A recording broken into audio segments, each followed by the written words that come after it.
I'm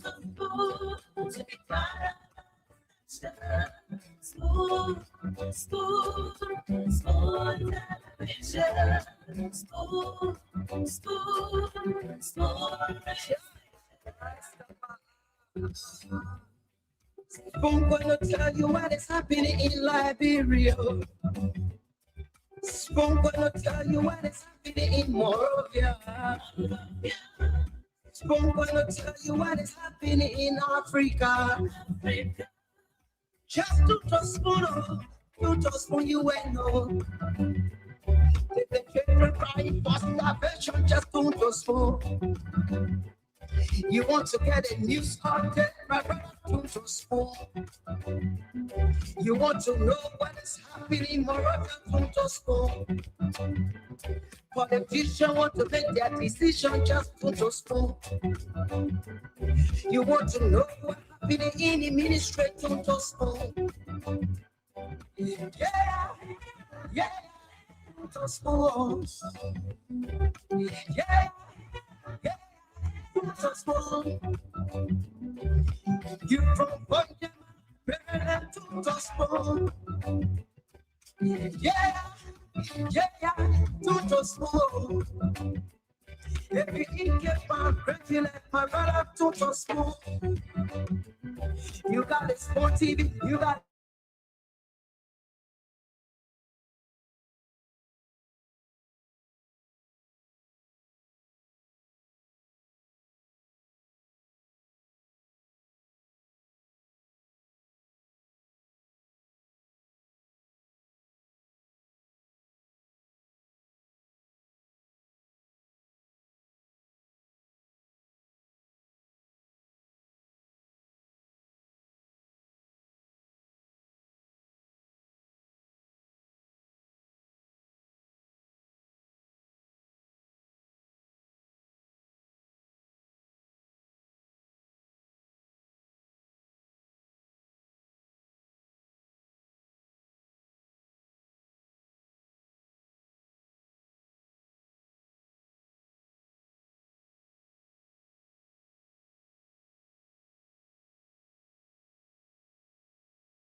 spoon. If you eat your farm, crazy like my brother, to spoon. Yes, a special one from the CEO, stand coming with the spoon. And your boy, right at the South Bend. Indeed, if you're in Cape Mount, you're in Maryland, you're in Grand Crew, you're in Sino County, or maybe you're somewhere there in Bapolu, across the 15 counties of Liberia, just tune to Spoon. This is where you get the news. This is where you get the updates. This is where you get to hear Liberians speak on a variety of issues. We make sure that you get the information irrespective of where you are. That's why Spoon is live across Liberia. Spoon 107.5 FM, Fabric 101.1, and Super 95.5. Thanks to our affiliate radio stations.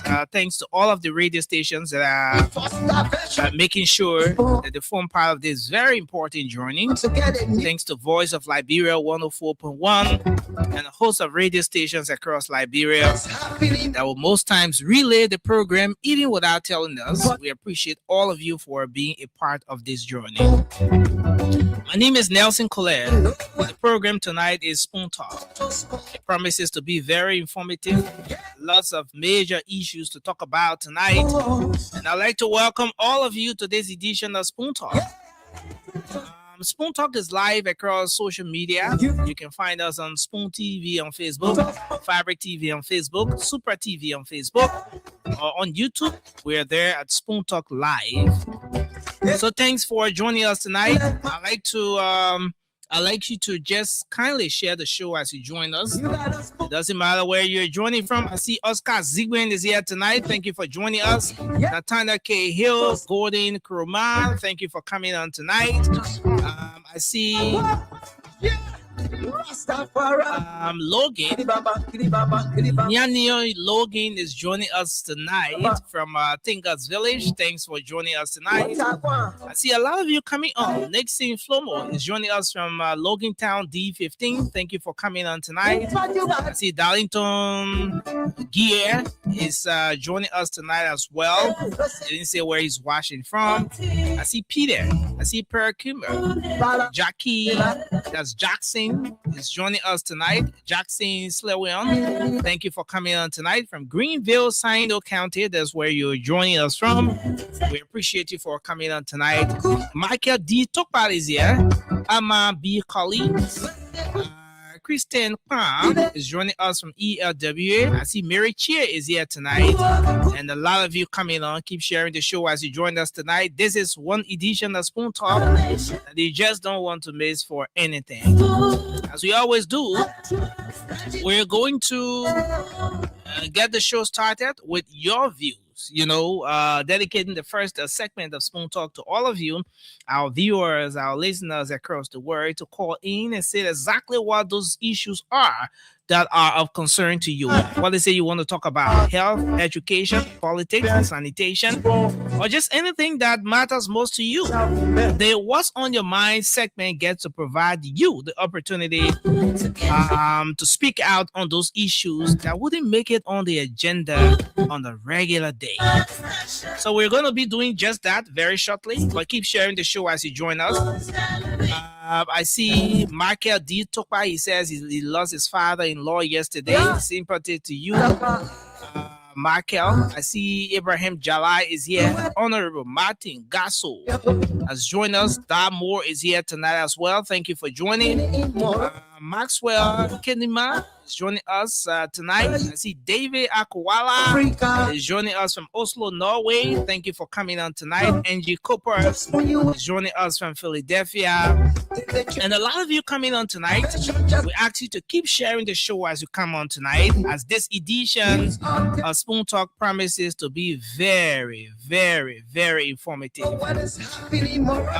So we're going to go to the phone lines and take your calls now. Let's hear what your issues are, what your thoughts are.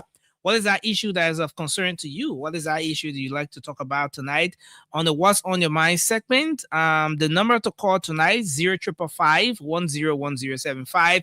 Better still, you can call us on 0777-1075. That's another number you can call us on tonight, and you'll be live on this edition of Spoon Talk. So we're going to go to the phone lines now. Let's see if we talk to our first caller right here on the line. Hello, are you there? Can you hear me? All right. I'm just going to You said what's your name, sir? Joseph. Okay, Joseph, it's good to have you on. Let's hear you. Thank you very much. Yeah, for me, I would like to talk on the border issue Okay. because since then, the government said that they were going to take the diplomatic route. The Guineans stay to the border. I don't know what they are doing to really get our land back, because you cannot say that the government and somebody take our land away from us. Okay. If the land is not for us, let the government be bold and tell us that the land is not enough for us. Then we'll know that the land is not for us.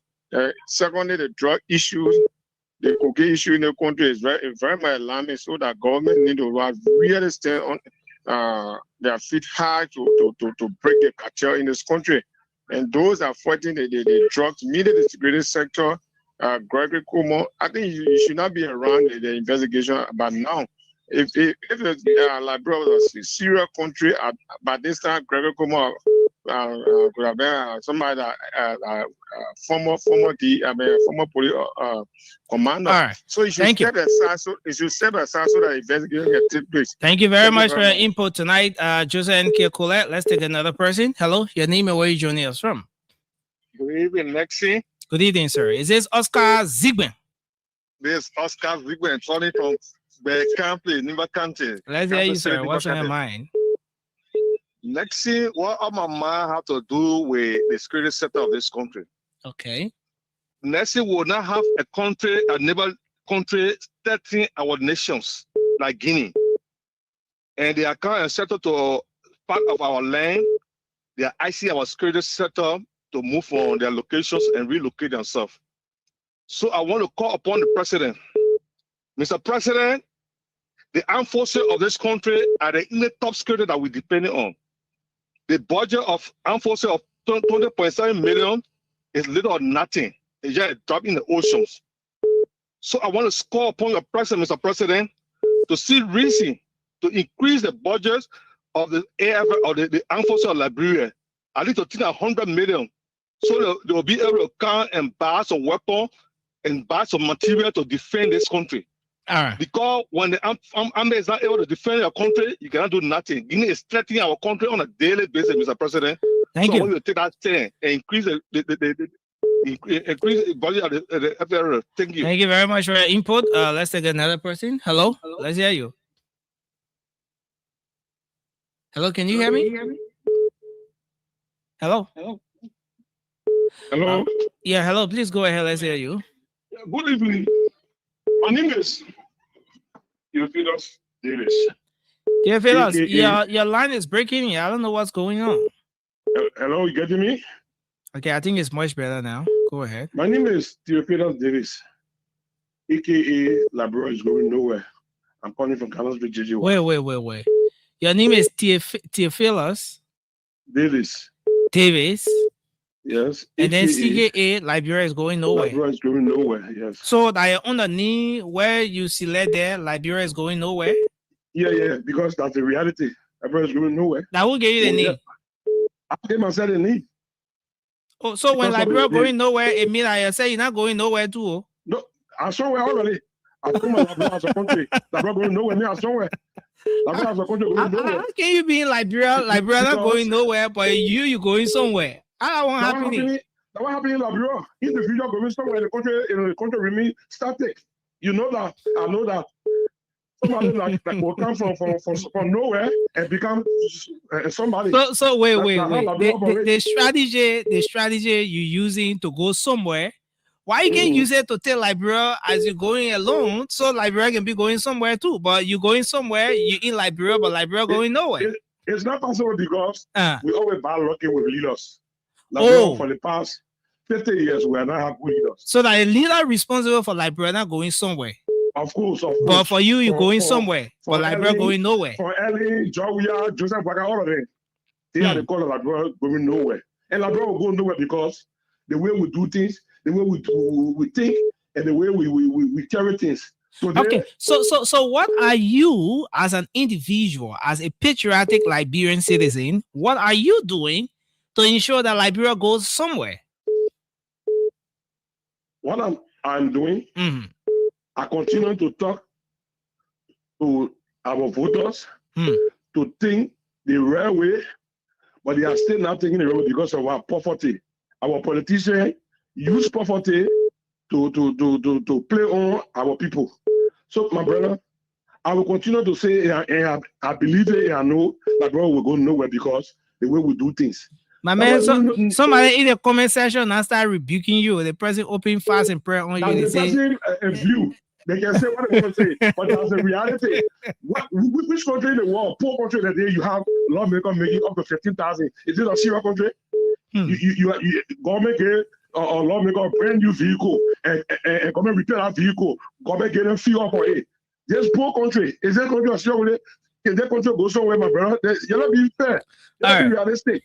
Okay, go ahead and make your point so we take the next person. Yeah, okay. What my man has to do with the corruption in this country, my brother. We're suffering in this country because of corruption. Corruption comes from the leader. Liberia, what made we continue to remain this way? Because our leader are not sincere. Every leader that comes to power, they will say a lot of good things at the end of the day when they come. They continue with the same bad governance. So until we can think, United Party, they are saying nothing wrong again. They were saying wrong thing yesterday when CDC were there. When United Party were in power, CDC was saying nothing. They were seeing everything bad. All right. In the country like that, move thank you. Forward, thank you very much for your input. Thanks a lot. This person, hello. Yeah. Hello, how you doing? I'm okay. It's good to have you. Let's hear you. What's on your mind? Yeah, man, you're Prince like on Lover Street. Prince, let's hear you. Yeah, the thing on my mind is that, the thing the election commission said yesterday, about increasement of the registration. Yeah, they want to increase it fair. Yeah, the representative 500. Since then, they send that we were on there. That is, maximum 500, senator 700, president 2,500, vice president 1,500. In Liberia, it's now developing. In case we increase the money to 10,000, we will not say goodbye war. You see corruption, we will not say place because not say 10,000. I already saw. I win the election. After winning the election, I have to get my 10,000 back. So then we'll the last time I followed that hearing, the Liberian Senate conducted a hearing with representatives from those different political parties. And one of those who really pushed that idea was the former vice president representing the NPP. And her reason for that is when the fee is increased, it's going to reduce the number of what she termed as briefcase political parties. She thinks any kind of person can just get 500 and go open political party and stuff like that. So she thinks it's going to address that issue. Don't you think so? No, if you're there, we'll now pay dollars.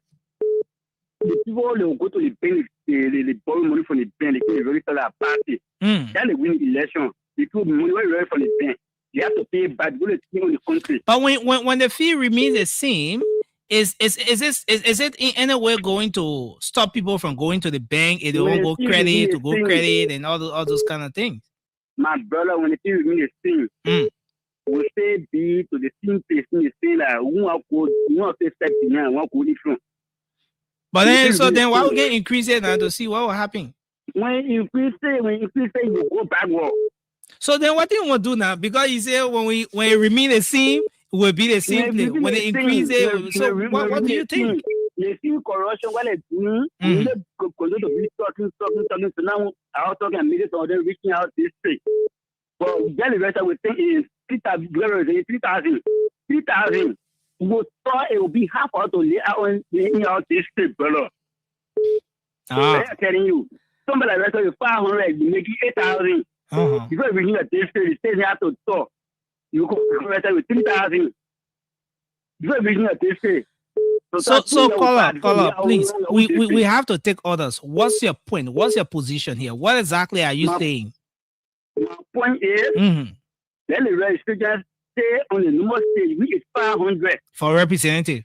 700 for senator. Okay. 1,500 for vice president. 2,500 for president. In my my next issue has to do. I mean, no, let's hold you on that one issue because there are a lot of people trying to call. Let's create room for other people. Thank you, lad. We appreciate your input tonight. This is Spoon Talk. Keep your calls coming through 0555-101075, 0777-771-075. And of course, you can keep sharing your thoughts in the comment section. Keep sharing the show as you join us tonight. This edition of Spoon Talk is one that you just don't want to miss for anything. I'm Nelson Colette, and this segment is the What's on Your Mind segment. We're getting the views of listeners and viewers across the world, and want to know exactly what your thoughts are. What is it that is of concern to you? You can call in tonight and share your thoughts as we keep taking your calls while we are with the CEO and the team here tonight. Hello, your name and where you calling from? Hello, sir. Hello, sir. How are you? Yeah, my name is Debbie. You're coming very low, sir. Can you be audible a bit? Hello? Yes, sir. Let's hear you. Yeah.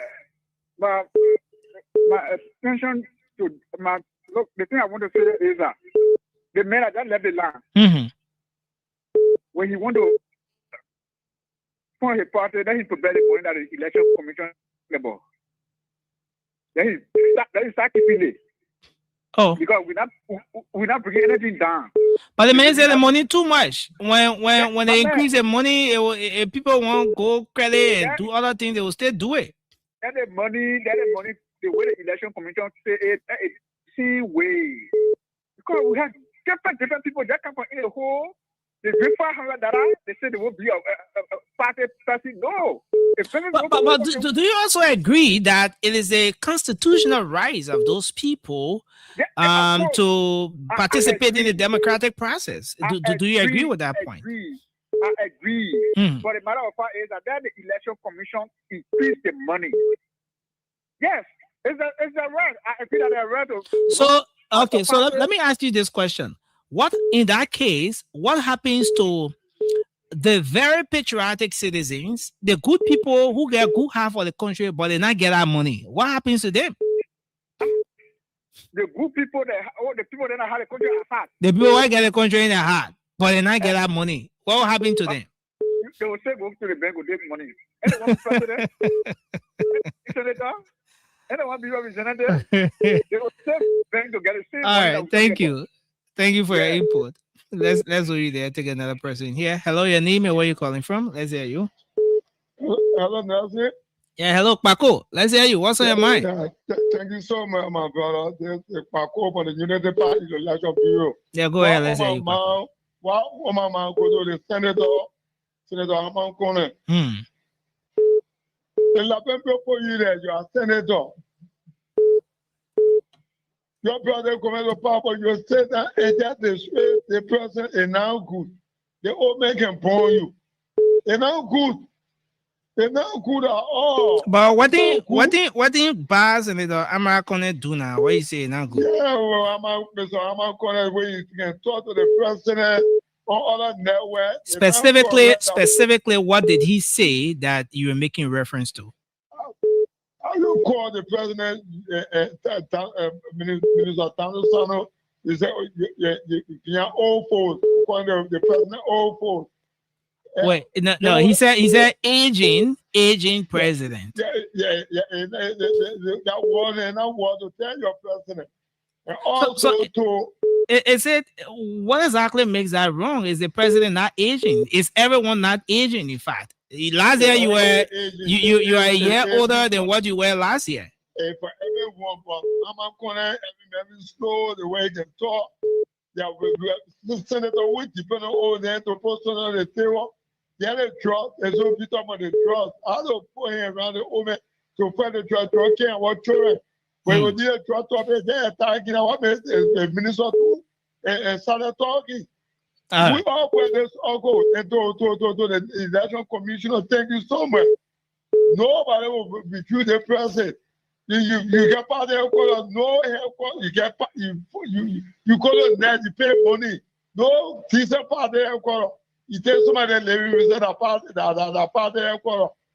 all the things and negative person, all the part of the you can't go, you pay 7,000 then when you say you want to be represented, it didn't want to be a apartment. But the money go up to be president, not just showing the rate.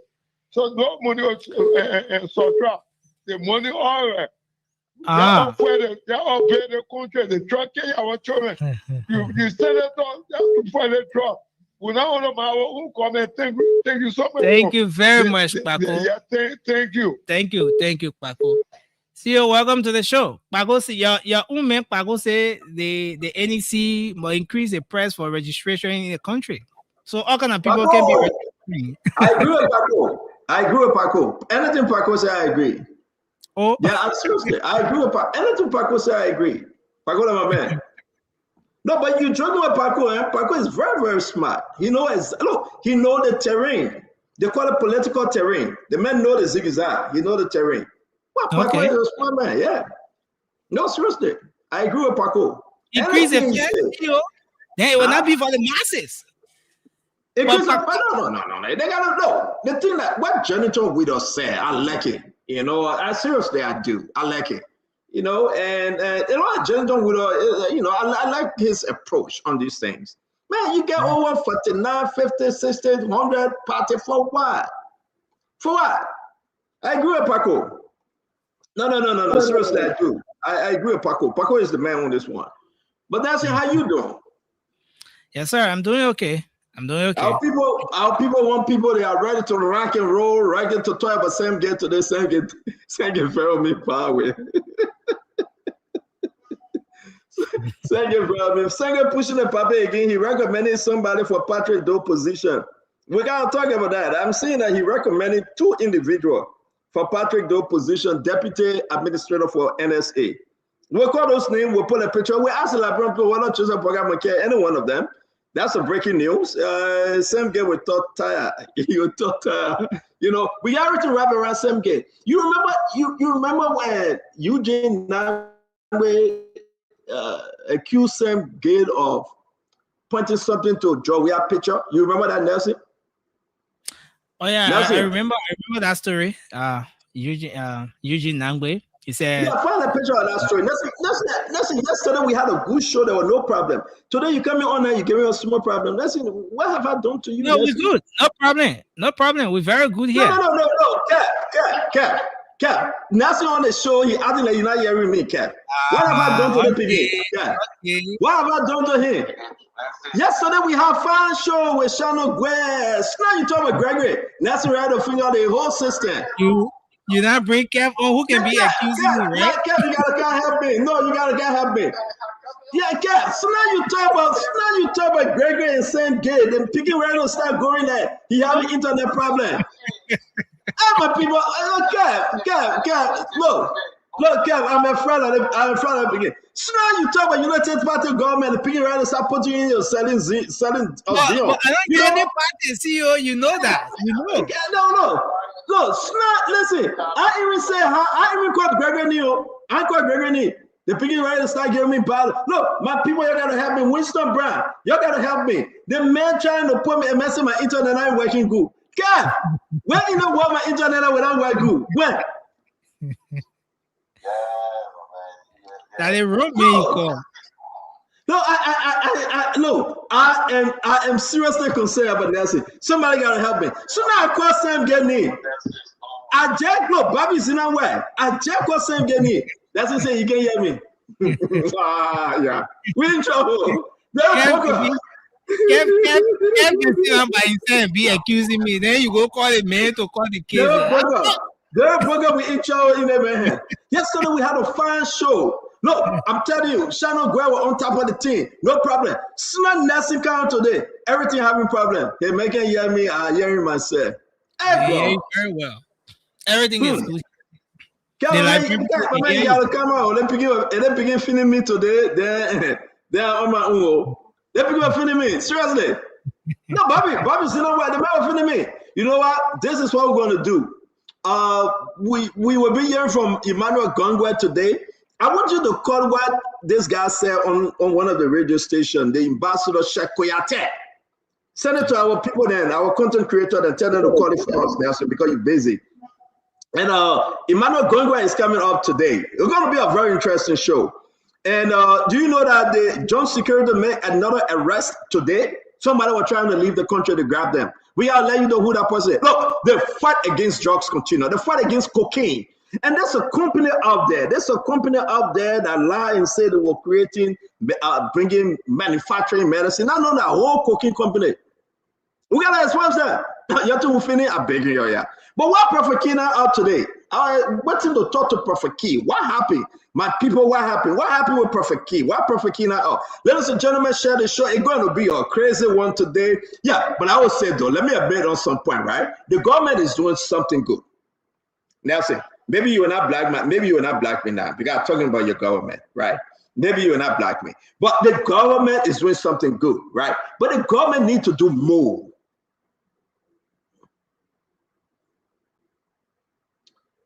But the government needs to do more. So what we are saying at the end of the day,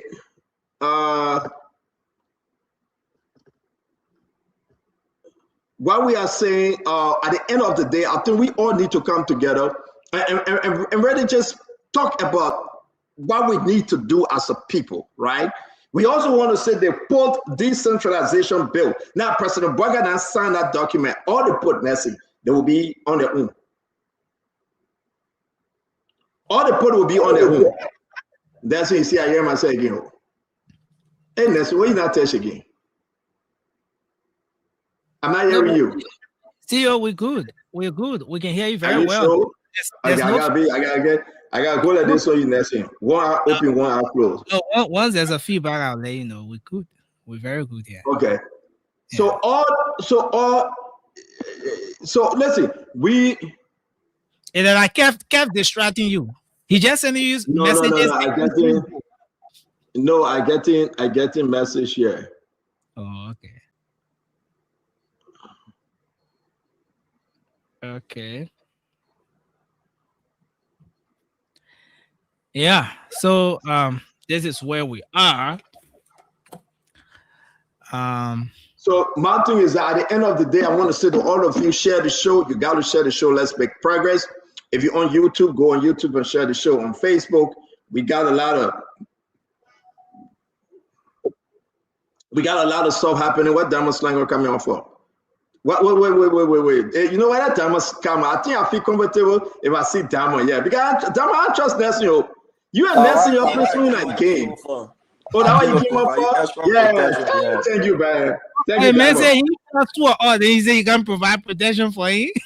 The man ain't trust you. The man ain't trust you, but the man. No, I won't need a mail call. As soon as you finish calling that need, then he say he not trust you too. So.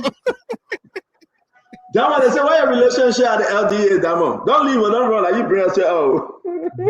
But I've never been drug enforcement before. I've never been any paramilitary institution before. No, I know, but you cover the LDA, right? And you cover the LDA? No, I don't. It's under Nelson. Nelson covers the. Nelson, pay attention. I don't know who you're talking to, Nelson. Pay attention on them one. They want breaking news again. I'm call the LDA. I was saying, what I can do here today. But I don't cover the LDA. You know, Nelson covers the police and all other agencies for us. Oh, that Nelson. Okay, that Nelson Spain. Okay. But I would say to all of you, though, Nelson, if I put it on you, I would just leave that one. The people will know in due time. What you know about me talking? What I know about Dama was talking. Anything that go up, it can come down. So the people, but you know, not just saying my story. The people will know about Dama pretty soon. Not just saying my story. I can get into look. President Boaga get the LDA got 48 hours. Maybe I get Dama 24 hours. But tomorrow the people will know. That's it. Yeah, they get Diago 48. I will get Dama. Maybe I will get Dama 8, maybe 3 hours before the show finish. Maybe 3 hours. Now I know you can do it. Maybe Chestnut, sir. If you continue to talk, if you continue to look at me, Chestnut, I'll get him in 10 seconds. But if I look at you, where I will look now, I can tell my face different play. No, we gotta. First gonna see the make quiet that they see you. Oh, the man gotta be quiet. That way, so look, same day we get fair with the man. If I say what I want to say, the man gotta be quiet. No.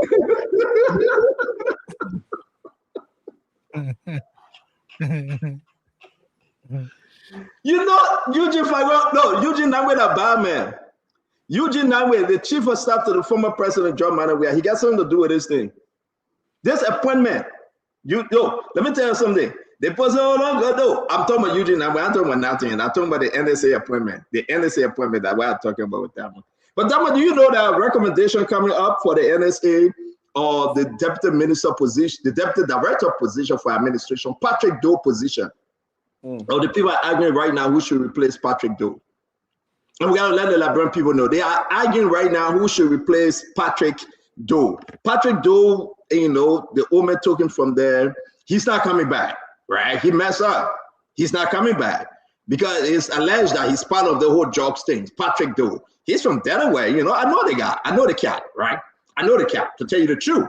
And this cat, yeah, you know, he was brought in by Samuel. How you call this guy? Samuka, right? And you know, and Samuka said, no, that's my picking. He worked with me at the Ministry of Defense, gave him the position. And you know, after President Baga refused to bring Samuka in the government, you know, the president accommodated the request. And then the man came as alleged the master operating with cocaine people, drugs cartel. And Patrick Doe, to me, I thought he was a religious guy, you know, to tell you the truth. So now they're trying to find his replacement.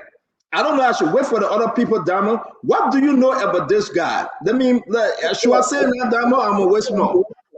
So I would love when you have a full panel.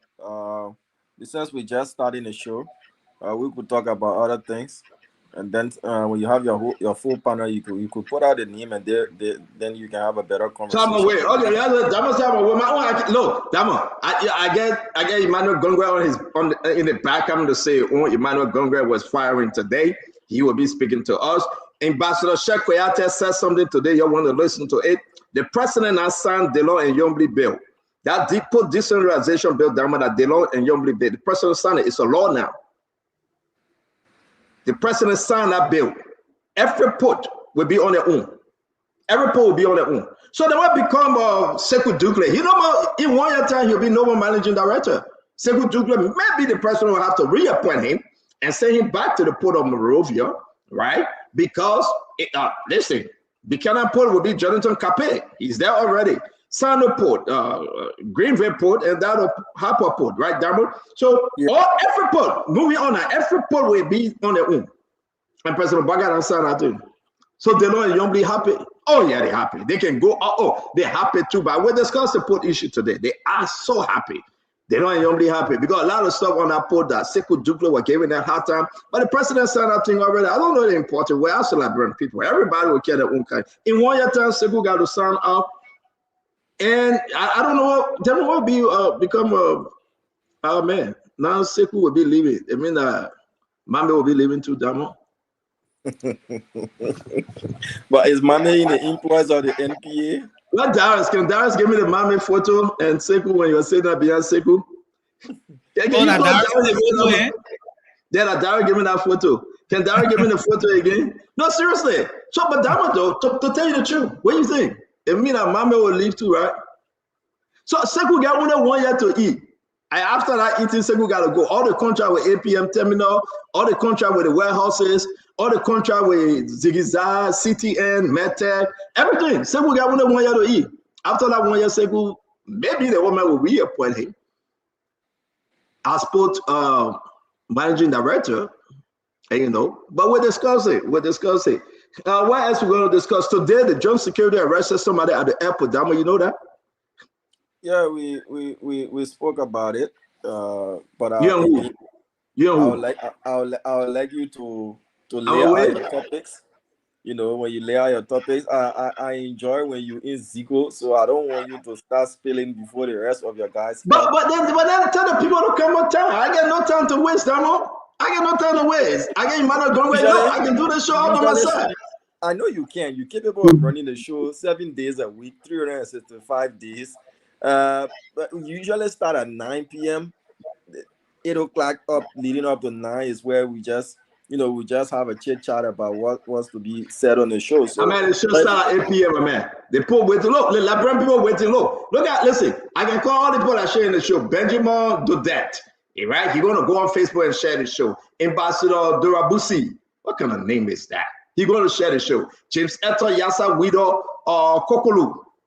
James Eto going to share the show. For the Camo, he's going to share the show. Channing Fatuma, he gonna share the show. You can Vera White is my own sister Vera White. She done share that show 100 times. Oh, that woman can share the show by way.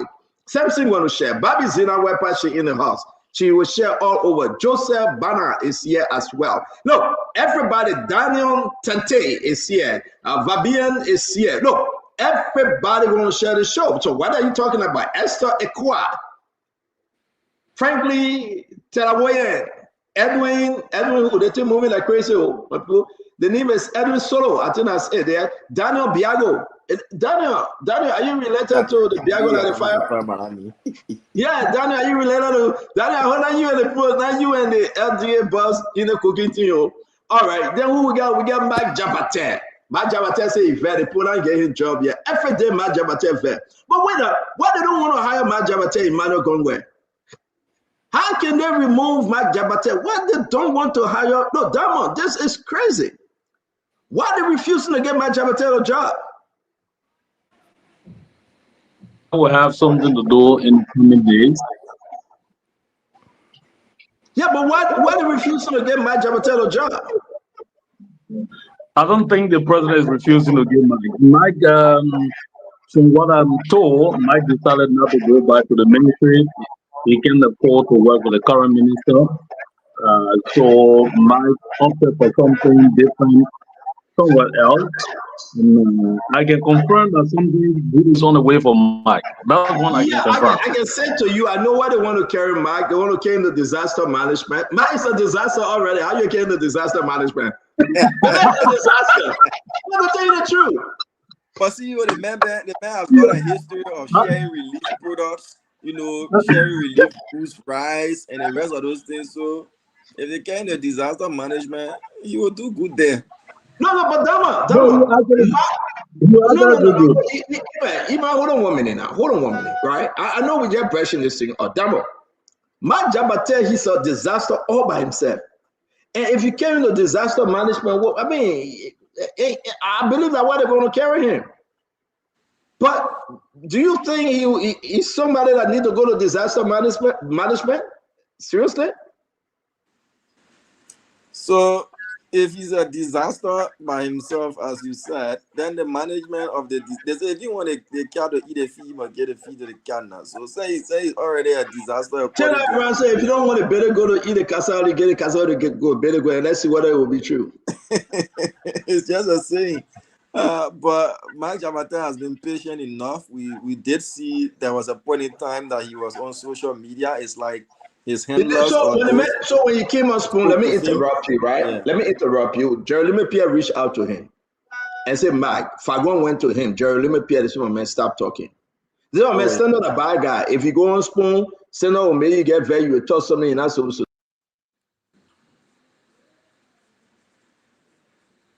And, and Mike, my friend, he went to this woman here. They are yellow woman in Joseph Burger government. What her name? The yellow machine woman. What's her name again? What the yellow machine woman name? Right? Mamaka Berete. Musa Berete cousin. Mamaka Berete. He went to that Musa Berete cousin. He went to Mamaka Berete, right? And he, and Mamaka Berete is showing that, yeah, we gave you the job. He spoke to President Bwaga and all. The woman said, Mike, hold on. I'm trying to remove somebody from disaster management. I will put you there. So the woman tried to take somebody and put, listen, there's no more position left. Nothing else. They got to remove somebody to satisfy Mike Jabate, because what they did to Mike Jabate at the Ministry of Internal Affairs or Country Club Ministry, how you call it now? What a new name? The Ministry of Country Club, local government. I call them Country Club. Ministry of Local Government now.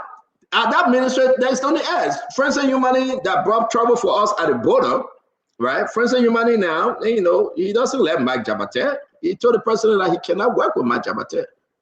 So they use the means to remove Jabate. But who is Mike Jabate? Is Mike Jabate a sedition or he's a UPACE? Maybe that's why Unity Party people are afraid of the man. He's the most dangerous man right now. So maybe they're afraid of him. That's what I'm saying, though.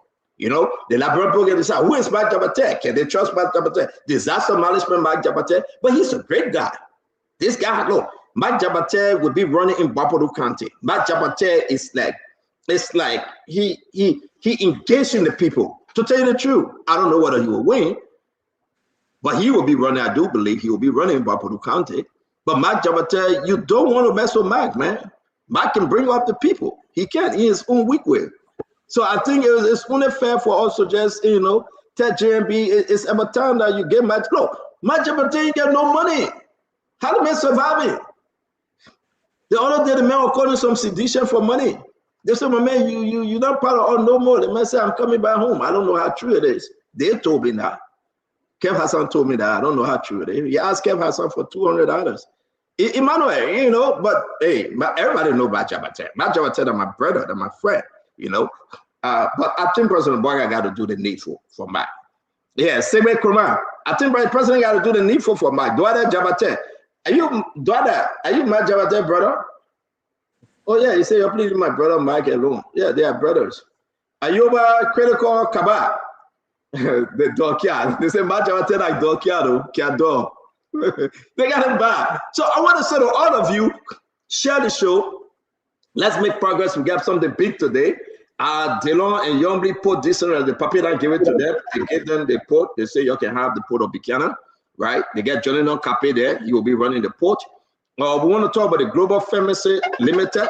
Majabate call. My man Majabate, we ready yet? We'll call you on the show yet. We ready yet? The man calling me. The man calling me. The man calling me. Oh, Majabate, we start the show yet. We start yet. We'll call you when we start. Okay? Mark. Yeah, we'll call you when we start the show. We started here. Hold on 1 minute. You know, one of the most famous Spoon Talk clips features Mark Jabate, right? And Reverend Martin. Yes. So anytime you mention a name, I get here by the time you say, Revy. Do we have, is it ready? Can we have it quickly? I can send it to you. Say, Revy. Yeah, pull it up. Let's pull it up. You and your two women, your two wives. Let's pull it. I love that. I love that. I always see that. We got a picture of one of the property in less than 2 months. Mark Quia started building this property before the president fired him. It's before Rehab Junction, going towards the airport. No, in less than 2 months, they put four level up in less than 2 months. And we got a lot of stuff happening today, folks. The drugs issue. No, I don't know. I don't know. The drugs issue just getting to be some serious thing in our country. We get Jefferson Chelsea. It's good that you're joining us. Emmanuel Gongwe, CRCEFFL is here. I've been protected by Damos Slanger, the Deputy Managing Director for Spoon Network, and that of Nelson Colette, you know, because Gregory Kuma and Sam Gay, Nelson Colette is here as well, producing. Yeah, I mean like Gregory Kuma and Sam Gay, you know. So that the bracket you don't put me in. So you get reporter then bios, they get SARS, so they kind of reporter they get in the place. No, let me tell you something, right? I don't trust Darius. Anyway, I don't trust Darius because Darius links CDC. But you, I know you're independent, but you get a soft side for Gregory Coleman. I mean, I like to tell the people the truth. You do. It's not a bad thing. I must say I like Gregory. But we're just being till we clean him up. That's all. We'll be Gregory till we clean Gregory up. So, but I know that, you know, Gregory your man. It's not about politics. You just like Gregory. Like Diamond like the LDA right now. You know, Diamond like the LDA right now, Nelson. If you want to tell me over to any institution, just ask me where I want to go. Say you tired with me now. No.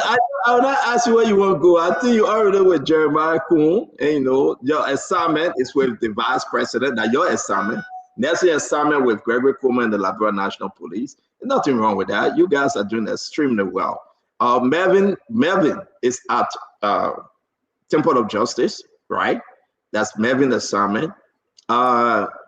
Haji assignment with Jerry Limepierre. The man said Jerry Limepierre pay him. He said Jerry Limepierre to me. Why everybody can complain about Jerry Limepierre? Can't even transfer the beginning. All the money they can get from Mika, they can't. No, at Jefferson, this is bad though. All the beginning can go there, and, you know, at least to get a small transportation. Jerry Limepierre can do it. And what did Daniel Sano cost in my part? We'll do it Daniel Sano tonight, folks. We'll put it up tonight. So my own listen. No, I mean, I can be drunk. My man, we do what I meant to now. But I want to say to all of you, that's me, I am who I am. I want to play the Mike Jabate clip. Ladies and gentlemen, I mean, this is one of Spoon best. Mike Jabate and Reverend Charles Lee. Sima Doma is my cousin. I was born in Nimakante. You got birth certificate? I'm coming now. Reverend, take time.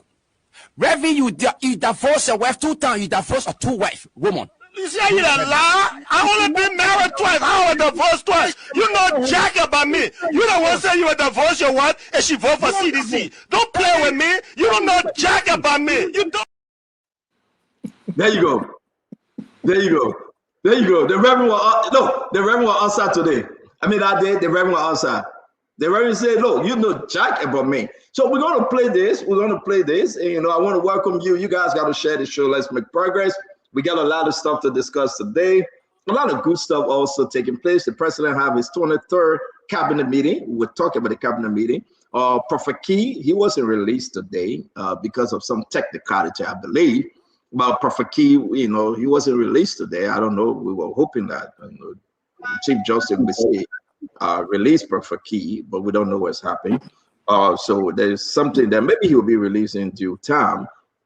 We also like to say, you know, Rodney Steer ran with something on Front Page Africa. He listed some of the individual that, you know, the government maybe charged them, but where are they? That was a powerful question. A lot of people reached out to me and said, but Stanton, where are these people? You know, the government charged them. Are they just on their own, or are they part of, you know, are they at South Beach? Do they take them to court? Have they gone through indictment? So we got to explain about that. Where are those people? And we learned today from our sources that a Pakistani national, where he was arrested today at the airport. He was arrested today at the airport in connection with the cocaine situation. He was arrested today in connection with the cocaine situation. We'll talk about it. We know the company. I think I got his picture. If you know, I mean, if it's okay, I will share his photo with you guys. You remember 2009 Diamond, Honor Madam Sally Brian Sambuka, they had some terroristic activities involved drugs in Guinea with 9 Pakistani, around that number, I believe. Something about the Pakistani in the country and involved with drugs and cocaine. Yeah, they always engage in the pharmaceutical activities. So we will be discussing that today. And look, a lot of good things happening your way. On the Spoon, this is an embarrassment. Then who's going to be replacing Patrick Doe? A lot of people trying to get that position. And again, Sam Gade is recommending individual that will be replacing Patrick Doe. But who are some of the individuals he will be recommending? I will give you a couple of names that reach into us, and then you can decide. Some of the individuals, they are from O, but hey, it's good for us to talk about them. A lot of stuff is happening. Somebody sent me. Okay, somebody sent me something. I'm not going to talk today. I'm not talking about Cyril Beslow. I'm waiting to get something. I will talk about Cyril Beslow, but not today. So Sam Gade, pushing for this individual, like I told you, we were discussing. I know the individual, 2 individuals they are pushing for, and that's the big building on Robert International Airport Highway. Yes, before reaching to Rehab Junction, that is owned by Mike Ware. That building was just put up. It was just put up. We're going to discuss it as well. I told you about the decentralization bill. Yombly and DeLong won. You know, they got the stuff going on. Now they can decide what is what. I also promised you about this Canadian individual. He was scammed, and the name Olu Bridge name came up. These are allegations. Olu can explain himself. Sheikh Koyate is accusing him, making some serious accusation. Diamond, maybe you want to cut that thing. He was on the radio. Let me send it to you for us to listen to Sheikh Koyate. What he said today, maybe and only maybe, I do believe that it's important for the nation to listen to. I just sent it to you, Diamond. Maybe you can call it back and send it back to me. What else in the news today? Yes, the vanishing suspect. Ronnie said talk about the vanishing suspect. We're going to talk about them. A lot of people want to survey them, folks. Let me say this. So the fight on drugs issue, I will say this to you, Dama. one of the things happening here, we start the show here, we get 5 more minutes. But a lot of permanent people are passing around the NSA they're watching them carefully. They are. I don't know if I should call some of the names. Damo, what do you think? Call the names tonight, put a picture up.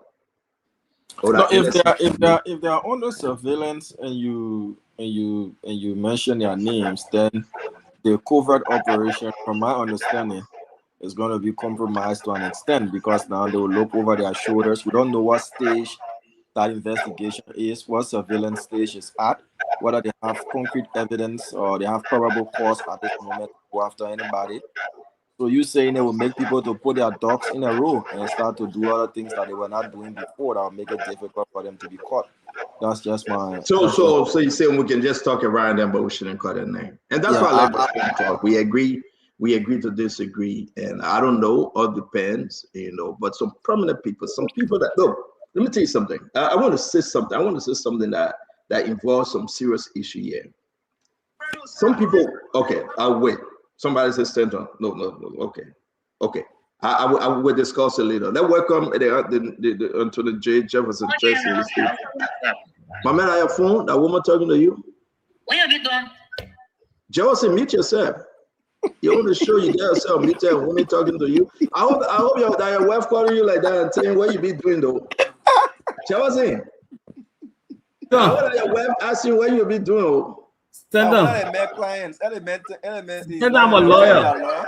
Oh, so that a client. Yes. They made a woman business at 5 and 6. You lie. You can't meet yourself. Emmanuel, you heard it, man. They guess it, but what you be doing tonight? No care. Can you call it, Nelson? Can you call it right now for you to let play? I beg you guys. Darius, can you call it? Dama, can you call it? Then guys just ask you what you'll be doing tonight. Everybody heard you, man. No, you're going to turn the phone off. That's not true.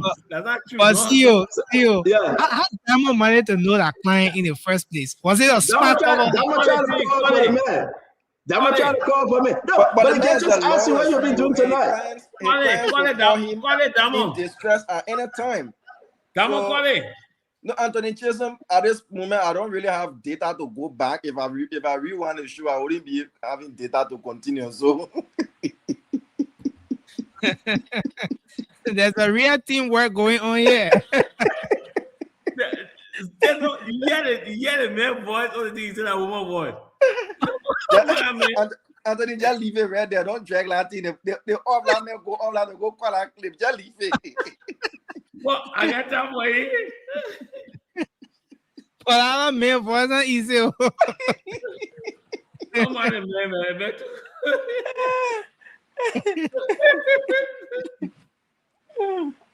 And the phone too sharp. That half went. But then you calling the president. Listen. Okay. Now, so you can. As a lawyer, we entitled to talk to people at any time because people can be in conflict with the law. Yeah. At any point in time. You keep in at the right time and you hit the right spot. I mean, it's, yeah. Nelson, the truth is that's my end career there to be a lawyer. So, and I know lawyers. So you can find a room for lawyers. Yeah. So lawyers have their clients calling them at any point in time, just as we as the journalists will have our people calling us at any point in time when there is problem happening at any point in time. So to some extent, we have something similar in common. So that's why I just said I was one of his clients. So he can decide which client it is.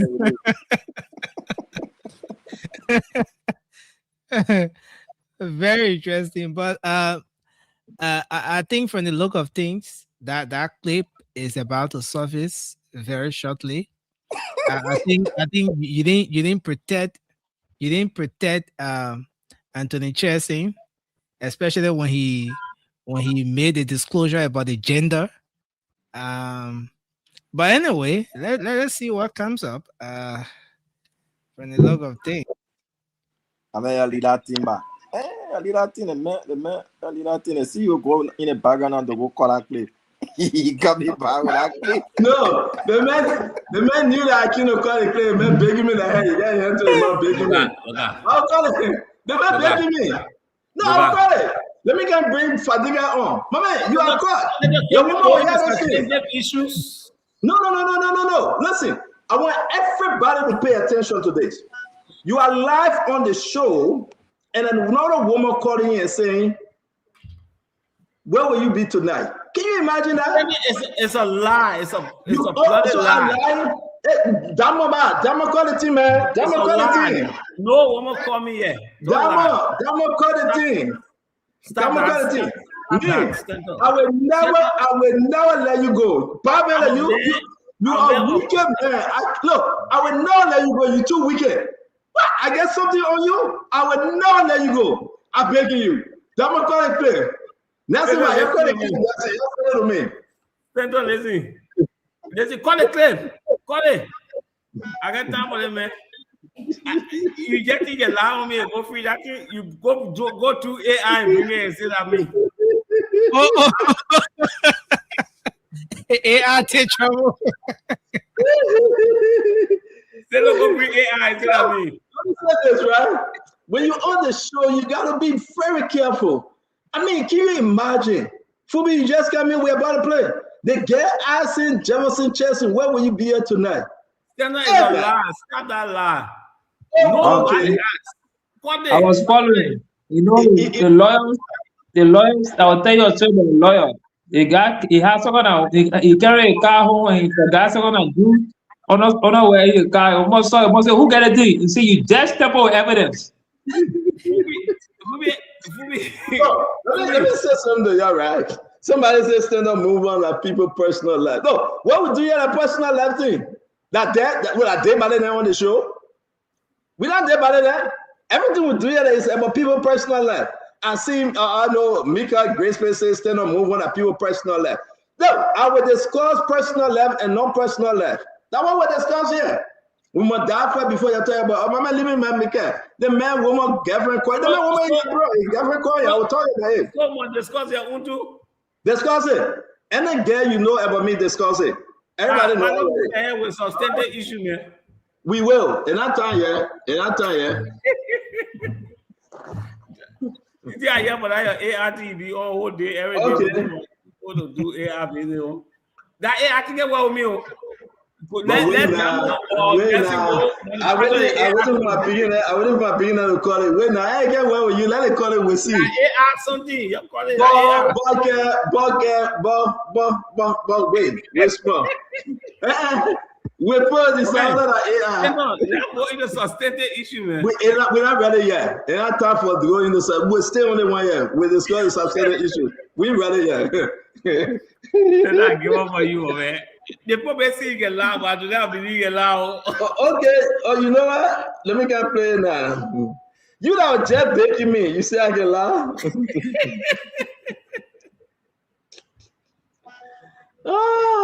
So, ladies and gentlemen, boys and girls, this is the most enjoyable part of the show. When you come early on the program, right, we have fun. We discuss issue, right? That's what we do. If you slip, you fall. We cannot correct you. Anybody that slip, they get insurance called slip and fall insurance. Right now, the man slip. So therefore, we got to remind him that this is a spoon talk. We get reversed, right? So let's play exactly what we heard. Let's play exactly. So listen, just listen. Okay, I will discuss it later. Let's welcome to the J. Jefferson Chesson. My man, I have phone. That woman talking to you. What have you done? Jefferson, meet yourself. You want to show you yourself. There you go.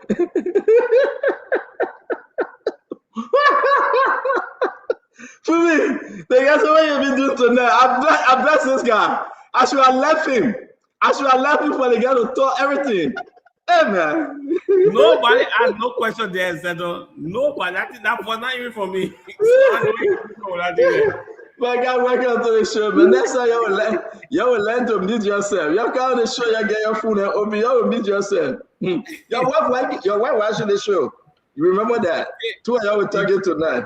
In America, you've been useless. We want to say welcome to the show, everybody. It's good to have you on. We do appreciate you on Spoon.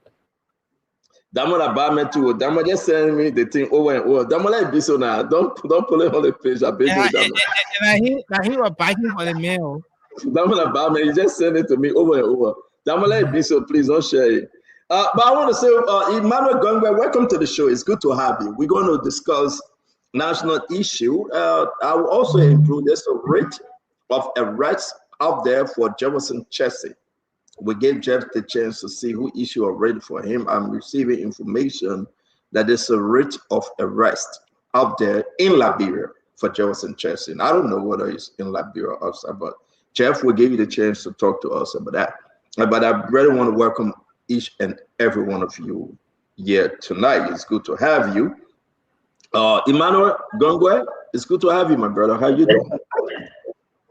Well, thank you, CEO. I mean, it's good to come on the show earlier because the fun is just good. Yeah, it's good to have you, Emmanuel. It's always good. We saw you firing today. It's all on social media. And it's a wonderful time to know your position, especially your politician. I believe you're a political leader, and you're firing from all Salina. So we'll be hearing from you shortly. I also want to welcome Jefferson Chessie. Jeff, it's good to have you on, man. It's good seeing you. Thank you, Stanton. Yeah, let me bring in the chief, Fubi Herons. It's good to see you, Fubi. How you doing? Good morning and good evening, everybody. EFFL, what's up? Okay, bro. Yeah, let me bring in Al Hussein War Fadiga. Fadiga? Yes, Stanton, it's nice to be back here. CRC, I saw you fighting for Selena today. My man, Fadiga, you called me like Anthony yesterday. I would have. My man was asleep for my mama, man. He just slept. What my man Kefigo? I see my man Kev here. Yeah, but we'll be having a great show. There's a lot of stuff happening. I'm uploading these things, and I want to appreciate all of you for sharing the show. Whatever you're joining us from, continue to share. Let's make progress. Continue to invite others, and it's always good joining us on the Thursday. Today is the 13th day of August 2026. A lot of stuff happening in Liberia. Nelson, we will appreciate it if you can share with us the Sheikh Koyate video. Diamond, if you can help, please. I think the rate of arrest was issued in Nimba County for Jefferson Chessie, I do believe. Jeff, quickly, you want to bring us up to speed because we're uploading everything. You want to bring us up to speed? Okay, thank you, Stanton. I mean, it's good to get the information, but yeah. So today, I think it's the Moravia City Court, Ben Magistrate, His Honor Ben Bako, informing that there's a rate for me from one Anthony Denunga. So it's not from Nimba, it's from Moravia? City Court. Okay. And from one Anthony Denunga. But Stanton, do you have the copy? No, I was not in town, so I couldn't collect a copy of the rate. But yes, the magistrate called me and informed me that there's a rate for me from one Anthony Denunga. You remember on this show, and I continue to stand by that story. Anthony Denunga is connected to Jeremiah Kuhn, and he's connected to Michael Brown, the guy who was in prison at the Magibi Central Prison and was allowed to escape the country with the connection to drugs. I'm standing by that story, and Anthony Denunga can take any action. Look, Stanton, I'm a lawyer. I'm not afraid of, the court. And one thing I know is that the court is the stabilizing force in our society. I'm not going to be afraid of that. If Jeremiah so I know we get into this thing though. If anyone out there, you have copy of the rate, we'd love to see it because I received the information just now, by the way. You want to say something about Fadiga? Do you know anything about this rate? But me, I get ratio to go in court. The Anthony will defend himself. So, Stanton, I'm not saying why you defend himself. That's not. But no, let me see. Jeff, wait. Hold on 1 minute, Jeff. 1 minute. Fadiga, we're not kidding. I'm not putting you into it. I just thought that I have something to say.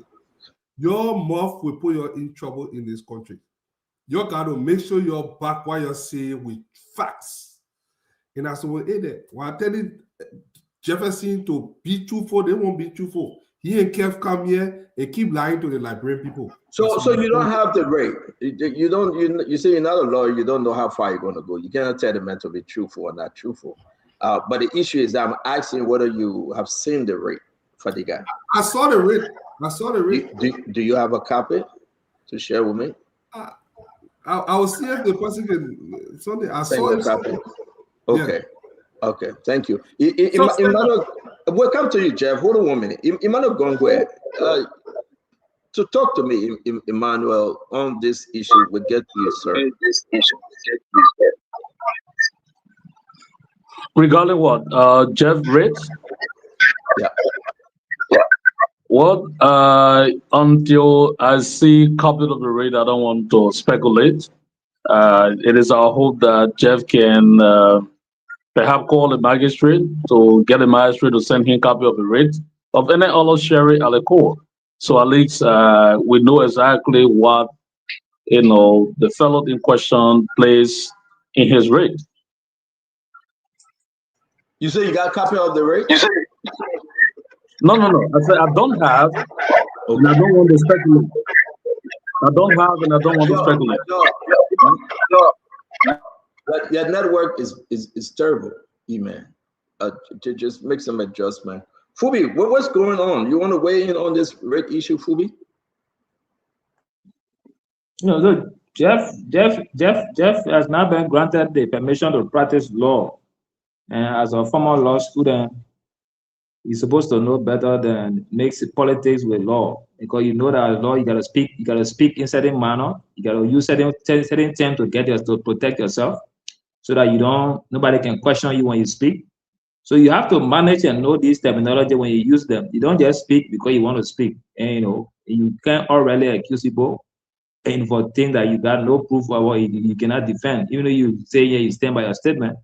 You stand by your statement and go to court and stand by it there. But I mean, you have to know how to speak. You can play your CDC politics, nothing wrong with that, but use the legal terminology to save yourself as you speak on issues. That's something everybody needs to know. Let me ask you a question, Fubi. How serious is this to Jefferson Chelsea? He just, passed his bar, and with this, do you think that this can lead to him being disbarred? I don't think they should go that far. They go through the case. Let go through the case and see the weight of it, but I don't think they should go that far with it. But I think he just needs to learn, to balance the politics and law profession. So a certain way you can speak. You gotta know how to speak as a lawyer. You gotta know how to speak to protect to speak the issues. So he needs to learn that. Yeah, okay. So I think we are getting somewhere with this. Jeff, I mean, let's give it to you now for us to move on. Thank you, Stanton. I mean, man of Fubi, I can understand his ignorance. So he will speak loosely and just talk. And these are some of the reasons, Fubi, you are where you are. And Fadiga, and Stanton, these are the very vices that took us to 1990. This is exactly what the Unity Party is exhibiting in our country. The exact thing that took us to war. It's exactly the Unity Party is doing. Look, let me tell you, this country belongs to all of us. Jeremiah Kuhn will not go after anybody in the form and manner to silence them. There's an affirmative defense. And I stand by my word that Anthony Denuga is connected to Jeremiah Kuhn. We saw the photos. We have those photos. He knows Jeremiah Kuhn. And he is also connected to Michael Brown, the guy that was involved with the $19 million drugs. Anthony Denoga is connected to him, and he knows him very well. And by that extension, Jeremiah Kun owes the Liberian people an explanation on the $19 million drugs. Jeremiah Kun can go heaven and come back. So I know, are you insinuating that Jeremiah Kun, the vice president, pushing this rate? No, yes, I know that. I'm not insinuating. I know that. And this is tactics of the Unity Party to silence the opposition, to silence anybody that talk against the Unity Party. Can you mute yourself, Jacob? Can you mute yourself, please? Just keep yourself muted, please. Our democracy will thrive is when we have opposition. And Jeremiah Kun will not silence everybody. I mean, he's picking a fight with the wrong person. I'm not going to back down on anything. You know, I will go to the court. I'm a lawyer. I will go to okay, thank you. So I just want us to thank you very much. I hope we can have a copy of the rate. If you're out there listening to Spoon, that's fine. But hold on 1 minute, Chief. Hold on 1 minute, I beg you, boss. You say you don't have it. Again, I just want to just tell you that we hope we can have it, and want to know why and who, issuing a rate of arrest for you. Why they issuing you the rate of arrest? So, ladies and gentlemen, that's where we're going to leave it quickly. Guys, I'll give you 10 seconds. Jacob Jala, Colonel Ed Remy Gray, it's good to see you guys. But a rate of arrest, I'm hearing, have been issued, one of our own, Jefferson Chesson. Don't talk to me, Jacob. Is this something, just what do you think, Jacob, quickly? Yes, stand on, we all have been around for a while. You got female talking in your back, Jacob. No. Make that adjustment quick and come back. Let me go to Conor Gray. Conor Gray, did they issue about this rate on Jefferson Chesson? You say a rate is issued on Jefferson Chesson? Okay, sorry. So you're not following. No, I mean I'm following through. Yeah, I said when you make up it, I just want to get your quick second view. I mean, it didn't come from me. That's all I can tell you because it's long overdue. The thing about it is sometimes long overdue for me. Especially when our children and our grandchildren, our family members are listening to this show, you look at somebody like me with a reputation that you want to ruin and be saying that I went and main people at the church.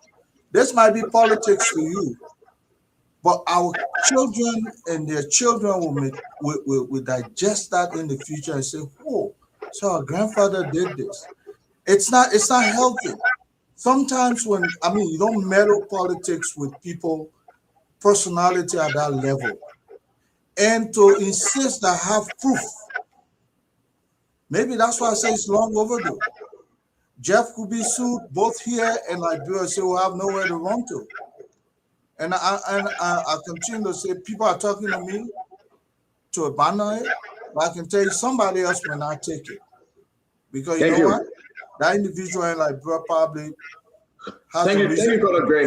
Again, if you have that rate, bring it up. Let's discuss it. Let's just go into it. Let me bring in Jacob. Jacob, quickly, what say you, my friend? Yeah.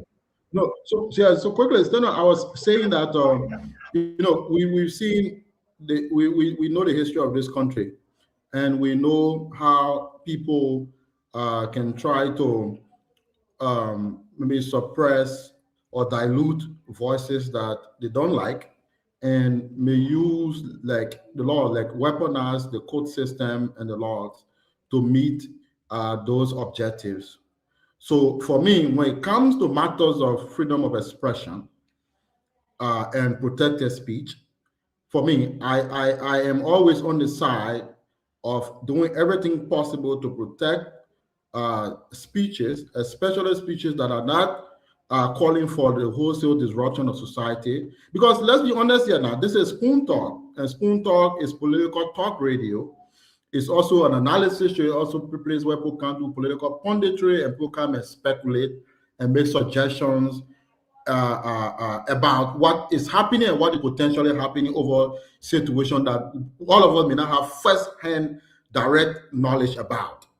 So if somebody comes here in the process of offering analysis or suggestions or speculating what may potentially be happening. For me, if they are not making statements that are intended to draw up physical violence and undermine the peace and tranquility of communities, I would consider that as protected speech. So on the Tony situation, I was on the show for all the time we're doing that.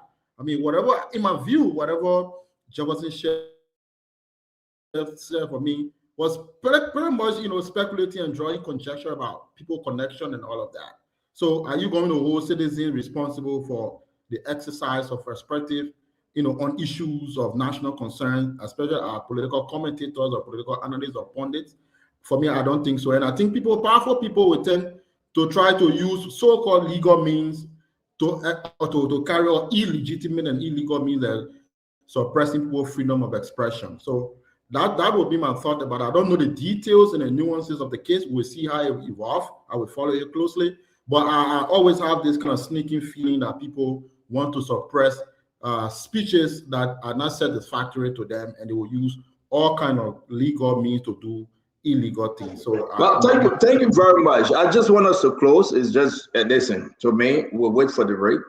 It's only fair for us to speak on every side, because again, we gave Jefferson Chelsea the chance here to speak to it. It's for any reason. He received a copy. We'll share with you.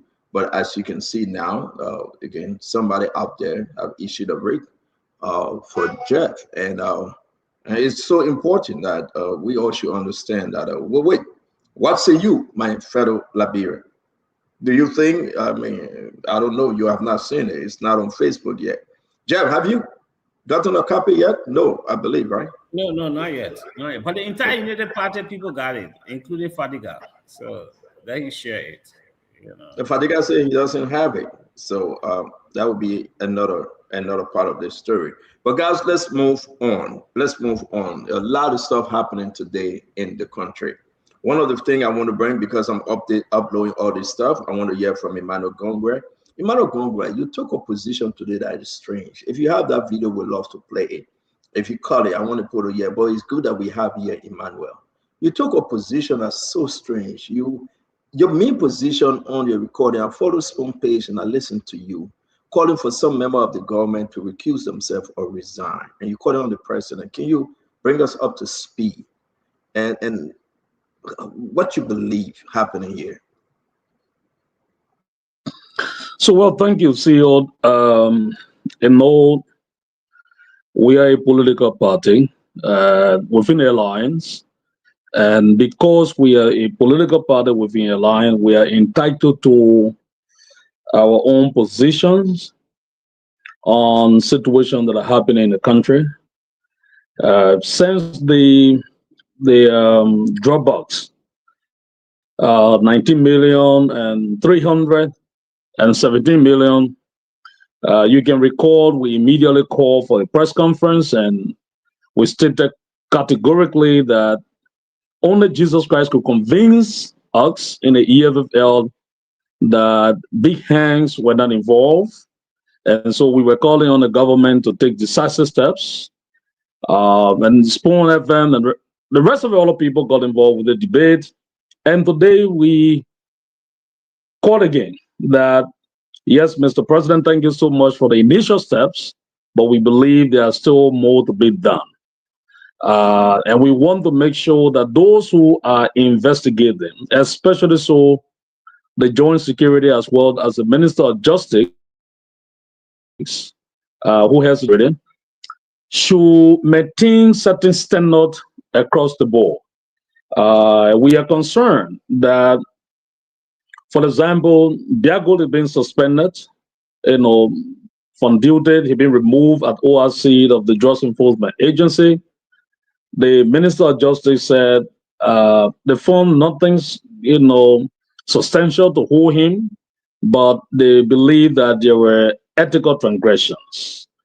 So we were only asking the very difficult question. It is alleged that the police received styling from the cartel as well. Is that not part of the ethical transgressions that could also lead to the suspension of the police director? Or dismissal of the police director as well? We were also asking questions. Most of the key associates of the police directors, they are all linked, quote unquote, to this drugs issue. Some of them being suspended or dismissed from the police. And we strongly believe that in Liberia, most time when people take offices, they try to change people they meet in that particular office. And I'm personally aware that the RG brought most of his friends very close to him. I'm not against the fact that he brought most of his friends, but the fact that he brought most of his friends closer to duty in the police, and they are linked, we consider that to be leadership failure. And in the context of leadership, when there is a leadership failure, there must be responsibility. Someone should take responsibility. So we believe the police RG should take responsibility of leadership failure that led to the endangering of millions of young people's lives. Because when you allow drugs of this nature to arrive on the shore of Liberia, you endanger the lives of millions of young people. And that kind of security failure warrant dismissal and suspension. So the EFFL as an institution, don't get it wrong, Gregory Coleman is my best friend. But in our party, there's no friend. Our party is bold. We like to take issue frankly. So those leadership failures just amounted to dismissal or suspensions, and we are calling on the president to take that decisive step to dismiss the police director or suspend him. Another reason why we are calling for suspension. Another reason why we are calling for suspension or dismissal is that now, in order for us to have the international friends that are here helping the government to conduct the investigation, in order for them to have access to information, you cannot, keep the RG on duty when his friends have been linked. You can't keep him on duty because there's a possibility that the RG will continue to work with his friend and intimidate people within the police, and they will not be able to give out information that are required to help the international investigators. So usually, I'm not a crime scene investigator, but usually when there are crimes committed, you see the police put or place a barricade and say this is a crime scene and prevent people from going there. So in our mind, from the economic freedom fighter perspective, the police headquarters, is also a major crime scene. So those who are suspected of being, facilitator of the drugs that came in the country should not be in duty. So therefore, the president should see it in his wisdom to suspend or dismiss so that the investigator can have access to information. As it stands, most of the people in the police that might want to give information to the investigator will not want to give such information because they fear their jobs. They fear that if anything leaks out and nothing happens, they could be dismissed. They could lose their job. And we all know that in this country, job business is very difficult. So a lot of people will not be willing to give information to the investigator. So basically, if the situation remains as it is, our position from the party perspective is that the investigator will not find much new information, that will lead to any major arrest. So we are concerned and we appreciate the president so kindly for some of the steps he has taken, but we just want him to go further. All right, so let's do this. You're raising three different stuff here. You're raising the Starlink, allegation. We believe that Gregory, he admitted. He said at the time he did look. The Liberia National Police, can receive anything from anyone. Though we ask for vetting process, make sure it's unique. But Gregory Coleman, and this, I've been discussing with people saying we raise this, right? But Gregory Coleman asked me, he said, hey, listen, we didn't know they were pushing cocaine. We didn't know. Is that sufficient? Let's stick with the Starlink gave. We can talk about the car. We can talk about the crime scene that you're talking about. But Gregory Coleman is saying, look, anybody can come. They gave us equipment, the agency have some issue, with stuff of those kind. Do you think that it's enough? So, yeah. So, I don't think the debate or the response from the police directors is enough because, fundamentally, that's one of the reasons why we have the code of conduct. To guard public officials from receiving gifts. So, even only if the debate is that we took over the police, we met nothing, we were trying to strengthen the police communication arm and provide service to our police officer. I think since the government took over, the police budget has always been increasing. The police has received support from the government. I don't want to be seen as if I'm backing or defending Gregory.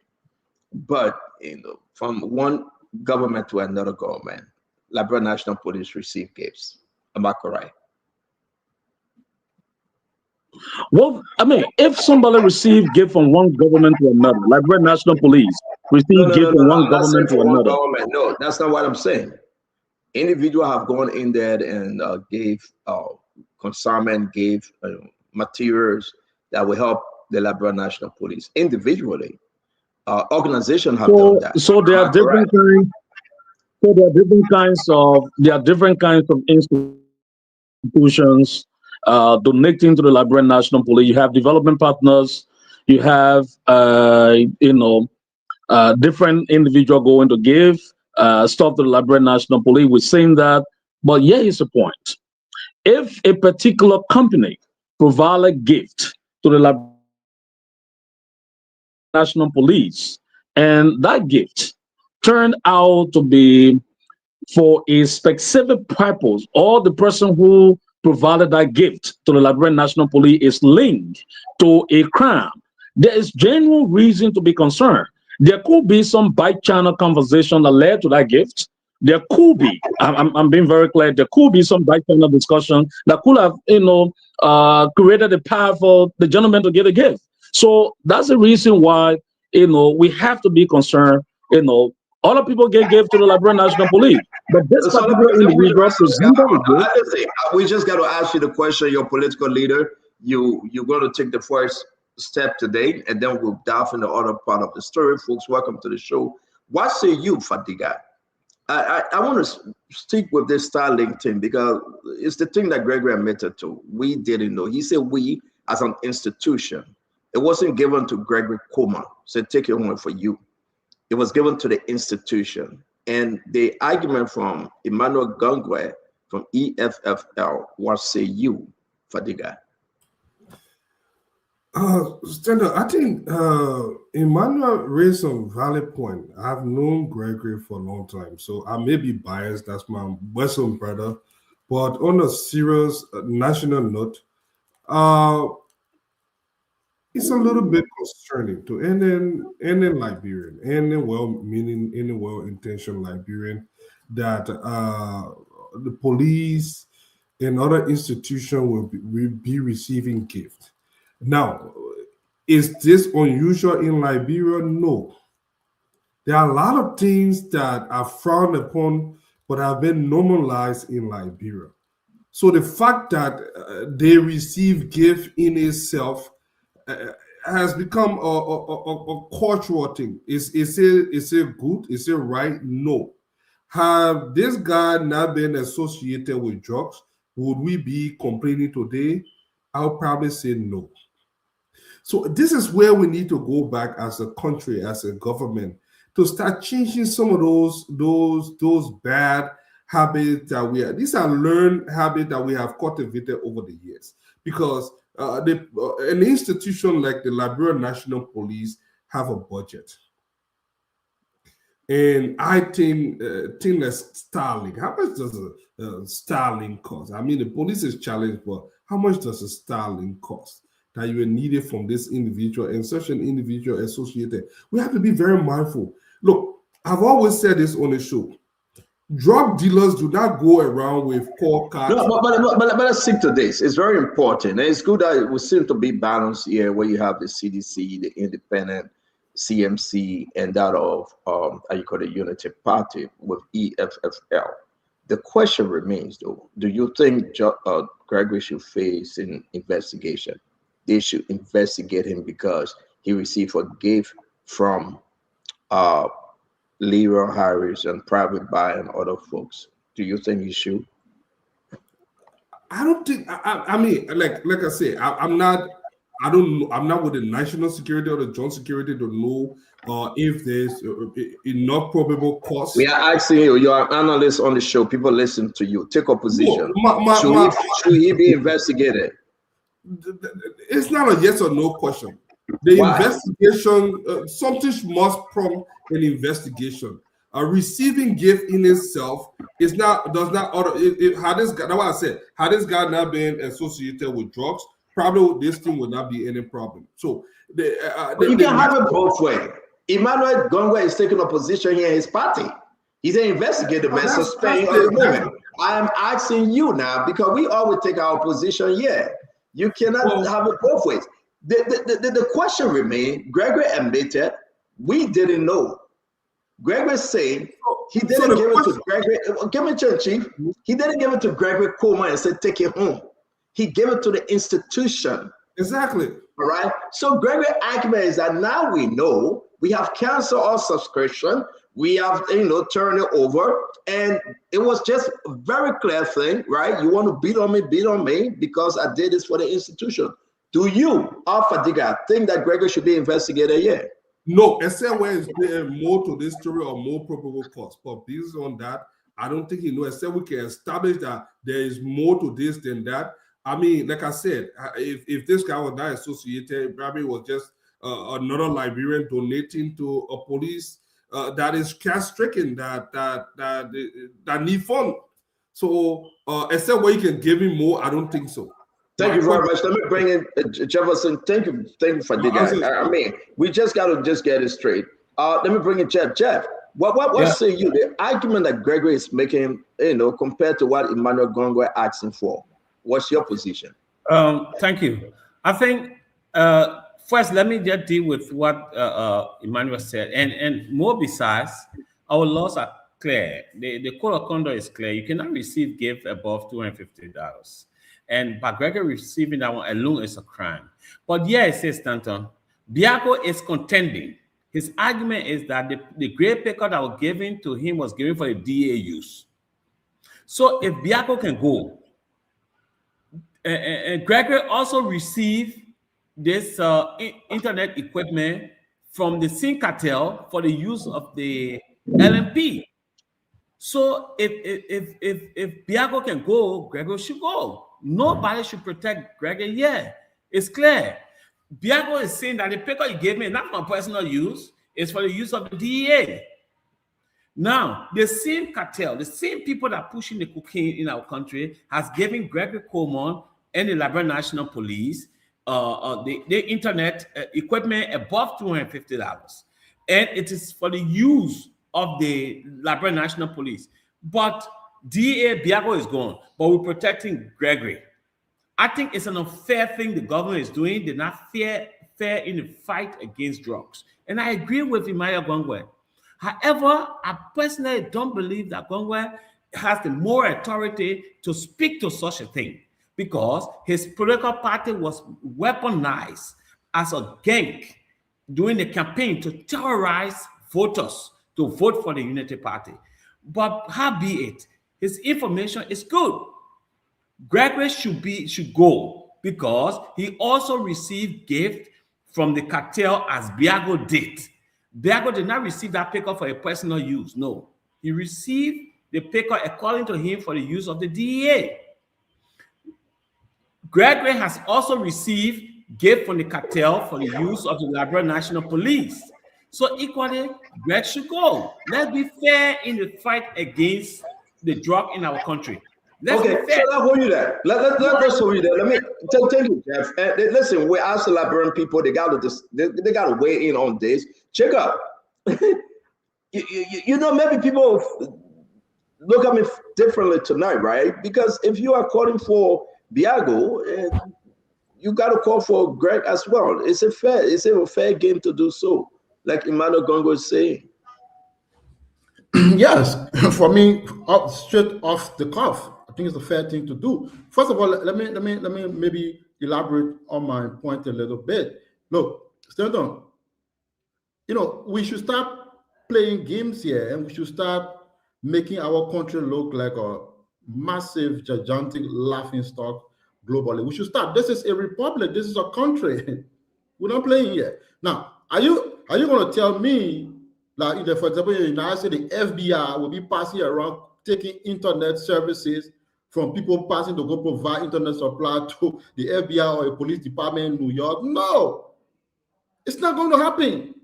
Because first of all, graduates should know better. Graduate educator would have all that kind of thing, but I don't understand what the guys can be. They can be too playful. This is the Liberian National Police. You are responsible to provide, to keep our communities safe, to keep us safe.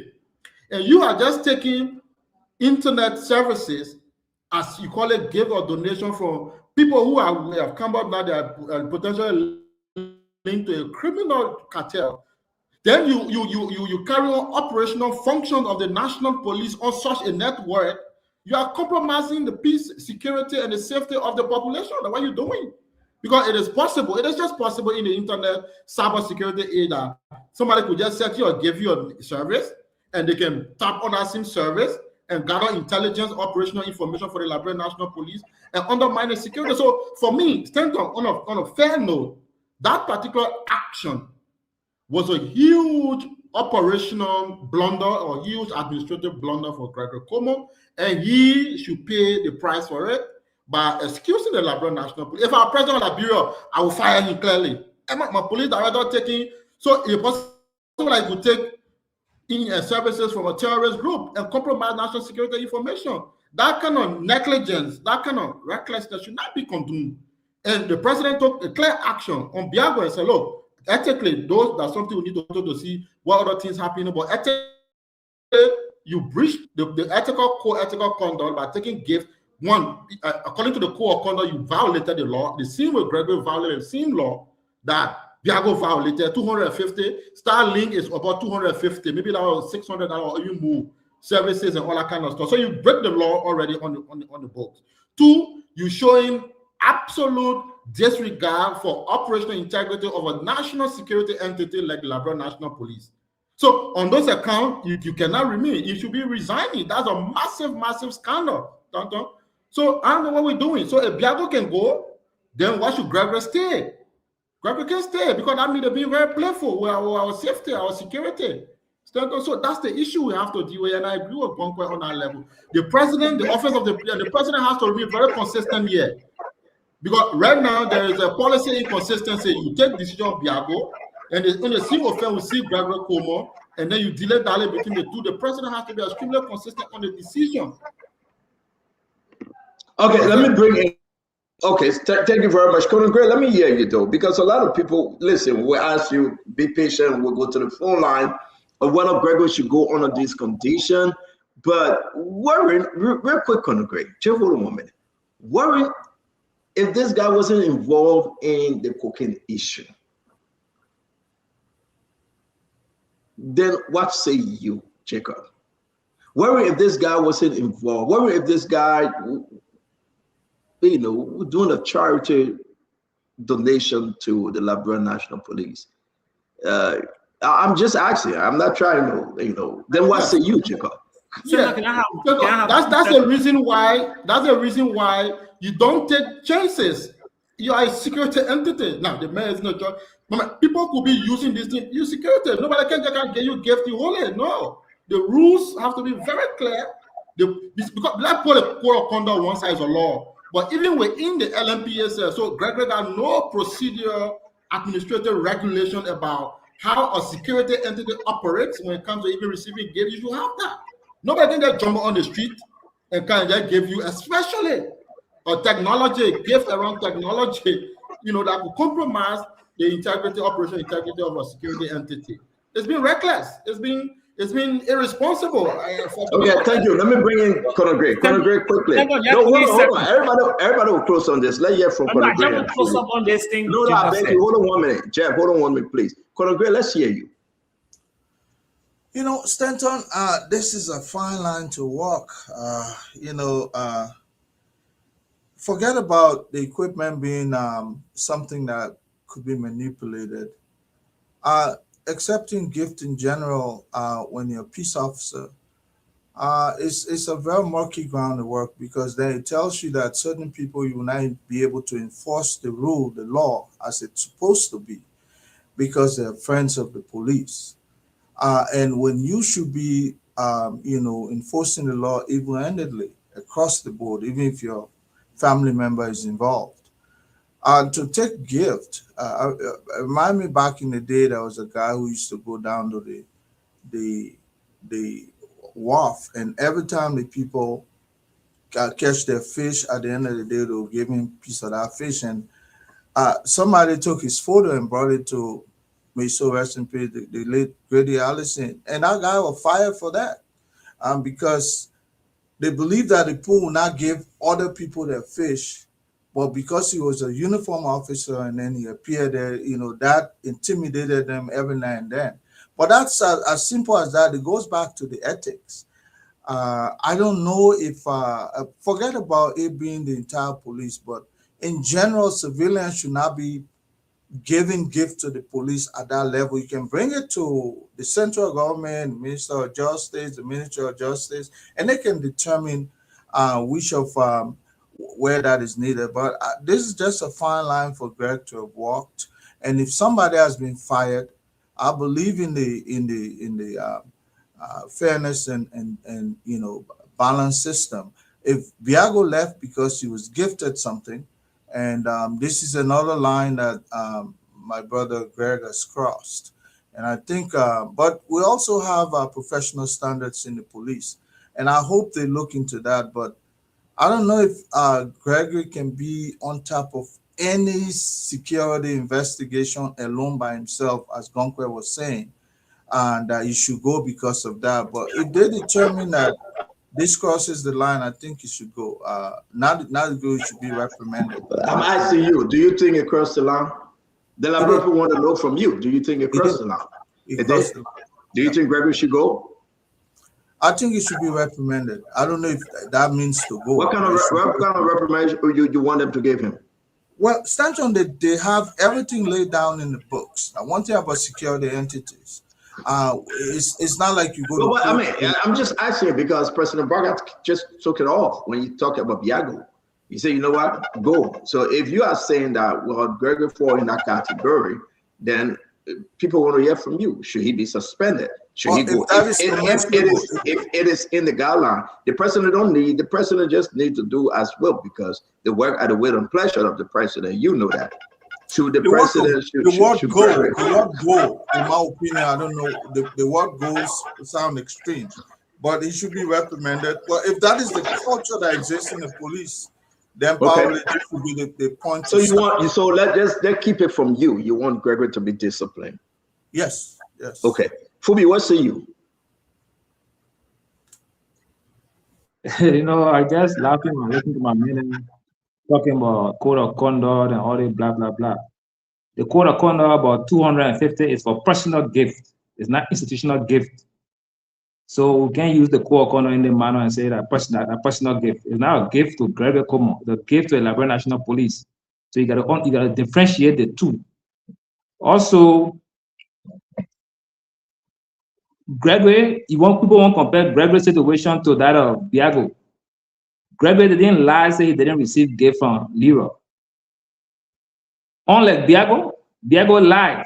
The first they said he didn't even know about the pickup. Next, they saw the pickup, then he gave about 4 or 5 different stories. He did different posts. But they see very pickup lying. So you can't compare the two.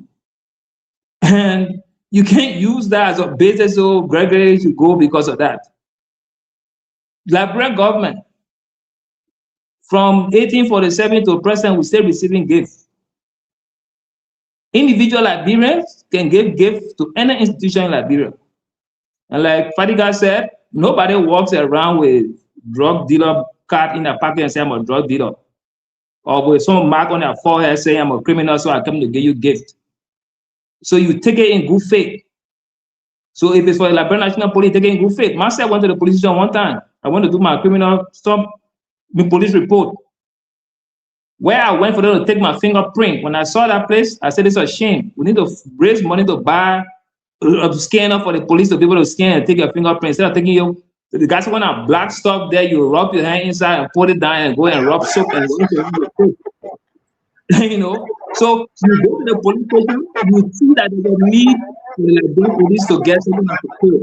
So let me ask you a question, Fubi, let me interrupt you and ask you a question. Was this given publicly? Or I didn't follow it, so I don't know. I can't speak to that.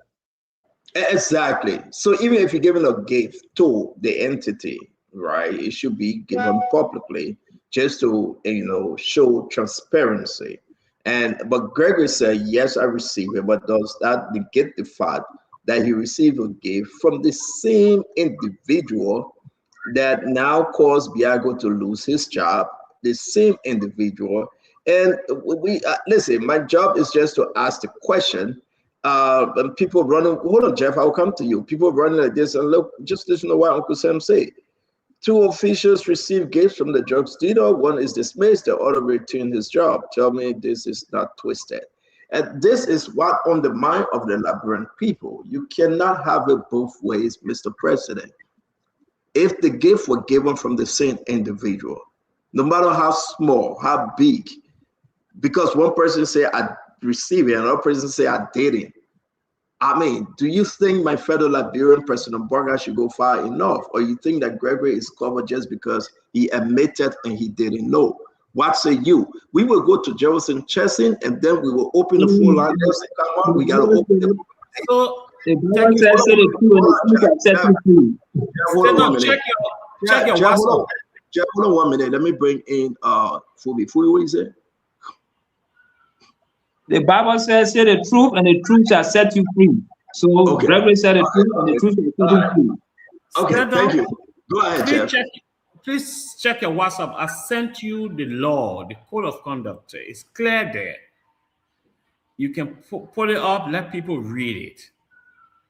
If Gregory received a gift, in fact, as a security entity, how can you receive gift from somebody and without even investigating? But people put the law up.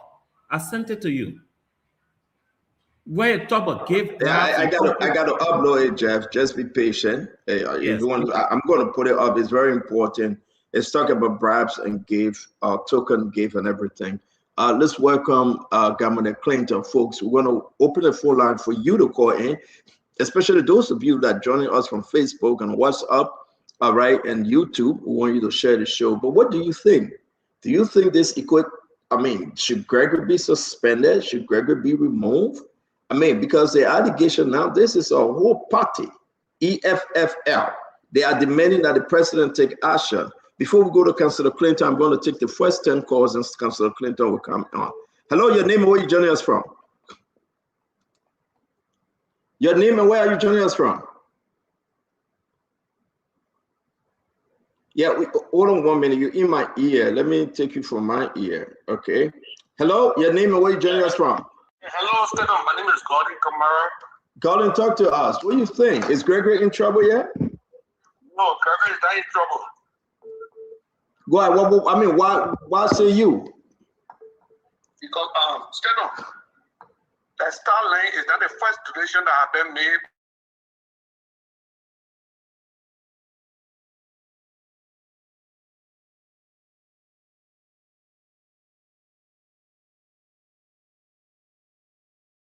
You are muted. You are muted. I said. Sorry. Go ahead. Say that again. I said the Liberian National Police have been receiving gifts for individual, body camera, traffic light, uniform for individual for the Liberian National Police. So my question here is this: if you ever receive a gift from somebody, a vehicle in particular. That vehicle. All right, thank you. We got to go now. Just give your point. You said no, you don't think so. That's your point. Thank you. Thank you. So he's saying that Gregory shouldn't go. We'll take both calls. Your name and where you joining us from? Yeah, I can hear you. Where you joining us from? I'm joining the conversation for a lot of people aside. Yeah, talk to us. Yeah, just so you know, Center, on that whole Gregory thing you're talking, they're not going nowhere. That whole Gregory thing, Gregory is safe outside there to save all of the guys that have gone to jail. Just watch it. No, I listen, I'm just want to get your view. What do you think? Should Gregory go because of this or he shouldn't? I can't say him go because my voice are going to make no changes. But then why you call for then? If your vote will make no change, then why you call for? All right, your name and where you joining us from? Your name and where are you joining us from? Hello, Stanton, how you doing? I'm good. Talk to us. The question is saying, because of the gift issue, guys, just get to the point. I mean, because everybody want to weigh in. Should Gregory go? Yeah, talk to us. My name is Charles Benson, Senior, and I'm calling from Michigan. Go ahead, Charlie. Gregory should go. They don't get the better by it. The part means that both of them receive gift from the same individual that's being indicted. So the sense of Diago, the president of Diago, he also need to take action on Gregory. Thank you. All right, thank you very much. Thank you. Those of you in Labrador will be taking your call. We will not let you down today. Your name and where you joining us from? Hello? Yes. I'm joining you from Massachusetts. Should Gregory go because of this?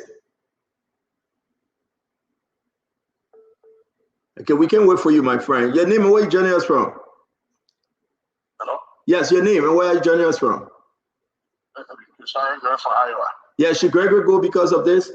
Yeah, Gregory should go, definitely. Okay, let me go ahead. Your name and where you joining us from?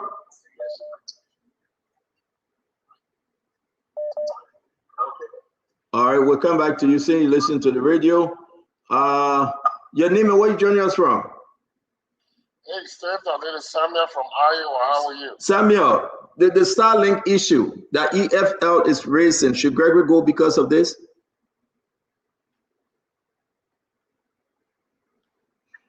Okay, Nelson, let me bring you on. The phone wants the calls, the volume of call coming in, go crazy. Your name and where you joining us from?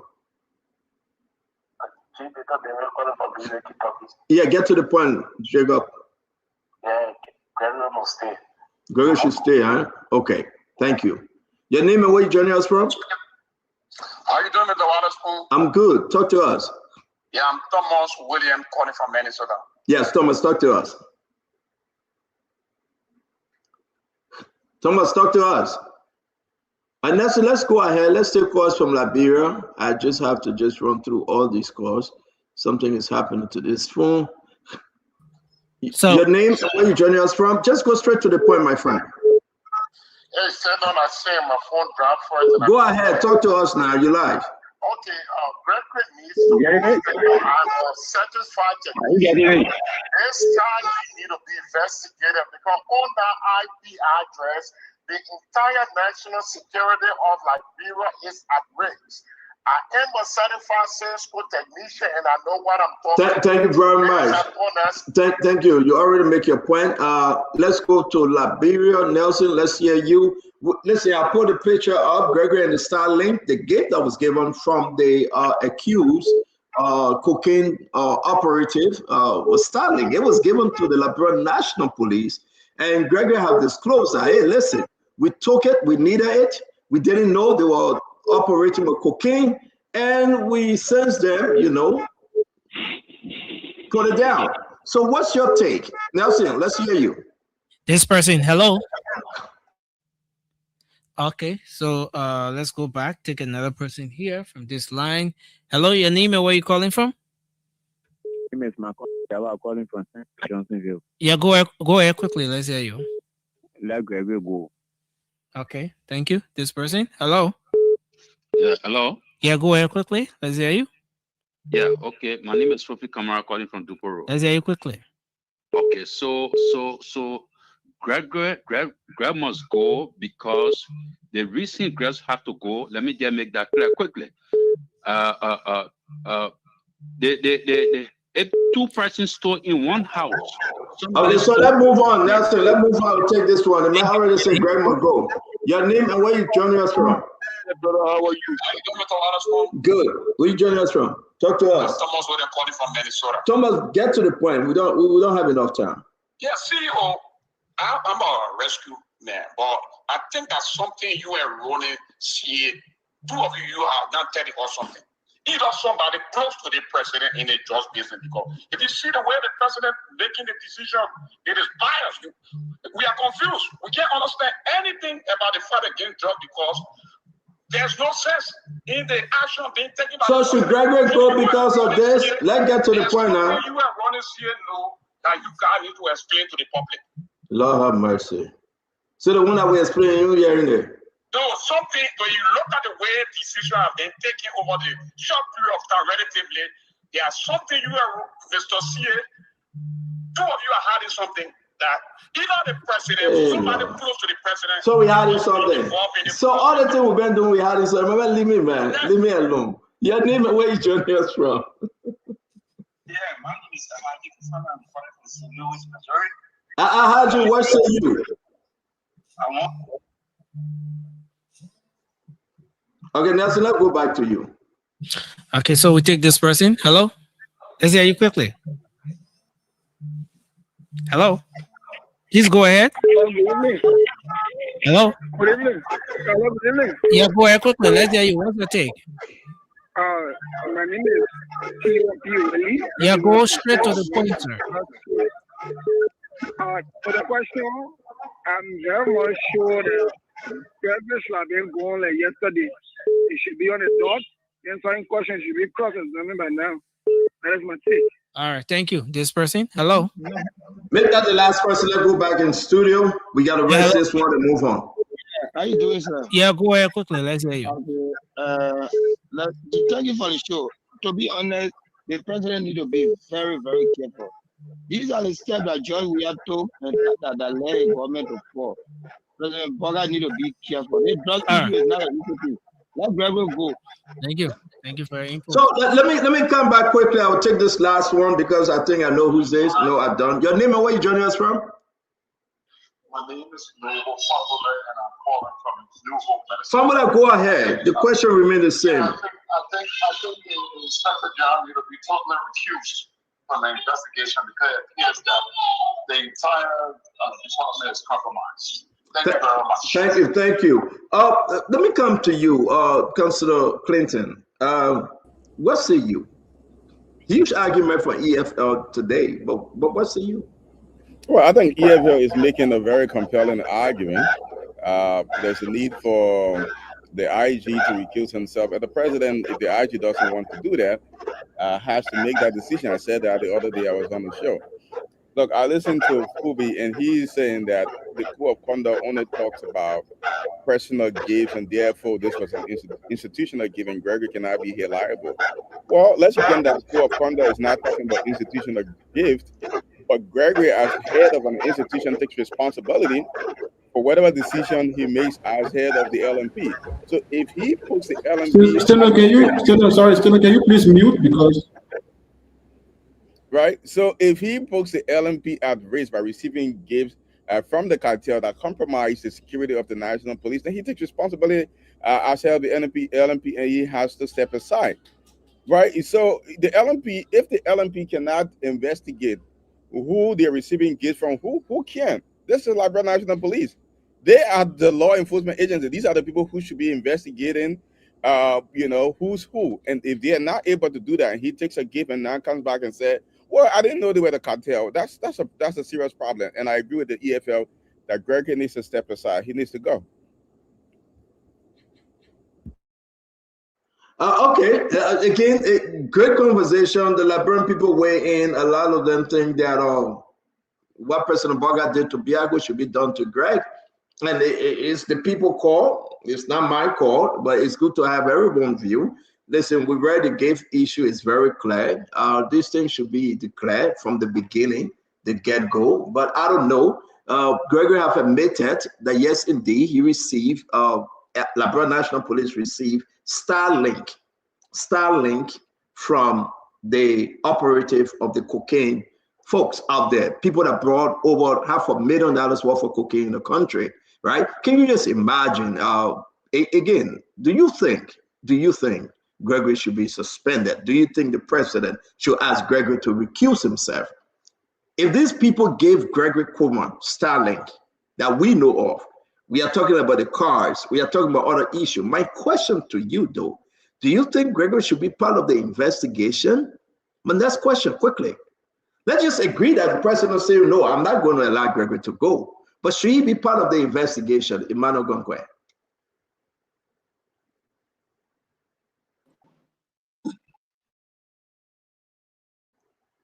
You got to unmute, Emmanuel, unmute.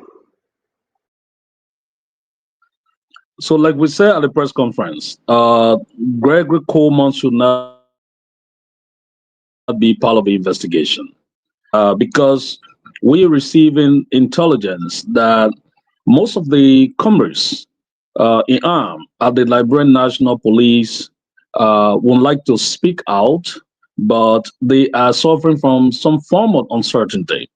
That what if we speak out now and Gregory Coleman is not removed or he's not dismissed, what happened to our jobs? So people are afraid. But if Gregory is out, I can only promise you that you will see and hear devastating stories that will come about, from the Liberian National Police. It is not just about the Starlink. CEO, there's something called leadership failure. What happened at the Liberian National Police with Greg's own associate being involved and linked allegedly to the drug situation, it is a classic leadership failure. Like Jacob said, such recklessness, cannot go unpunished. I don't know why we are holding one group of people with different standard and we are holding the other people with different standard. I mean, we have seen globally where people resign from their post for recklessness, where people, not because they committed a crime, but they resign because of recklessness. We saw, I was in the CDC back then, we saw the situation with Mike Abner in the 2011 elections when on pressurized Mike Abner to resign from the police, not basically because he gave the order for the shooting at the CDC headquarters, but it is because he was a head of the police at the time. And the pressurized Manasseh to remove Mike Abner from the police. So Gregory should take responsibility of his men' reckless behavior. So, I mean, there's no way we can keep Gregory at the police headquarters and then think that we're going to have an investigation that Thank you. We gotta move on. Again, guys, the investigation is getting bigger. Listen, let's remain with the drugs issue. We will get outside of the drugs issue. More news coming on. People are concerned. One department gave, they got punished. Another department they didn't receive, gave, and no punishment. The Liberian people will decide. But how strong is Greg? Letting Gregory Coleman go. How bad it is for this government, if the government, for any reason, allow Gregory Coleman. Can the government let Gregory Coleman go? That would be my just closing question. Can this government, Joseph Yima Braga government, let Gregory Coleman go? Think in yourself. Can this government let Gregory Coleman go? I'm going to keep you for last, Fadiga, because you're UPAC here. Let me ask, Jacob, do you think this government can let Gregory Coleman go? And let the Liberian people hear from us. What if something is preventing this government from letting Gregory Coleman go? What do you think, Jacob? Yeah, Stella, it's clear to me that the president, the executive mansion, the president has to be extremely decisive. Now, I understand that the reason why the government is being administratively inconsistent on the drug matter. And even like for dragging some of the issues is because I think you said it earlier, you are quite right, you're excellent on that point to say they're trying to prevent a political fallout with 2029 coming and then also trying to massage the government image in the public.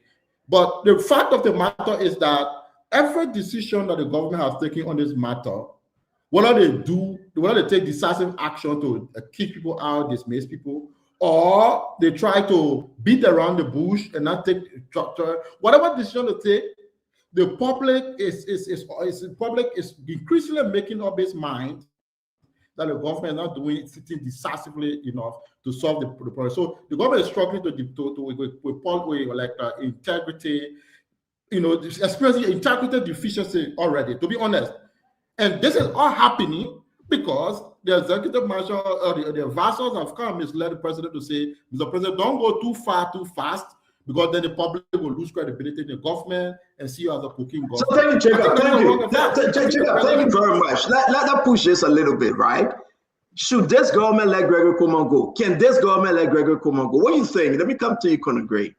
Everything, Conor Gray, you got to relax into the show, my man. You're too relaxed. If you're too comfortable like that, I think you're talking to somebody and you're confusing me. I want you to get in Zico, Conor Gray. Everything we know, though, since the whole investigation, can this government let Gregory Coleman go? Should they do so? Well, I don't think anybody should be indispensable to a government. If they have bent the rule, definitely they should not be an exception. When you make it sound always like... So you answer my question like that, then I will say to you, Conor Gray, then why we have an argument if Gregory have already admitted that, listen, I received a gift from the drugs dealers, from the cocaine guys? The question should not be whether it should go. The question should be what should the rule be that should be applied to him. No, the question is then why the government hasn't allowed Gregory to go? Why they couldn't just by now push him out? Is it very clear, Conor Gray? You can agree with us. I'm gonna say this: Gregory is a valuable part of this government in terms of investigation and so on and so forth. People make mistakes in the course of their career. If this is one of that's why I was saying that is this an institutional practice? Did it as it happened before? Because now I'm seeing people say Chinese people gave equipment to the police. So if this is a general practice, then this should not be where the rules should be applied. So then let the owner bring back Biago then. Send that one off. No, on the contrary, they said Biago received personal gift, not institutional gift. But so the personal gift that you're talking about, no, because the personal gift that you're talking about is in the LDA convoy. It's at the LDA. No, is there in the convoy as his personal gift, or is there as the so then again, Biago is that I didn't bring it yet. Jonathan Momolu put it in the convo. Jonathan Momolu, there's a whole story. I will explain that story. But you cannot separate the colors over here. If it was determined that Biago received, then we are cherry picking. Then it should apply to the police. Conor Gray, then we are cherry picking. Let me bring Anthony Chesson. I mean, you see what things I get so murky, that when it comes to Biago, well, it's Biago. When you go over now to Gregory, well, you can let him go. Maybe forgive him. It's just one off. What say you? So Stanton, what's happening here? You can clearly see the double standard in the government fight against drugs. But now, Gregory should not be at the LMP. Gregory should go. He equally received gift from the cartel that compromised our security. Gregory should go. But trust me, Gregory will not go. And why? Because Gregory is the one that's protecting all those higher ups in this government that is involved with the cocaine trade. He's the one protecting it. So they will not allow Gregory to go.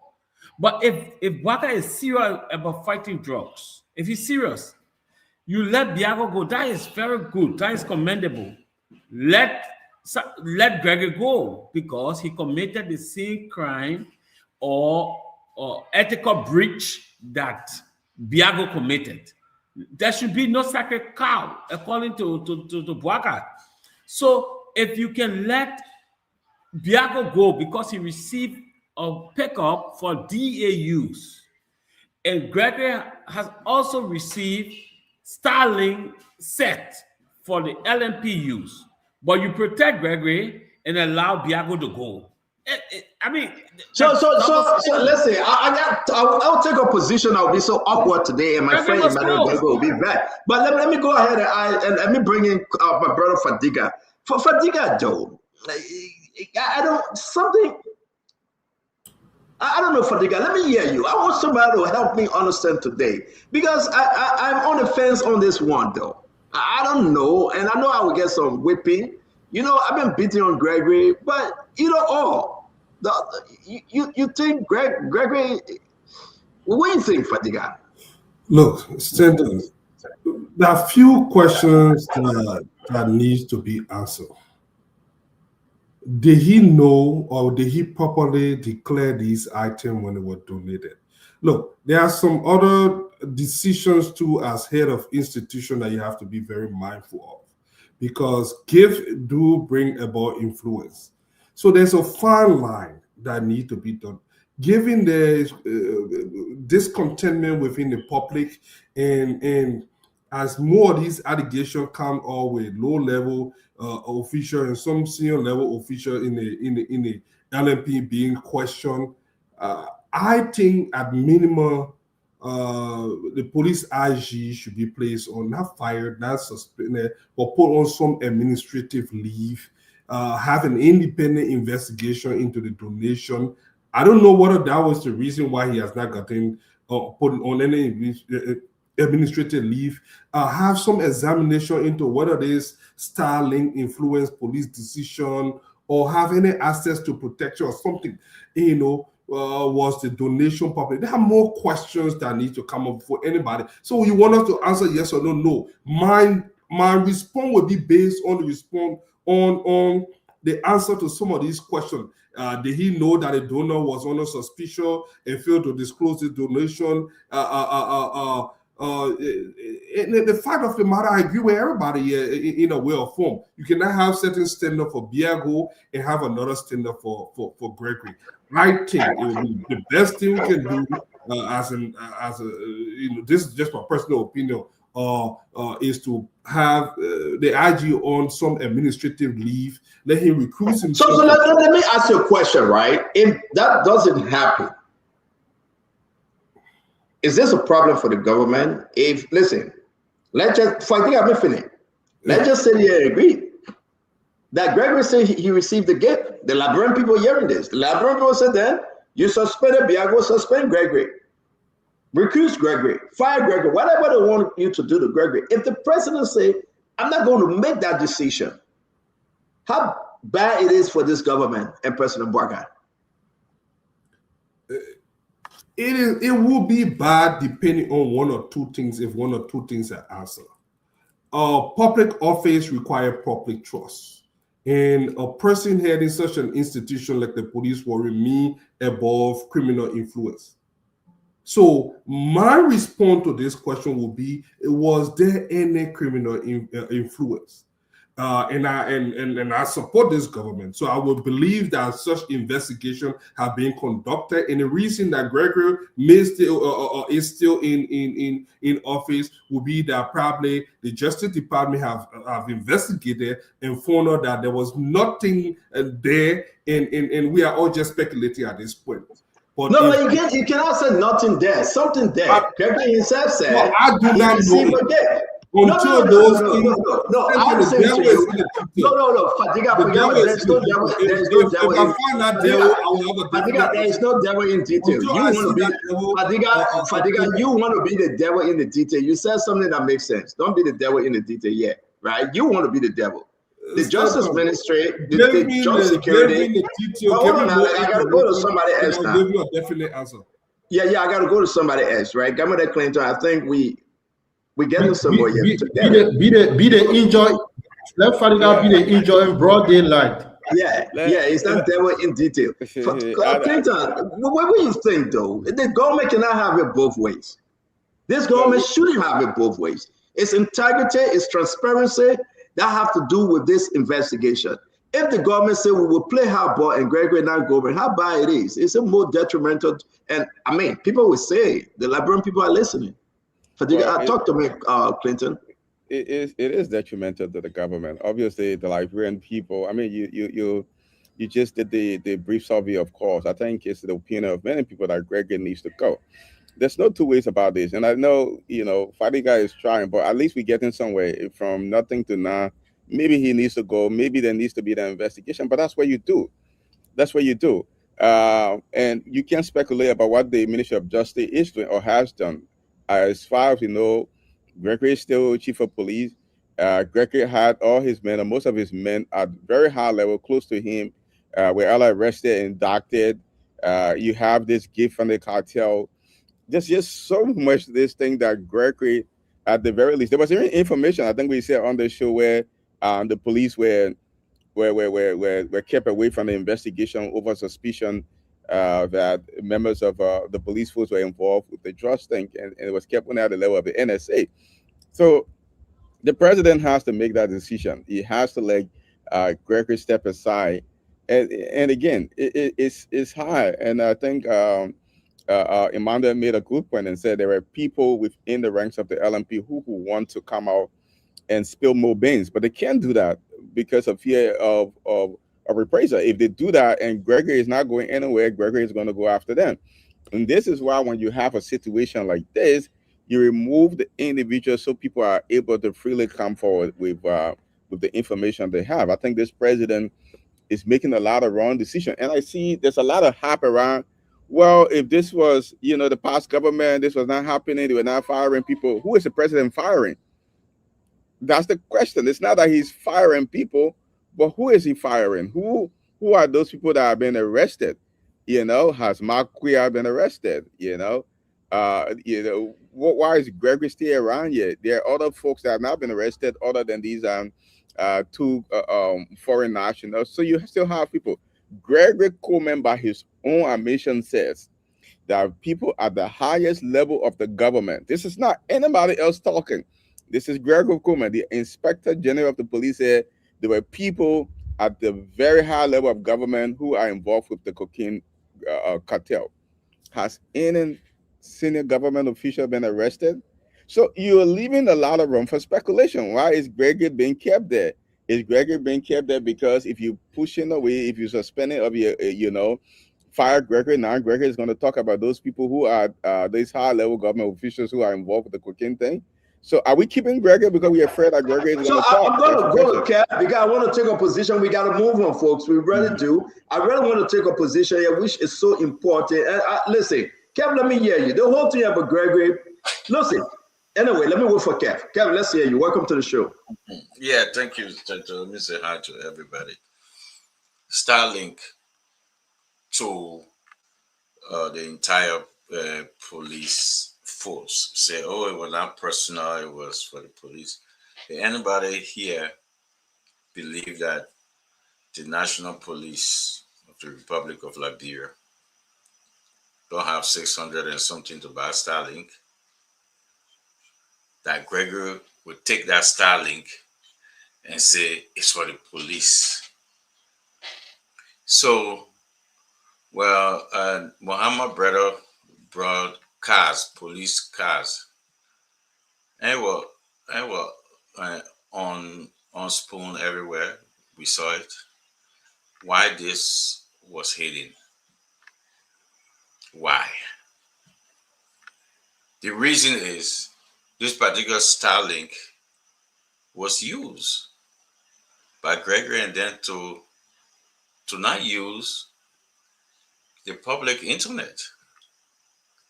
Not go through the public internet. They know exactly what they were using that Starlink for. They know exactly who they were communicating to.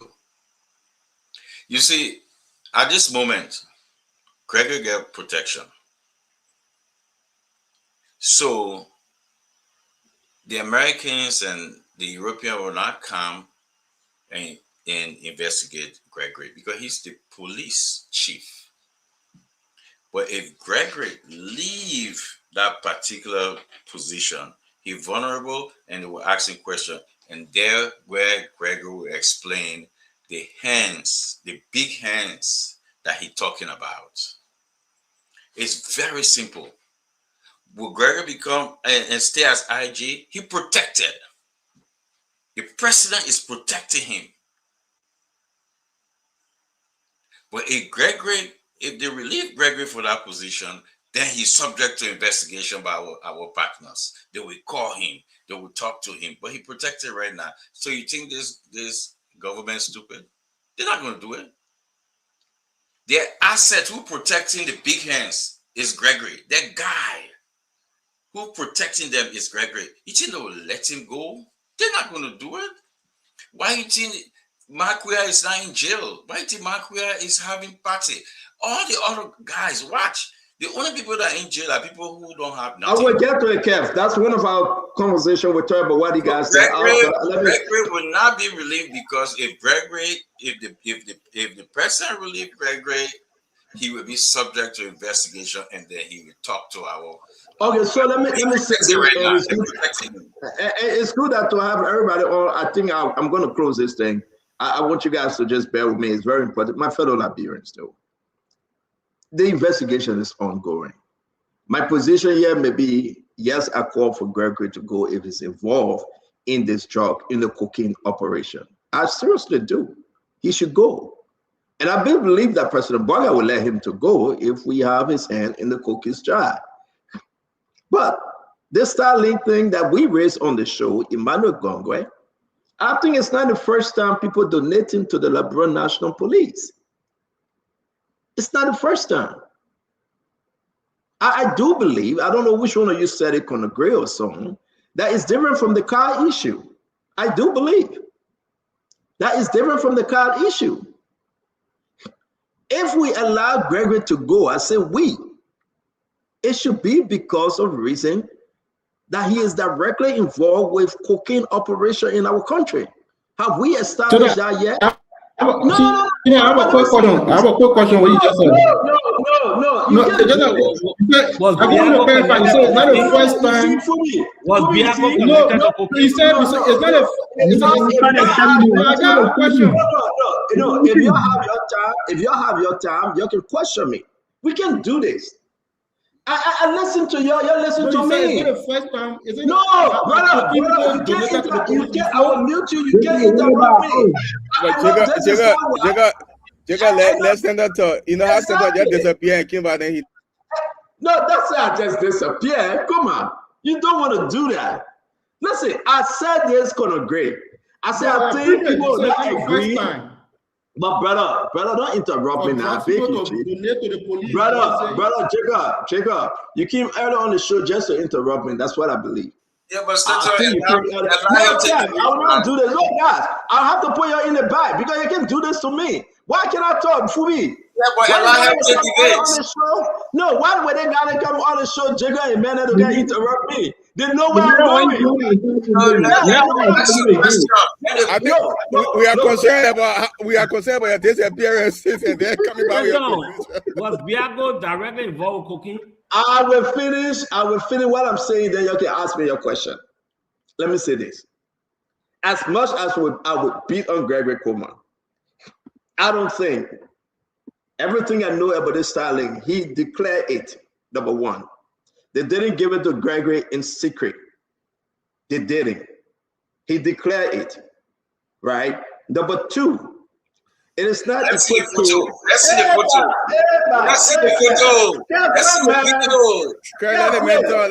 I'm not. When you guys are acting like juvenile, immature, you let my piggy hit my grandson or Levi. Captain, you know stop. And then some of them acting like my piggy are going to play basketball. My man, not be mature on the show. We having a great time. It is fully fair. No, don't do that. I mean, if you're not control Cap, then I have to put it in the back. Sedition, if you cannot control Cap, I'll have to put it in the back. Seriously. We got to say this. Let me finish, Cap. Exactly. Thank you. You have recognized yourself to be a sedition. Thank you, Jacob. My issue here is that it would be very important. I told you, Jacob lying to Musa Benete. Jacob eating Musa money for that. I told you. But let me come back on this. It is important for us to understand. No, man, you're trying to let me get serious, man. It had to get serious when they got it. I said sedition stop camp. Jacob stop it. Jacob has sedition. But it is only fair to say, I don't think, because of this styling thing, more investigation need to take place, but we should find something to have Gregory Coleman hand in the cookies jar. I do believe if Gregory didn't know that these guys that were involved in cocaine, it's quite different. And this is what I'm saying, quite different from Biago. The gentleman that brought the car to Biago, Leroy Harris, he told his people that Biago was his uncle when he introduced Biago to private bar employees. I want you to hear this, Colonel Gray. That's where I'm coming from. He told them he had a relationship with Biago. Biago, that his uncle. Jonathan Mamadou, they used to use the car to hold the beer and soft drink at private bar. There's a whole story. And Biago knew exactly what he was accepting. Biago knew exactly who was driving for him, especially in that car that was Jonathan Mamadou. Biago knew the operation. It's more to Biago that I have seen, that I have heard, than to Gregory Comer. If what I have gathered on Biago, if I can grab those things on Gregory, I will ask the president to let Gregory go. Suspend him. Can we ask our question now? Wait. But there is more to Biago. Not only that they gave Biago car, no. There is more to Biago than to Gregory taking Starlink. If anything attached, like Fadiga said, to this Starlink that we don't know about, and it is revealed, then we can ask the president to take action. So, I mean, that's my position. Look, I'm entitled to my own position. Everybody said their own. I think where we are today, we should look for more to the story. Yeah. But the comparison, Gregory and Biago, there's a big gap. There's a big gap. Okay. Biago is in too deep than Gregory. So let's move to the next thing. Oh, you want to ask a question? No, do this now, but we gotta go. You guys spoke 2 times on this issue. No, don't do that. Don't do that. We ain't going nowhere. We ain't going nowhere. We're still on the one. Don't move the discussion forward. We're still here on Gregory issue. We're nowhere. We're still on the one. Phoebe. The man has spoke 2-3 times. And that's going nowhere. We're still on the one. Well, we just want to ask a question. I want to ask you, ask the question. Okay, how many, stand up, how many? Let me ask the name of question, but stand up. How many people at the Liberia National Police, high level people have been arrested? Close to Gregory.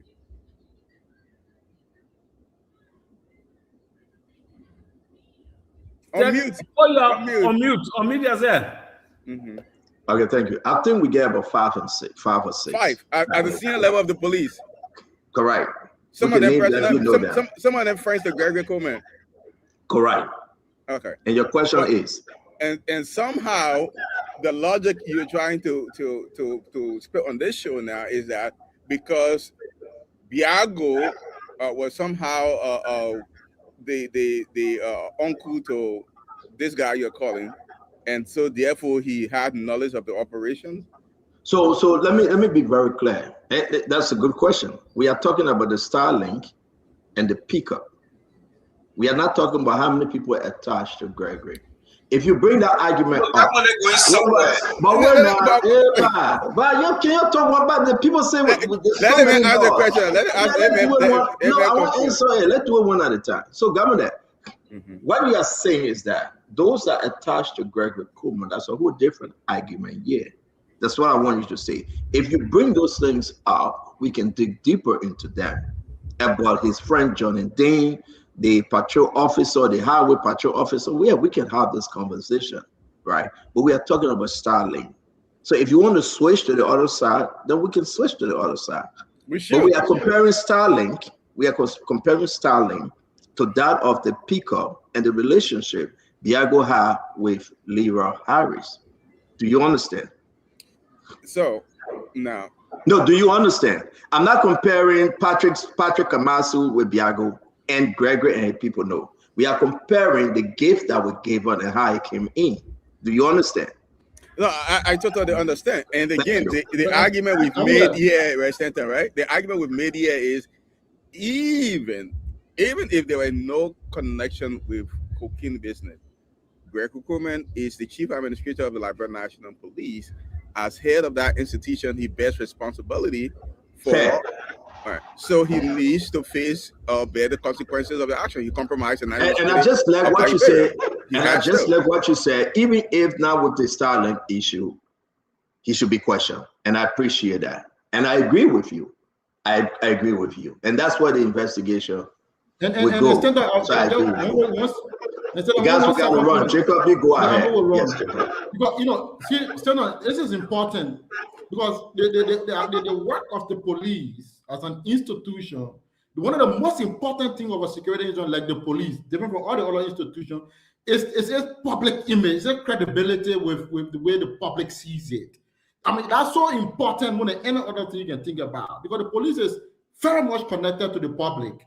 So you can't just say, okay, Gregory admit to Starlink, and you just drop the issue like that and just walk away. No, there was some kind of investigation has to be done, because the first question that needs to be asked is, this man who gave this particular access to the police inspector general or the police, does Gregory know him? What is the relationship to this man? But you're making my argument, Jacob. You are making my argument, and that's my argument I'm making. And when Fadiga said the devil is in the detail, we laugh. There's more to it, maybe we don't know. Can we establish that maybe this guy didn't give Gregory Coleman only Starlink? Can we establish that maybe this guy didn't give Gregory Coleman unknowingly? Maybe Gregory knew, and he know this guy. Have we established that? No, I have not. So I want to say to the Liberian people, we should set this thing aside. It is not the same. That which was given to Biago and the relationship Biago had with Leroy from Paribas is different. Everything we have seen, and it's not compared to Gregory. Except somebody can show me, hold on, Jefferson. Except somebody can show me on this show. I've been digging. If you get anything, I will be happy to bring it up. I have not established that Gregory have a personal relationship with Paribas. I want to beat on Gregory. Help me to beat on him. But we will not just insinuate because we're saying that, oh yeah, it's just a Starlink. And that's my argument. But guys, we got to go on. Jeff, and after you, Jeff, listen. After you, we got to go. Give everybody 10 seconds. Including Emmanuel Gongwa. Give everybody 10 seconds. Okay, so wait now. Okay, go ahead. Stanton, Biago was accused of receiving gift from the cartel. Biago recused himself and submitted himself to an investigation. Likewise, Gregory is being accused of receiving gift from the cartel. Gregory should recuse himself and submit himself to an investigation as to whether he received gift from the cartel and eventually be removed or relieved of his position. Gregory cannot remain at that position and at the same time, the LDA boss is removed. That's double standard. It should not be tolerated in the fight against the drugs in our country. Thank you very much, my brother. Let me come to you, Fadiga. You want to close up on this? We already got to go. Yes, Stanton, my position remains the same. Everybody here knows that I support the government, but my support must not be blindly based on just supporting individuals, even if they do wrong. So I'll give an honest, and I've been very honest about what I say here today. I don't. Everybody that knows that I'm a very blunt and direct individual. The police director did admit that Starlink equipment was donated. Like I said, the devil is in the detail. What we need to establish if few things happen. This admission did raise some serious questions. These are legitimate questions. Everything that you guys are saying, those are legitimate questions. I think the public deserves to know if those donations were made public, if he knew. So an investigation needs to be conducted to establish if any of those things happen. So I think I will not join you guys to say, oh, he should be dismissed. I know Gregory. I believe he's a man of integrity. I have not heard anything in the public or anything negative yet into our interaction or there to say, oh, he should be dismissed. I will not join you guys to say that, oh, he should be dismissed. No.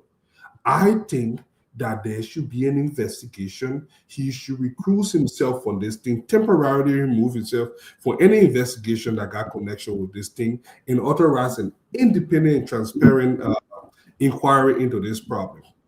And if it is found that he had nothing to do with it, he should be put back to resume his duty. So what would be the reason why I say that he recused himself? What should be the reason?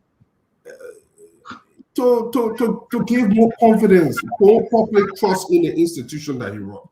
So what should be the reason he should recuse himself? To give trust to the process. Haven't done anything wrong? Well, the idea of accepting gift, hearing. Okay, so that's the reason. The idea that under his administration, they received gift from the cocaine operative, he should recuse himself. That's the reason.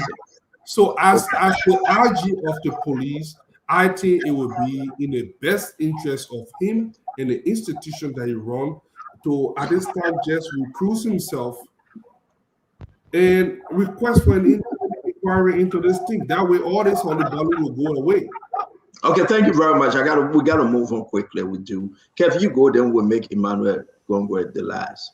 Okay? Let me throw something. First of all, hold on, we'll come to you. Let Kev go ahead. Kev, go ahead. First of all, the chief investigator and making the argument that he don't know if he received it from the cartel, it was a gift they gave to the police. So why is he investigating? The chief investigator don't know. We're in trouble. Fadiga, I must commend you for taking that stand, because I guess you saw when Stedon went in and out, because you took the first stand, and when you saw him went in and out, you realized that, okay, I think it's time to put country first, because Stedon left his position and came to another position, but probably he playing or something. But I must commend you for taking a position that put the country first on that. I don't need you to commend me. I'm just being a rational person. Yeah, fine. It doesn't mean that Gregory is. Let me finish now. Fine. Let me finish. You can take it, but Gregory, that's the honorable thing to do. Recuse himself, whether he get hands or get hands inside. Recuse himself and get some confidence in the system. I buy that from you, and that's what I think should happen. But guess what? The president will not allow him to do it, because Gregory. They know what Gregory is doing. The president knows what he's doing. They're not gonna. Thank you very much. Thank you very much, Colonel Gray, Fubi, and then Emmanuel Gongwe will take us home, guys. We got to push this thing. We got a lot to cover. Go ahead, Colonel Gray. And Senator, let's not lose sight that Gregory could be, something that an aggression that. He has caused. So what we refer to as Gregory is that people are using their aggression against him personally, and looking for anything that will be thrown at him, and probably they want him removed for that. But I can tell you, we are looking too much into the communication. Firstly, Starlink is a proprietary equipment owned by Starlink, whether it's international or limited. Nobody is capable of programming anything in there. So the idea that they could hide something in there, all of that, I would like to look back, what was the police using before this era? Maybe that's the same equipment. Who knows how they got it? So that's why it warrants an investigation, so that we can go and see if this has been an institutional practice. And this is where you should stop at my. Thank you. Let's squeeze Fubi in quickly. Fubi, let's hear your closing on this.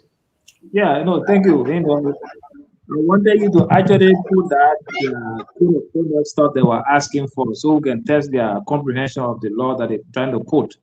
But like we said earlier, Conor Gray, you just hit the point also about the guys trying to use their aggression and finding a way to, because now they see Gregory as a bad guy to them, so they all want to jump on it and say, let him go. They got no case. They got no case against Gregory. The CEO, you said it right. You can't compare the two. Like I said earlier, you can't compare the two situations, Gregory and Biago. You can't compare the two situations. And then you all want to say, oh yeah, you're friendly with all these people. Yes. Joe, we are friendly with Samuel Twe, McGay. They sanction all those guys right around. They didn't sanction him. So would you say you're guilty of all the things that the guys did around him? You can't do that. So you can work with people. They can be corrupt. They can be part of wrong things, and you can be part of it. So there is nothing wrong with you having friends that work with you and they charge them for corruption, and they must charge you automatically. You can't do that. So you should understand the basic stuff. So you can put something else on Neil Gregory, but not the Starlink issue. Thank you. So Fubi, let me Fubi. I want to ask Fubi one question.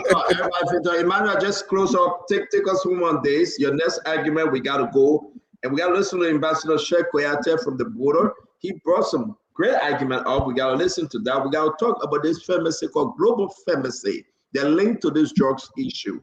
When they came to the country, who brought them to the country? Are they involved in the cocaine operation? This one is a big breaking news. We gotta bring it to you. We got to talk about one of them were arrested today, today at Rabat International Airport. He was about to leave the country and he was arrested. It's a big thing happening, my friend. I want to tell you guys a lot of stuff is happening, and we're talking about the port decentralization. All the port on their own. So let's squeeze everything in. Emmanuel Gongre, you want to close up on this thing? Thank you. Like I said, there's lack of confidence, now in the police from the public. You just did sampling, of course, and a lot of people believe that Gregory should go. I continue to say leadership failure, even just leadership. Let's forget about the styling. But the fact that Gregory Coleman is hailing the police and leaders of the police are seen escorting drugs, close associates are allegedly involved. That's leadership failure. That alone warrant Gregory dismissal or suspension. Forget about the styling. Forget about styling. I'm telling you, there are a lot of people within the police that are willing to speak out, but they would not do so until they feel comfortable. They will not. So the more we have, Gregory sitting all the investigation, I can just say to you Liberians, yes, we have some of the smarter people in government now. They will try their possible best. They will massage the situations. They will look for scenario that will fake the current situations, and they will distract everybody from the reality. And I can say to you, nothing much will come from out of this drug thing if we continue on this path. All right, thank you very much, and thanks to all of you. Again, our position remains the same, to each his own. I'd like to say to all of you, it was a beautiful show. I want us to run quickly on this port thing. What I won't come to Councillor Clinton. All the port, the president signed this thing. The president signed it. You can't take it back. That it's a law now. It's a law that every port will be independent. Every port, all the port. So Sekou Dukley, the current port managing director, he got 1 year to do a full turnover. That the president have signed this thing that Youngly been fighting for, that DeLong been fighting for, the president have signed it. I want us to go there. But before we go there though, one of the guys that actually we've been talking about, Makia, in 2 months prior to his dismissal and his name being called, this is Makia building. It is right there before Rehab Junction, going towards the airport. In 2 months' time, they begin to cut their stuff and they start put up. They got a lot of building. We are tracing the property in the country. This is one of the major things Makia was doing from the airport. The deputy at the airport, Makia, this is what he was doing before the president called him loose. But Makia is free. The man putting this thing on, he said 8th level, they were doing as a skyscraper. Now, this building got something to do because all the people that joined him, I cannot give you that story today. All of Makia property, we are mapping them. We will reveal them to you. This one is huge, right? Remember, they said Makia has alleged he had a boat, he was transporting, he asked the government to bring in the cocaine boat, ship, anything. Those boys have the operation going.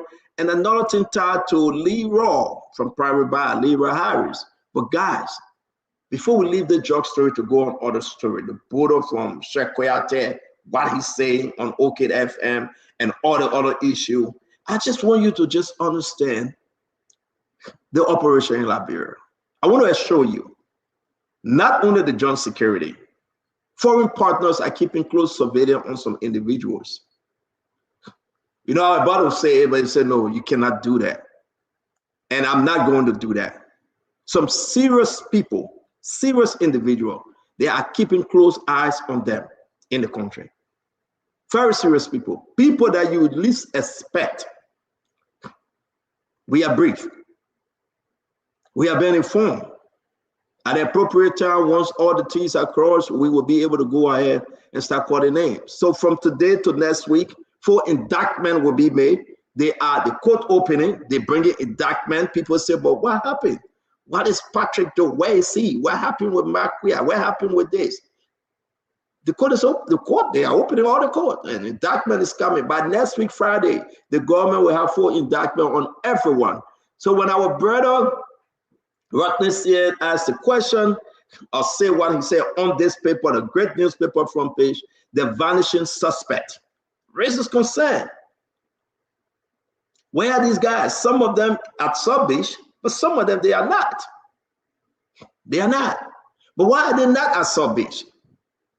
We received intel, maybe Conor Gray will help us with this one, that you cannot put them all. South Beach cannot host all of them because the government is afraid of jailbreak, because the government is afraid of some terrible things that will happen if you put all of them at South Beach. So the government have them other places, but the government have them. So the argument that, you know, they are not around, yes, indeed, some of them were charged in absentia. They are not around, but those the government have charged, Johnny Dean, the patrolman, the NSA guy, Christian Yanti, Jamal Jola, most of these guys there, they have them where the government feel comfortable for the safety of them and for the investigation to have them. Let me ask you, Conor Gray, and I will go to Councillor Clinton and Alf Fadiga. Conor Gray, though, is this a normal thing to do, knowing, you know, the condition at South Beach? You know, there's no prison that is too small to accommodate anybody who has who is at a risk of flight. In other words, if these guys will escape the country, definitely you have to hold them somehow. Even at a detention site, it could be a police station or wherever it is. But yes, the condition at the prison compound there is deplorable, and it's overpopulated. And we as a people sometimes would tend not to look at the capacity of a specific structure. We just, you know, we believe this overcrowdedness, and sometimes, yes, that can lead to further crime. That's why the prison now is seen as a place where people go, they are free to do anything they want to do because of that overpopulation. So that could be a genuine fear, but are these people being supervised while they're out there? That's also important. If not, I know anybody who tries to escape while they're so let me answer that question. It's very good because we had a long meeting today with some folks in the government. They have assured us, and they have assured they want us to assure the general public that yes, indeed, they have been closely watched. They have been 24/7. They're on them, but there will be no way the rumors of prison break. And, you know, and they have to protect these guys because people are saying, hey, they will kill each other. People know too much, and you don't want them to put it. You said it, the overcrowdedness as well. You cannot send them to Bomi County or Bon County. Michael Brown escaped, nobody. You know, it's a lot of things happening. So, but more people are coming in on a grade. So you are quite correct. But the government is showing the public that at a given time, these people will be in court. These people that they arrested, right?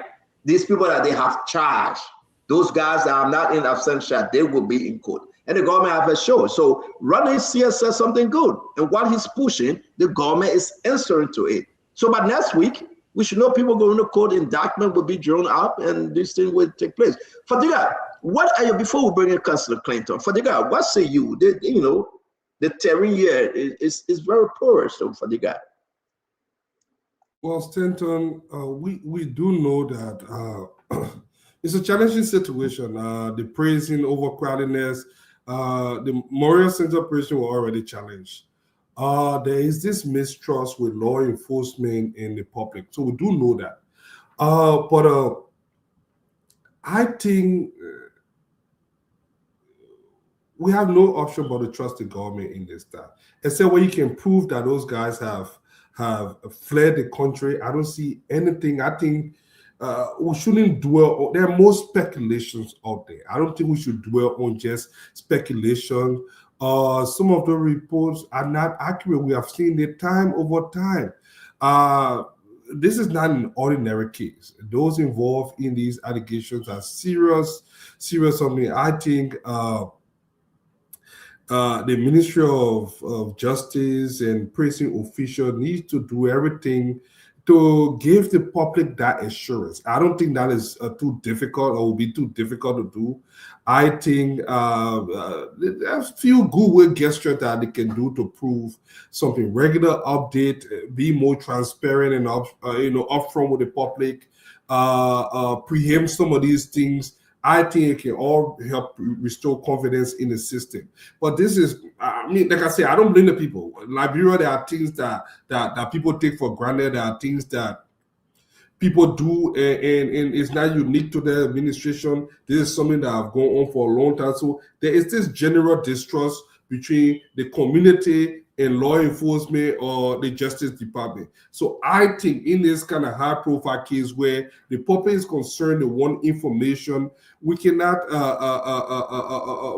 continue to just rely on getting information from different news outlets. I think the government, this is where they need a right public relation, so where they can get ahead of the story. And I agree with you, though. I think we don't have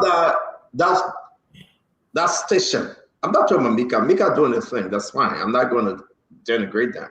But the place for information, like after 2-3 months, you see Oswald coming up to say something that people already know. Or Gregory Kuma coming up to say something that people already know. I think the government is behind the ball on this one. You are right, Fadika. Let me bring in Councillor Clinton.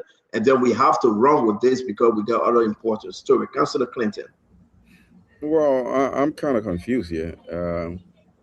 If this argument that the central prison or other prison facilities in the country are overcrowded, somehow they can accommodate all the other people there, but not the drug people. All right. I mean, again, you guys can make that argument that somehow the thousands of prisoners are in that prison. The central prison somehow can accommodate them, but it can't accommodate the drugs guy. There's no demarcation. There's no separate cells in these prisons that we can put people and have them separated so they are not talking. So we have to keep them. So the safest way for the government to do that is to have them walking on the street, and then we can be following, and we have that much resources to put people behind every single people involved with the drug cartel 24 hours, have intelligence people on there. But we can't put them in a confined space because one, they will jailbreak. So when they're out, the chances are they can't run around. But when we put them in a confined space, they will run away. Yeah, okay. You're in Gregor Kuma, you can continue with that other thing. But here is the thing. The decision of whether someone will stay outside is not the prerogative of the executive branch of government. The executive branch of government can charge these folks and bring these charges, let them go before a judge, and that judge will make a determination whether or not they should make bail. It's not for the executive to just sit there and say, these prisons are overcrowded, and when we put them in the jail, they will break the jail. But somehow, these same folks over here, people that have come here many times and say and talk about how porous our borders are, and how amount of fact it's not even to the Freeport and Monroe that you brought stuff that people use boats and the border is so poor. But the most logical thing the government can do is to let people be walking around and have people survey them, and somehow they can't go through this poor border. When we put them in a confined facility, is the problem. Something like, I get to say, that other logic there, I don't know. Yeah, but so that end with you, Emmanuel Gongwa. What do you want to say on this issue, Emmanuel? Stanton, I want to say something on that issue, please. CEO, listen, during the Weir administration, I was arrested. At least I have a first-hand experience on the South Beach. I went there. I slept there for some days. So there is special building when you enter South Beach, way at the end, that is never overcrowded. that building was built by this guy Williams, who spent a lot of time in the prison doing the alien administration. So the building is there. In fact, it is a building that hosted Charles Salib, and I think it's a building that hosting Prophet Key. So that building is never overcrowded. They have DSTV, they have just almost everything there. So I don't know where somebody is coming from with this thing that the prison compound is overcrowded. But I don't want to doubt the government on this one. It's not about the overcrowdedness of the prison compound, Emmanuel. It's more about security. If you are bringing in international, transnational, white national drugs operative, people that get money, right? You cannot box all of them, under the same house, right? And you gotta understand the security concern. They are selling to you, to me, and the general public. Now these guys, then they still got them under control. They may not be at South Beach, but there are places that we know. So the issue should not be about prison compound being overcrowded. It should be that we have placed in other special confinement, and create that confidence. But you see, when the government all the institutions start to lose credibility, anything else you say, the people will not believe. It's safer for the government to place them on special confinement, but the police is losing credibility. So because the police are losing credibility, anything else you say in the public, they will not trust it. They will not believe it. All right. So the debate should not be the place is overcrowded, because tomorrow morning, there are all the prisoners going to jail to South Beach tomorrow morning. So the debate should not be about being overcrowded. It should be for the security of the investigation that we are doing. We are placing them on a special confinement and communicate that to the society. And the people will believe it. But because the police are losing credibility, that's why they are struggling, to convince the people as to the well-being of those people who participated or the people that they arrested.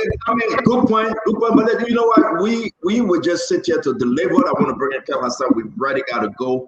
Kefiko, let's talk to you. I got to bring about this pharmaceutical company and the link to these drugs. Okay. But there's the weakest argument I'm hearing from the government. That's why we're saying that this government don't have no credibility.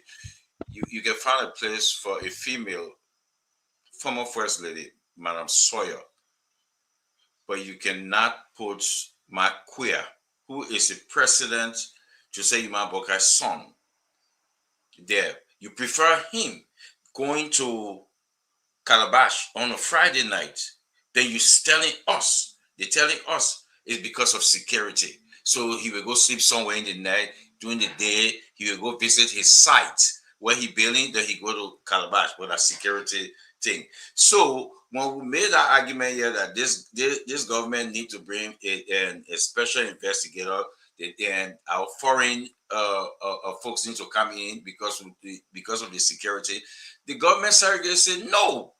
They kick back against that. They said the state is capable of taking care of that case. Before we make that argument here, now they're coming to us and say, oh no, we're keeping Mark Queer gotta go to Calabash because we don't have the prison is overcrowded, but Madam Sawyer can go there. What logic is that, man? Okay, so Kev, I asked that question about Mark Queer, right? And it's good for us to have a fair conversation here. I did. I asked a question about Mark Queer, about Patrick Doe, and all of them. The full indictment is coming up on these people. They were charged. They are still under investigation, serious one. I think the government tactic here, by next week, most of these people there, seriously, what I'm hearing, right? The arrangement will be made. They will be placed behind bar, whether in Monrovia or outside of Monrovia. But the government argument, because I was very forceful today, is that we know where they are. Some of them they are places that they cannot get out, right? Since they were in charge, they will be going to court. The lawyers talking, the client talking, and I think from that, but let me say this. I think stop interrupting. I ask you a question. I'm not interrupting. You ask me a question when I'm speaking, Kev. You always ask me a question when I'm speaking, man. Marquia is not soil well. No. But you know, Fatiga. The special preference for Marquia because he's the president's son. Okay, so you ask a question, you answering it. What's your position here? That's the question I asked you. Please check your WhatsApp, man.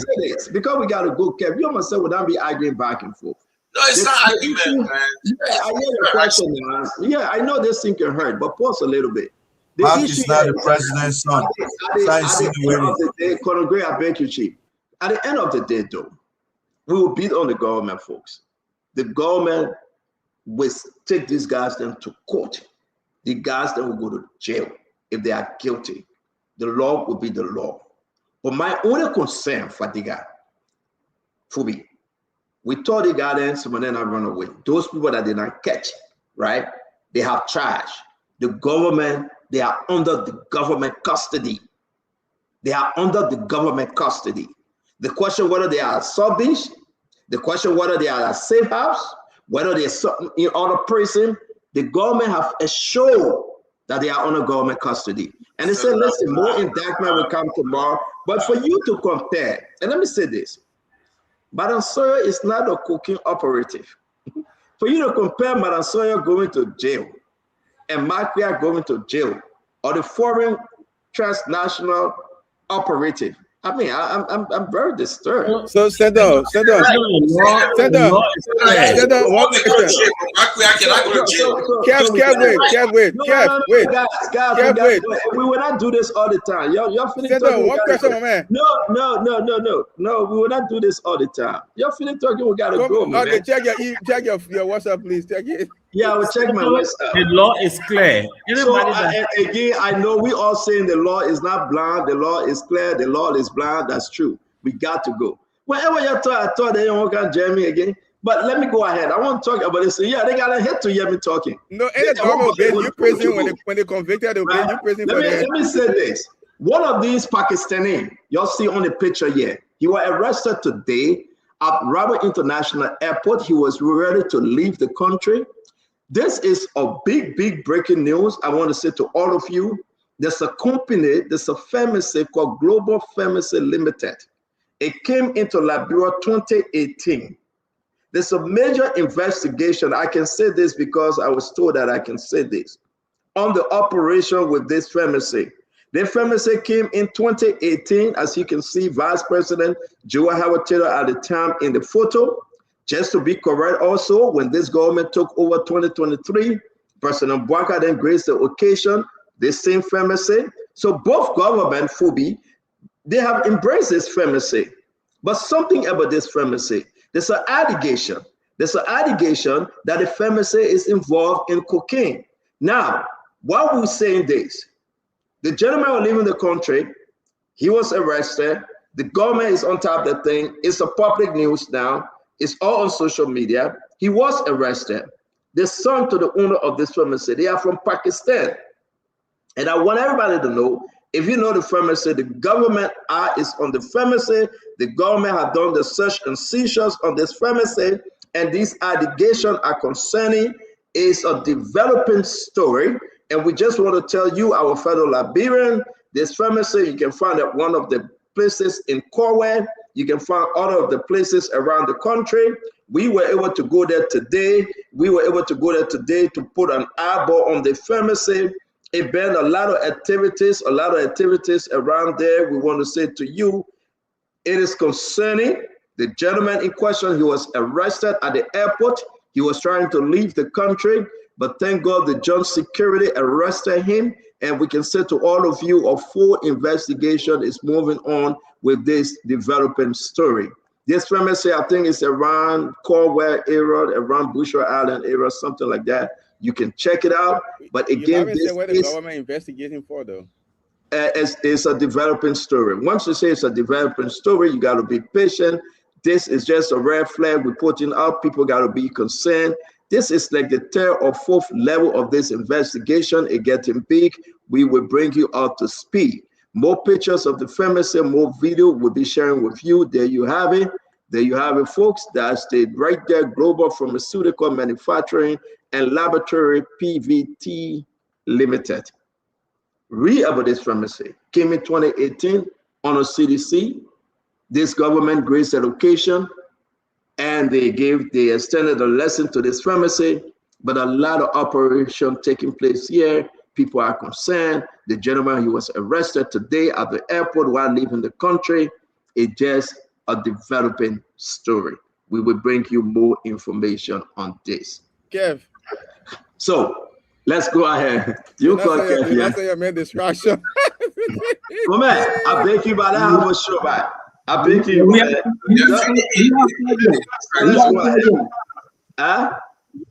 are project. I didn't say it though. I didn't say that we are project. We are no project. Now we have project. So the guys are responsible for the $317 million drop. Yeah, leader, man. You see the picture they make you file for the pharmacy like with the former vice president. Fadiga, they gotta get problem though. Fadiga, you see the issue here, Fadiga. No, guys, wait now. I come to do a clean show. I don't get involved with your partisan something. That's the only picture I can find. Jua Howard Taylor in the middle, and the person that got arrested, he right there, right, with Pakistani people. Then you want to blame me? They global company firms in Fadiga. Why they want to blame me? You get another picture, bring it up, Fadiga. I mean, yeah, you gotta get another picture. You'll bring it up now. We stay on the cooking story. That's where we.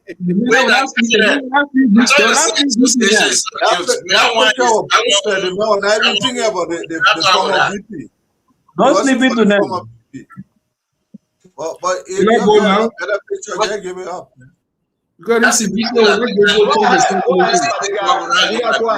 They funny all kind of thing. Stanton, is that pharmacy? I'm shocked that we just know about that pharmacy. I will say this.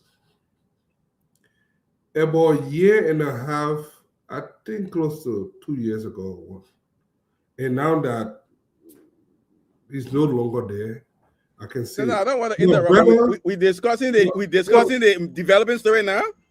I give Fadiga special 1 minute. Fadiga, go ahead. And I can't do that. About a little over a year or 2 years ago, I'll put a famous picture out to her edition. You were in the middle. Go ahead, Fadiga. Clinton, my brother. Everybody know the woman that 7 months. So yeah. My brother, Keith, you're giving me a chance. My brother alerted me one time. We're having a conversation. He alerted me about this pharmacy. He raised an alarm. And that his antenna was up about that pharmacy. He specifically said something that probably the investigation might need a little. So they got your brother giving you classified government intelligence. But let the man talk about. Why you can behave yourself? No, let the man talk. You know what classified is? You ask the man when you finish. No, Clinton, don't do that. You know what classified is? Let the man talk. The man unemployed is classified, and there was he has some reason, and that place has been a suspicious area for a long time, especially with the operation. I'm not shocked. I'm not surprised that it's coming up. I can only hope that the network, the job cartel network in Liberia, we actually pay close attention to it, and we take this thing seriously. Because if we're not surprised, there will be another huge scandal with this drug issue. Because the network, I don't think we have even scratched the surface of the drug network operating in Liberia yet. It is more serious than I think we know it. I'll leave it at that. So now, guys, hold on 1 minute. It's very important, Fadiga. You said something that I heard today through the wire. They get 4th level and 5th level coming up. massive drugs burst about to take place in the country. Another one. So whether you will say President Barker and his team are working, whether you think it's a failure of something, but the pharmacy in question is concerning. I really want us to do 30 seconds on it quickly. Guys, please do not interrupt. Just say your own. I'm begging you. I have picture of the current Minister of Health, right? And the pharmacy owner. I will put the picture up. But what I was saying on the first photo, it came about 2018. That pharmacy came to Liberia for 2018. So then this government took over, and this government engaged the pharmacy, gave the pharmacy everything the pharmacy want. But what is happening? To tie them, as alleged, to this cocaine issue, the Liberian people should be informed. These people manufacturing drugs in the country, different medication. They are manufacturing, they are importing stuff in the country. Then you guys got to be very careful. And this is a big one. And that's why we are sharing it. As I say, it's a developing story, more to come on this end. They have issued search and seizure, the job security been in and all of that pharmacy. The gentleman was arrested today at the airport. Again, this is breaking, but it's an eye opener. So let me hear you quickly, Governor Clinton. You want to make an argument here? Yep. Okay. So I like how you pivot, but I'm receiving information here that these people got their lesson in March of 2023. So the Liberia Medical and Dental Council actually approved them for lessons in somewhere March of 2023, and then in 2024 there's this huge donation they've making to the Ministry of Health.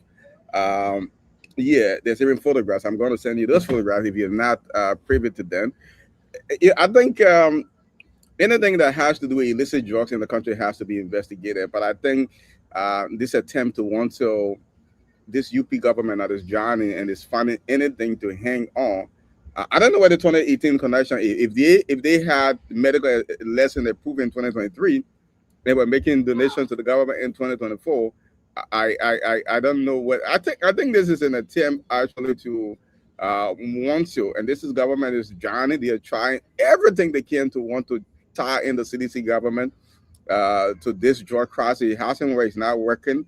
The Liberian people will not fall for it. And I'm just going to conclude on that. And Fadiga, I was saying you tried to pivot, but you were telling us that your brother was giving you classified intelligence when he was deputy director at LDA. That's you know, that's a serious revelation. That was after. That was I say. No, you didn't say after. You just said it. So that's why I said a year or so ago he was not there. That's what I said a year or so ago. Okay, we have because we're going to ask the ministry to charge people for providing classified information. So Stanton, I remember in 2018 when the guys started the operation, that pharmacy was brought in by Oniyama. The guy from the beer factory was brought in by Oniyama. They came, they said they were going to be producing medication, pills, and everything within this country. They came in, and the vice president was invited at the opening of that pharmacy, of that company. They were going to be producing pharmaceuticals within the country. That happened within 2018. I think they were developing until 2023 to 2024 when the Unity Party government came to power. They licensed them. They supported them. I think Bwaka even went at the launching of that. But more than that, I think whether it's 2018 or 2005, wherever it is, that company should be investigated. There shouldn't be any sacred cow in the fight against the cocaine. We should investigate it thoroughly. Anybody that's linked to the production of cocaine in our country, they should be arrested. The law is clear. Once you are linked to cocaine, trafficking, production, or anything in our country, you should be arrested. You should be charged. You should be held in custody and prosecuted under our law. You shouldn't be passing around the country. So they arrested this Pakistani guy. He's now in police custody. And other people that were arrested in connection to cocaine should also be held in custody. there should be no privilege for anybody in our country with the regards to cocaine. Because thank you very much. We got to move. We got too much story. I want to say thank you, Anthony Chessin. Well, Gray, I'm not going to play. I know we're bringing Emmanuel Gongwe and my brother Jacob and Fubi. I'm not going to play the constant politics as to who brought them away and bring them, right? I want to keep focus here. This is a big one. Other people now, we are getting information. Some permanent Nigerian people in the country, they are part owner of this pharmaceutical company, along with and I will call their names. I will call their names by tomorrow. Yeah, that's why I say it's a developing story. Along with the Pakistani, the gentlemen that were arrested today, right? Who gave them lesson? Who didn't give them lesson? But this is a big thing for this government. The government is going out now. People are talking, and people now have turned to pharmaceutical company to talk about cocaine, and it's an allegation. If it is true, I will call it Unone, a big Nigerian guy, Nigerian Liberian guy. He's part of this company. And to be fair, I'm not just going to sit here and talk. This is President Bouaka, Minister of Health. This is President Bouaka, Minister of Health, right? They are engaged in them, receiving donations from them, right? But it's something about this company that Liberians need to know more. Let's hear you quickly. Something is happening here. Well, Stanton, that's why I say if anybody discredit this government for not digging deep into this culture that existed prior to the advent of this government, I mean, then they just want to be political. Like I said, this government is like the doctor that really came to heal the wound, not just to dress it with Band-Aid and then make it seem like it's okay. And anybody who discredit them, I mean, they don't understand to what extent this government has dislodged this particular cartel. They will never be the same like they were a year ago because they have been dislodged completely. But one thing I would say, it's a good thing to have drugs and other medication manufactured in Liberia. It would be cheaper for the common man. It was a good idea, whoever thought about it. But then I think if they're suspicious, there are reasons to believe that they're manufacturing other than medication. I think they let the investigation lead people naturally. Whenever they go back to the past, people start getting uneasy. They think that this is the witch hunt we may anticipate. Look, we can't conduct investigation that way. It's unfair. Politics should be less in the situation. What should come at the corner front is the fact that Liberia must be safe from this particular culture called drug cartel. If we hesitate to go back because we feel like we're going to be kicking people on the crazy bone, then definitely we can't go anywhere with this investigation. Take it. Let me bring in Jacob. Jacob, this is a big. Look, that's the big pharmacy. And let me put a picture back up, right? I'm not pointing at anybody. These are allegations on the pharmacy. These people there. Who the black man in the corner standing by Mount Joel? Who is he? People know him. People call his name. The chemist. Okay? Who is he? People know him. I will leave it with you. But these are allegations that these people are operating cocaine in the country. Why was the gentleman arrested? Are these allegations true? Is the joint security working? Ladies and gentlemen, that would be the question. Is the joint security uprooting? Is the joint security leaving no stone unturned? And that's why we are here to tell you today, my people, one people. What say you? I'm going to bring in my brother, Jacob Jala. Jacob, talk to us. Yes, Stanton, as you said, this is a developing story. So we'll see how the story unravels in the coming days or weeks. But just to generally talk about that, I think it's a good point. I mean, for me personally, this entire drug saga, and of course this developing story could be a continuation of that. I mean, I have frankly never questioned the government of Liberia, the Joe Bouaka government effort, to try to tackle this drug matter and try to deal with it and try to unravel and try to kind of dismantle the cartel. Now, some of us criticism has actually been about tactics, and strategy, and how they're going, to go after everyone, irrespective of who in this entire fight. But generally speaking, just the effort, to go to try to unravel some of these things, to try to explode it, to try to dig deep. For me, from a fair point of view, I think I would like to commend the government for that. And I see that the national security is continuing, or the joint security is continuing, to go into matters of this, to bring it to public light, and to try to play what is required, whatever role is required on the part of the government to destroy this cartel. Now, in terms of operational efficiency, in terms of prosecution, in terms of now saying, oh, okay, this particular person the evidence is leading up to that person, but because this person has special privilege, then maybe we sidestep them one side. That has been the concern of the public so far. But in terms of the work and the effort so far, to explode these dangerous people who are using this illicit drug to destroy our country on the home level, but also to destroy the credibility of the country abroad. For me, I have not been in a position of questioning the government now, but I think, again, I go back to the point. We need to ensure that the evidence leads us to wherever probable cause is, and to ensure that you can apply the law free, fair, and transparent without any fear or favor. But again, I think I'll thank the government for the effort and the joint security pushing the boundaries and the limit of this thing to ensure that our country is free of these dangerous illicit substances. Okay, so the Pakistani man that was arrested, and the owner in our research is online. Go and check. The owner is the chairman, CEO, Professor Nelson Oniyama, Nigerian-born pharmacist, businessman based in Liberia, working along with the Liberia medicine, blah blah blah, and listen, I don't want to call the other name that the people will say I've been political, but I'm going to stick here. You can find out for yourself. The incorporation number, everything there, the register office and everything is there. It's online. Go and find it. Nelson Oniyama, we believe he's a big businessman. He wasn't arrested today. They arrested someone connected to the pharmacy as alleged in connection with cocaine, right? But where we have the whole thing here is that he's in the photo, right?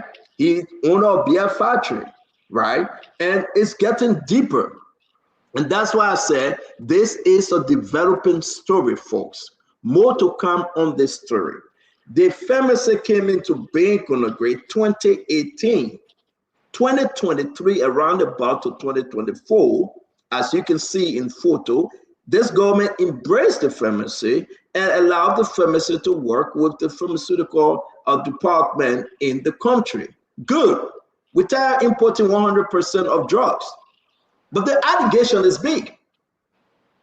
That now it is alleged that they have something to do with cocaine operation in the country. And that's what makes this thing so scary right now. My fellow Liberian, I ask you, is the government working? Is the government uncovering dark secret when it comes to the drugs issue?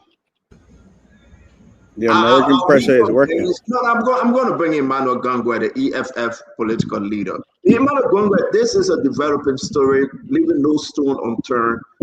What say you now about this investigation, sir? And what we just learned from this story? Well, I think for me, I would say kudos to the NSA. This information has coming up since last week. We'll be hearing, but as political people, we don't want to politicize the fight against drugs. So we are allowing the security people to do their job. Now that it's coming up in the public, I just want to say thank you to the NSA, because I know for sure that they are going all out. If there's any security institution that is standing up to fight drugs, I will give that to the NSA. They are doing extremely well. They're reaching out. We are getting all the information. We know their effort. I want to say thank you to the NSA. This just showed that there's some level of progress made on the fight against drugs. I will agree with Jacob Jalai on the tactics. Trying to protect some people at some point, trying to give information that are very unclear, about certain people, certain actions, trying to, muster certain people's situation. I think that's where the government is getting it messed up. But in terms of being very deliberate and intentional, I would say they are all a part of the government or other security apparatus that are just doing well to ensure that our society is protected from drugs. Dick's Pharmacy, I must say, it just coming out today. But in private, I can send you some messages of people that have been giving us information since I've been 2 weeks ago about that pharmacy. But again, you don't want to politicize the fight against drugs. You don't want to be quick to indict people because it has to do with people character, people reputation. But like you said, it is a breaking news. It is a developing story. We are now going to follow the detail. This should not be about who brought the pharmacy. This should not be about who accredited the pharmacy. Somebody could come and set up business and say, look, I want to do the business. And like, Conor Gray said, it will be a good thing to have a pharmacy that is producing medication. You go to Ghana, you see big pharmaceutical company. They are producing medications, and it is all in the markets in Ghana. So if we will have a pharmaceutical company producing drugs in the country, that's good. But if the government well-intentioned to allow companies to produce pharmaceutical materials in the country will be abused by people who want to do business in the country, then it's unacceptable. I think if that's what they are doing, the government. Thank you very much. I think well said. Let's bring in Kev Hassan. Dr. George, welcome to the show. T1 welcome. We'll hear from everybody. Fulby Henry, you will come next. Let's give it your best shot on this one, folks, because we are winding it down. Kefiko. First of all, let's establish who Onyeama is. This is a man that sponsored the breakdown and the removal of CDC headquarters. Establish that. He's a personal friend to the president and to this government. Secondly, I spoke with the former vice president. That picture was taken election year. A couple of months we were out of power. 2024, the Unity Party took over that particular pharmacy. As Stanton put the picture up from, the health minister, they took complete control of that. So there's no time that CDC had control over, CDC government had control over that pharmacy. So we just want to get our record straight, clear. The former vice president, I spoke with her. She said it clear, that it was election year. She took, and Onyeama was standing and beside her on that picture. And who Onyeama is? He's the guy that sponsored the removal of CDC in our headquarters, and we all know that. So he's not a friend to the former government. He's a friend to this government. Let's make that clear. And the former vice president is a decent woman.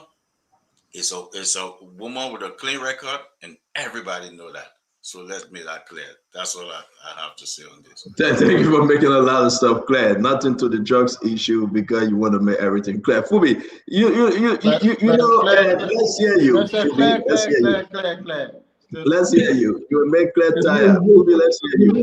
You made nothing clear. You own our project, and we have project. Everything, every good thing that the government does is for we are. The bad thing, Pune too. We have project. But there is no bad thing. When you said they were listening under the government, then how is it bad? Shut up. But they were listening under the government. I beg you, Clinton, let the man talk freely. You know, one person making it clear, one person making it unclear. So Fubi, go ahead. Yeah. Your government, your vice president is there inaugurating the company. Company started operation. Then you want to come and say that who lessons, who didn't lesson here, who lesson election year. You will own your project. We'll go to you guys, the cocaine cartel. Most of those cartel was formed and established their roots during the CDC administration. You did nothing to expose them. You protected them. Now this government came in and decided to go after and dismantle them. So now you're seeing the person that are fighting, the fighting the crime as the doer of the crime. That's the irony of the whole drug fight. You guys should be ashamed of yourself to come and sit down here and want to say, you know, it was licensed during this government time, the government to give up on blah blah blah. And you know, this fight is a fight against drugs. We should all embrace it. But if you guys want to play politics, we all know how to play the politics. We're twisting. And the fact that the governor would hope that they can go through this investigation and it should come out clean. You know, we don't want to tag anybody, not the message, because nothing sponsored the breaking down CDC headquarters because he paid for the land. So they're not friends again. For those days, they were friends. You know. So look, but the government is doing a good job. You know, with the kind of exposure, you know, going after this. Anywhere you see sign or smoke, you see some, you think some fire, go there, investigate. If they can show clearly that they are not involved in drugs manufacturing, that's fair. If they can and it is established, and they should deal with them according to the law. You know, that's how we should all push it. We want to see a society that will be more safer for people and less attractive for drugs addiction or drug use, you know, sales. You know, that's what we want to see coming from the government. But let them go ahead and do their investigation, and we want to see the end of the story. You know, hope they are just there doing a good job. But if they are there into cocaine business in the country, they should deal with them. Thank you. Let's say you have not spoken, and we'll go to Dr. George. And do you want to? Oh, you spoke already on this thing. You was the first. You say your brother told you something. Fadiga, you remember? Let's hear Conor Gray. Conor Gray, have you spoken on it? Conor Gray spoke already. Okay, so let's come to T. T, go ahead. Dr. Hold on, you go last, Dr. George. T, go ahead. Thank you, Stanton. Let me tell you why the Liberian people love you. Because one day you're advancing story that promotes CDC interest, and one day you are advancing story that promotes Unity Party interest. I really admire you for that. It shows that you are fair. I don't know, Kefiko, man. You know, you come out here, you say any project that is ongoing now is a George Weah project. You and your man, or Azedo, you have been saying that all the Liberian people, you're not put it in here now. Then in one project here, 2018, that picture, they say, who even believe you when you say the former fight that they told you? Kef, not many listeners believe what you said. The people don't believe you. Joseph Yuma Boaka, like I said on the show the other day when I was so pissed, I said that he has good intentions for the country. Joseph Yuma Boaka and Jeremiah Kmakun, they got good intentions for the country. My problem with them is because they got people around them. They're not being very careful how they allow people so close to them that they trust, and the people are allowing them to do all kinds of things. But this particular drugs thing, Stanton, if you follow it all the way to the root, I mean, something can start yesterday and be so estranged in our country like this. This thing been going on. Fubi, thank you. Conor Gray, thank you. You guys said that Joseph Yuma Boaka has come to end this thing. It's so unfortunate that during the George Weah regime, our country got so, our identity was taken away from us. And this government is trying to fix it. And hey, my friend Emmanuel, it's been a while. Thank you too. You make a very excellent point. And that is the tactics. The government has to proceed in a manner that they will spare nobody. Anybody that is tolerating this thing, they got to get rid of it. Nobody is so indispensable, Stanton, to the extent that when you even smell something around them. I told them the other day, y'all get rid of Sam Gay. I mean, come on now. Y'all get rid of Sam Gay. Sam Gay, not saying, well, you know, y'all get rid of him and fix this problem that CDC created. Thank you. You even believe No, we got to bring Dr. George, and Dr. George, welcome to the show. I thought you wanted me to talk. Thank you, Stanton. We appreciate it. When it comes to pharmaceutical company and its involvement in the drugs thing, is a blurred line. So I look forward to listening to more of the investigation, because even where I am here, I deal with a lot of public narcotics around me. I show Fadiga said he was in the field, so he dealt with a lot of it around him too. So it's a blurred line. I look forward to what the investigators are seeing, because and then what the contract look at, what kind of drugs are they producing, and what are they using in the production of drugs, and how are they protecting it? Even if they're using drugs that are narcotics, how are they protecting those narcotics, and the level of which they are putting it on the market, and to how are they putting it on the market, who are they giving it to, and how it's being protected? Because pharmaceutical company deals with these things, and the contracts allow them to deal with certain level of narcotic drugs.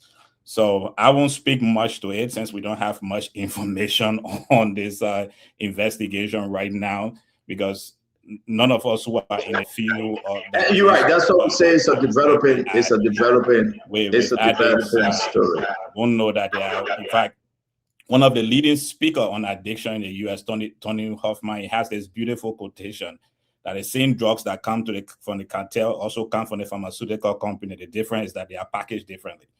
So there where I will end my conversation on this.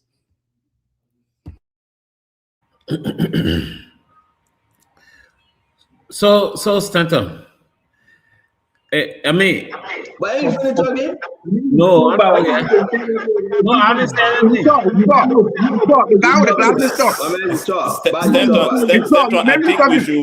I think we should have a Saturday show.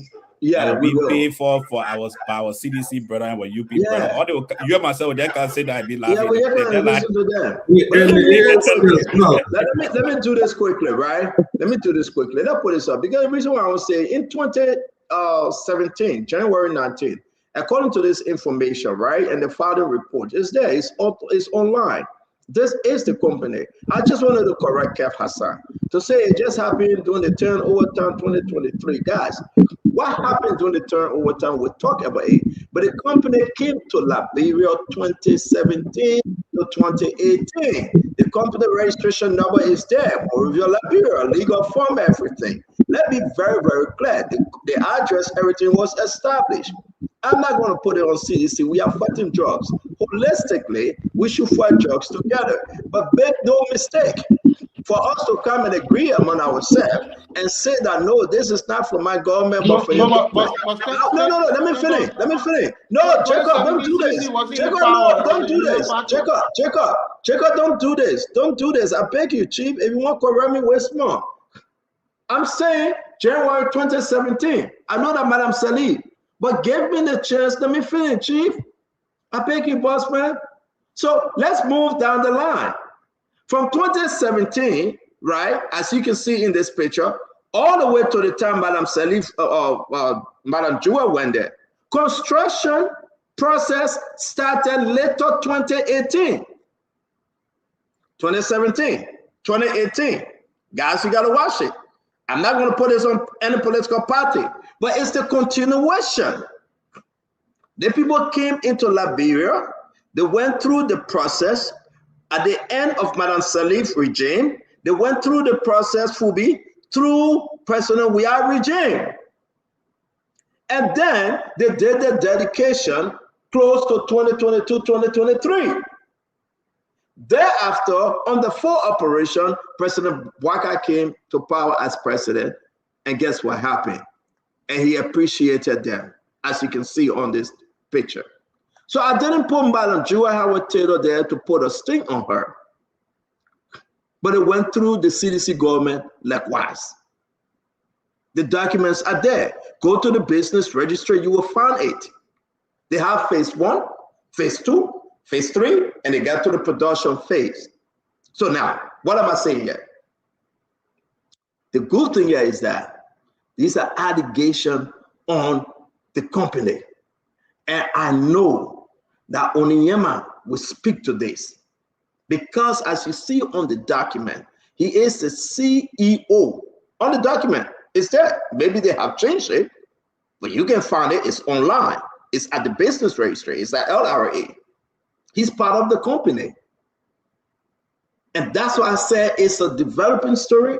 It's an allegation that one of the individual, the Pakistani man, he was arrested today at RIA. He was arrested today. So guess what happened? These are allegations, and we come back to this story at a given time. Guys, we have to make progress here. There is nothing on Mount Jewel. I should be 100%. Mount Jewel represented CDC government, the same way the Minister of Health represented the Unity Party government. It equal no party, but something did it. People can figure it out. I don't want nobody going to say, oh, stand up, put this on my government. Take your government home. I care less.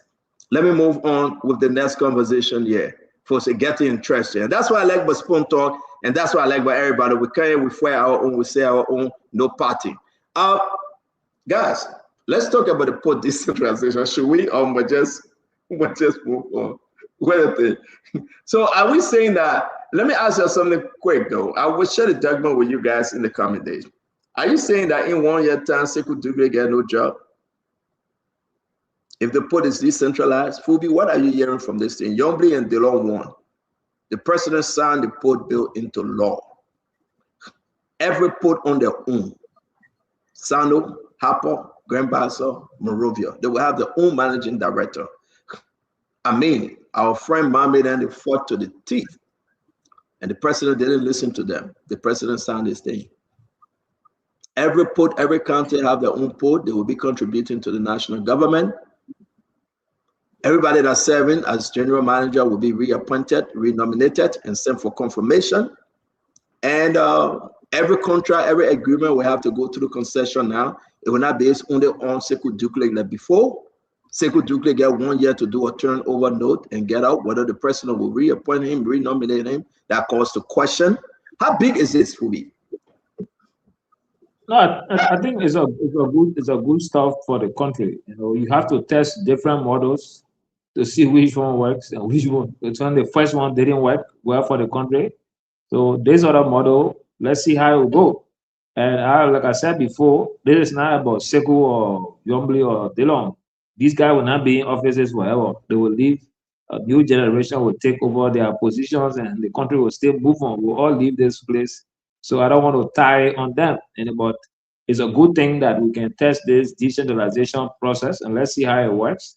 And let's wish that, because the guys in the different counties, they complain, about not even getting their fair share of all the revenue that they generate goes directly to Monrovia, and at the end of the day, they struggle with basic things that they cannot get done. I think the decision is going to be you got to wait for Monrovia to speak. So let's see how this works. So 1 year, everybody, the president can reappoint Sekou and reappoint everybody to different position, but it's for me, I don't want to just tie on him, but I think it's a good thing for the community. All right, because Emmanuel will soon be leaving us. Gongre, you work at the port, you've been following this. We really want to hear from you. The president has passed this into law. This thing now is with Bushman Keita. He sent it to the finance ministry. That's a law now. C'est done, c'est fini. What say you, Emmanuel? Well, I have known from day one that the president was very interested in this whole decentralization bill. There are a couple of people from the port. Sometimes we used to argue about it. And I would say to them, look, I know President Boubacar, when he wants something, you may not know, but there are indications and indicators that I will always use to determine as to whether the president wants a particular thing to happen. In the first thing, this is not Yombly Delon stuff. The president wanted this bill. He wanted to decentralize the port. You could clearly see that from his conversations and approaches. It's just that there were clauses embedded in the initial document that he did not want. So he sent it back over time, and I think they refined it, and then he acted. So he wanted the bill. He wanted to be, there's one thing you can take from President Boubacar. He's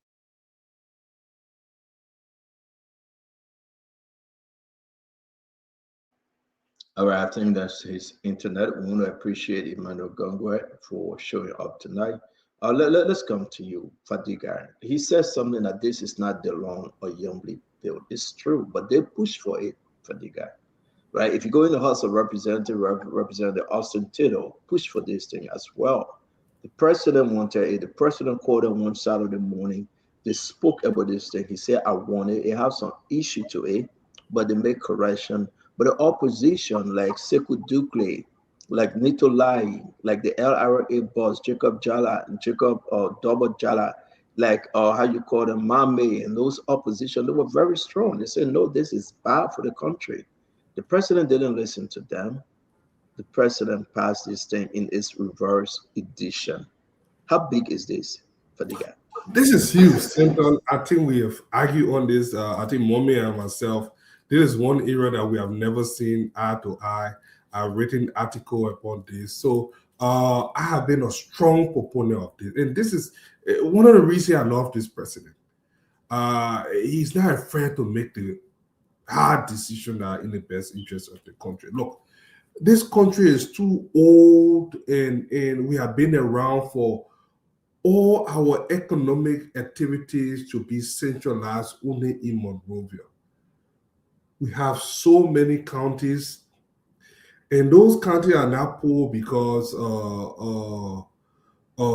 we do not have resources, but the economic system forced trade to be concentrated only in Monrovia. And this has gone on for a very long time. Investment opportunity, trades, and things like that are concentrated only in Monrovia. This decentralization will reduce that congestion at the Freeport. We got this other nonsense, I would like to call it nonsense, APM terminal, unnecessary bottleneck that make it very expensive to bring things. Look, I used to ship a couple of years ago to get my stuff through Conakry. Guinea have 3 or 4 ports that are, when it comes out, 3 other ports that are very cheap. We already have the railroad line. Imagine, like take Buchanan, for example, where goods are going there and using the train to go up to the other country. It could free up a lot of economic activity to the Greenville port, Hapo, Buchanan port. So it could increase economic activities in those areas. We're talking about mining, agriculture, fishery. So for everything to be centralized, I know that there was some counter argument to it, but I don't see where this could go wrong. My only problem is that the now new form, a decentralized port will not be politicized. The management of those infrastructure now is where we should be looking at how it is managed. How is that you politically weaponized, and it is done fairly so that the resources or whatever economic benefit from those now autonomous port will benefit the citizens, the locals from those areas. And now for Grand Bassa County, imagine what this would do for the economy. What this would do, it could create a new economic hub beyond Monrovia. I don't think this will weaken the national port or the surrounding control, like you said. He will still have job. I think he has gained a lot of experience now. But I think it's about time that we free up Monrovia and expand in those other areas. Thank you very much. Let me come to you, Jefferson Chesson. What say you with this voting? Well, what are your own arguments here? Well, Stanton, the first thing I do know is that act was into 2 portions. One has to do with the regulatory arm of the ports, and then the other is a decentralization. So I'm not too sure which one was signed or all 2 were into one. However, I think that the regulatory part of the act, if that was what was signed, is good, so that there be a regulatory body to regulate all the ports. And if that body is set up, then we can move on to the decentralization, which means no one person will control all the ports in our country. The regulatory body will be the one to control the port and have the financial independence of our ports, so that revenue from the port will benefit all the counties the ports are found in. And in my mind, that's a good thing for our country. I think The only point here is if certain group of people within the Unity Party seek to decentralize our posts for the personal aggrandizement, then it's a problem. Because it clearly saying that DeLong and Yombly are the one pushing for a decentralization of the port, especially to control the Buchanan port. And if that is the case, and if that is the reason why Bouaka signed that into law, then it's terrible for our country. Because one group of people, just senators, 2 senators, cannot control the entire port within Buchanan.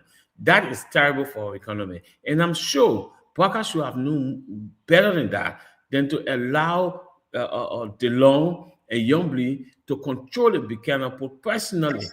That is terrible because thank you. No, go ahead, finish. I just said thank you for you to finish up. Because the revenue generated from the port of Buchanan should be directed to benefit the people of Buchanan and not just Yombly and DeLong. That's what I wanted to say about that. Yeah, it is. Thank you very much, Jeff. It's important to know that what we're reading here, and we share the document, in past, the National Port Authority has focused only on Monrovia, leaving Buchanan, Greenville, Harper undeveloped. That's one of the major arguments. But it will now attract private investment, create jobs, increase revenue in those counties. We say Yombly because Yombly was the champion. The Proton Yombly, she was the champion for days, and it was passed 2024 and the House concurred 2025. It has some issues, and those issues was taken care of. Now we have, Freeport of Monrovia, Port of Buchanan, Port of Greenville, Port of Harper, and each port will manage its own money, staff, investment, development, create new independent ports regulatory authority to regulate all ports and inland waterways. This is huge. This now has repealed the National Port Authority Act. So where we're coming from is about the money, follow the money. But how big it is that people from the port will benefit. Development may come. Maybe you have a big company coming for the Sano Port, the Port of Buchanan, the Port of Harper. Maybe you have these people that come and creating more jobs. I think that's the vision of the president. It's not about any one individual. It's about the holistic aspect of a country, and these people will be contributing. So therefore, the president can appoint anyone that will go for confirmation, and so it passed, the president signed it, and now to say to you, it's the law of the land. Let me ask you, Dr. George, before we bring Kev Hassan and the rest of the guys in. How big is this, Dr. Emmanuel George? Well, Stanton, is a sad development. It's a major shift in Liberia maritime process over the period of years. But there's nothing we can do about it. The president has signed into law, right? All we can wait for in the future to say we said it. You see, with this issue with drugs and the security as it relates to our port, alarm was being sound. Even on the show, Rodney, when he came on the show, Rodney CA from Front Page Africa, he felt that it was important with the drug cartel and the level of which they were using our ports. We did not have the security or the instruments at the port to decentralize at this point in time. But unfortunately, Mr. President did not listen to those words of wisdom, and he signed it into law. So we will have to live with it. We have to do our best with it. We look forward to a great government being in place that will be able to carry out all the transformative process. But this is, I wish what I said is a welcoming development, but it's a sad development with the level of struggle. Let's look recently. We couldn't even give a few reasons why you think this is sad. I shared the reasons with you, Stanton. First of all, we don't have the security to man the full posts that we have, given the level of drugs that is coming into our country. Just quite recently. But let me hold you on your first reason, though. Let me hold you on your first reason. I think this is important, right? Yeah. Look. Don't you think that these are the same reason the president is decentralizing this port? that we can have people coming in to build the security structure to revamp our port. The port resting on Sekou Doumbouya in Monrovia alone, they look abandoned, they look neglected, rejected. Because we're having this drugs problem, so we should use that now, not to decentralize? No, you should use it now to develop the structures, to strengthen the structures. Have you read the bill? We're having this problem. Have you read the bill? Have you read the documents? Stentor, we read the document on this show several times. Have you read the revised document? Is there anything about security? Is there anything about security? Is there anything about security in there, Emmanuel? Stenton, that document, Stenton, that document you're speaking to, give me the document you're speaking to. Even if they have something about security, it's going to take between 5 to 10 years to put it in place. Why don't you strengthen what you have right now? And then if you want to decentralize, you decentralize based on a strength. You are decentralizing from weakness. You are not decentralizing from strength. What was the weakness you are pointing to? You always have the weakness. We are talking about these. No, if you strengthen, you will not always have the weakness. No, you will always have the weakness, because I can tell you right now, Joe, we can beat on the government about performance, beat on Yombly and the loan for Grand Bassar and people from Sano and all this thing. But the port actually will be even more strengthened. Investors going to come in. It will be done because of the county. It will generate more revenue. Security-wise, they will beef up security. They will bring structure in. But you study us, we will wait 5 years. 5 years, Joseph Boakai will not be in office, my friend. Joseph Boakai cannot wait 5 years. 5 years too long. You want us to sit down if we can do it now, and anything happen, all the beautiful things you spoke to just now, Stanton, is going to take between 5 to 10 years to come to fruition. Ain't going to come. And that's why you should allow them to do it independently. That's why the independent work have to happen. They can still do what you are saying, right? Now they have structure. But okay, let's move on. Now you want to hear my say it. Let me bring in Jacob. Jacob Jala, let's hear you. Let's move on. Oh, careful. We can't after you after Jacob. Jacob, let me hear you. Jacob, you're down there. I'm here. So because Jacob downstairs, so you shouldn't talk. Jacob, downstairs. And he met us upstairs, my man. My man, the upper room. The upper room is always the vital room. No. Gonna agree, we are the masses. We can't get tired. We are put down. Yeah.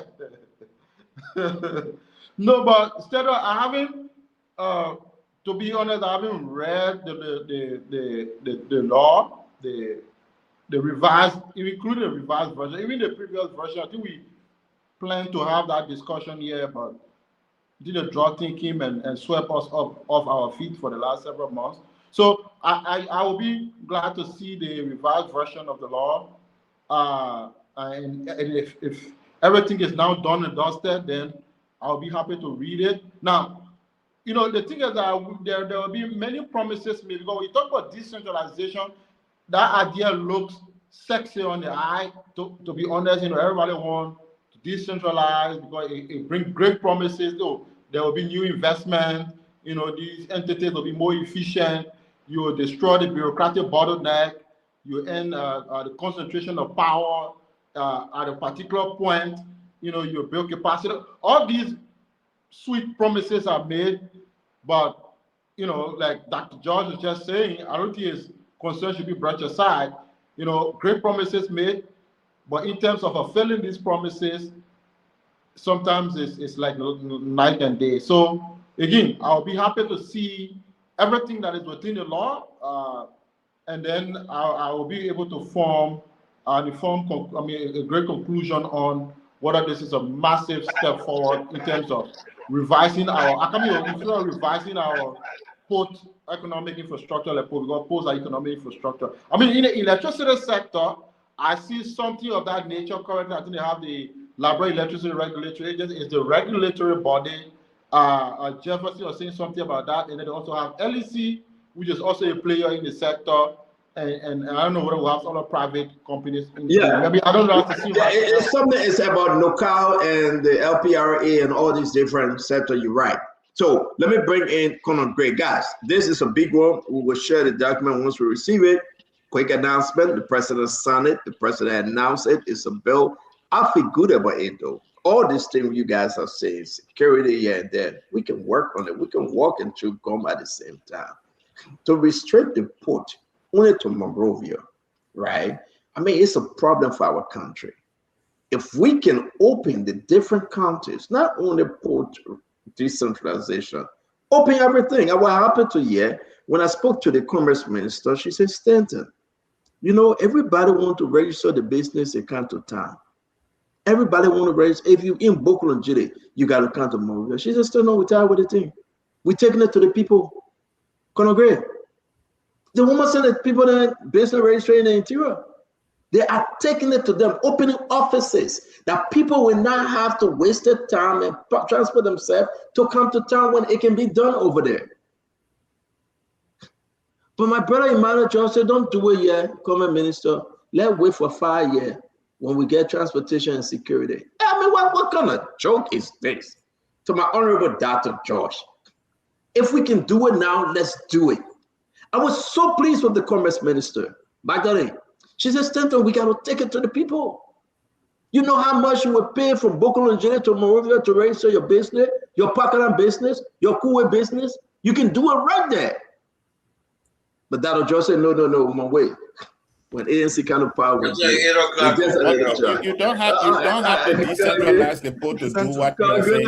That's why I say you should strengthen the existing law. The message 8 o'clock. I say you should strengthen the existing law. Do you have to decentralize the port to stop people from traveling from Monrovia? You explain your own because I disagree with you. I mean, something like this should be considered a moving progress. The good thing about it is this will cause other LGA, local government authority, to be formed as well. Maybe this is the grandmother or the grandfather of decentralization in Liberia, finally. If we're going to set up Ports Authority to be independent, then definitely we'll have to have the local government where we start electing our city mayor, our superintendent, and so on and so forth. So to be able to strengthen authority on some of this, the independence of some of this operation. Of course, we talk about vulnerability of our borders that are porous, and our inland waterway, are no exception to this. And the fact about the matter, but this is a moving progress. The fact is, we will strengthen as we go forward. But to wait when all of the above, is accumulated, then we say, oh, we're ready to go. Now, it will never happen. You start by taking one step if you want to go 1,000 miles.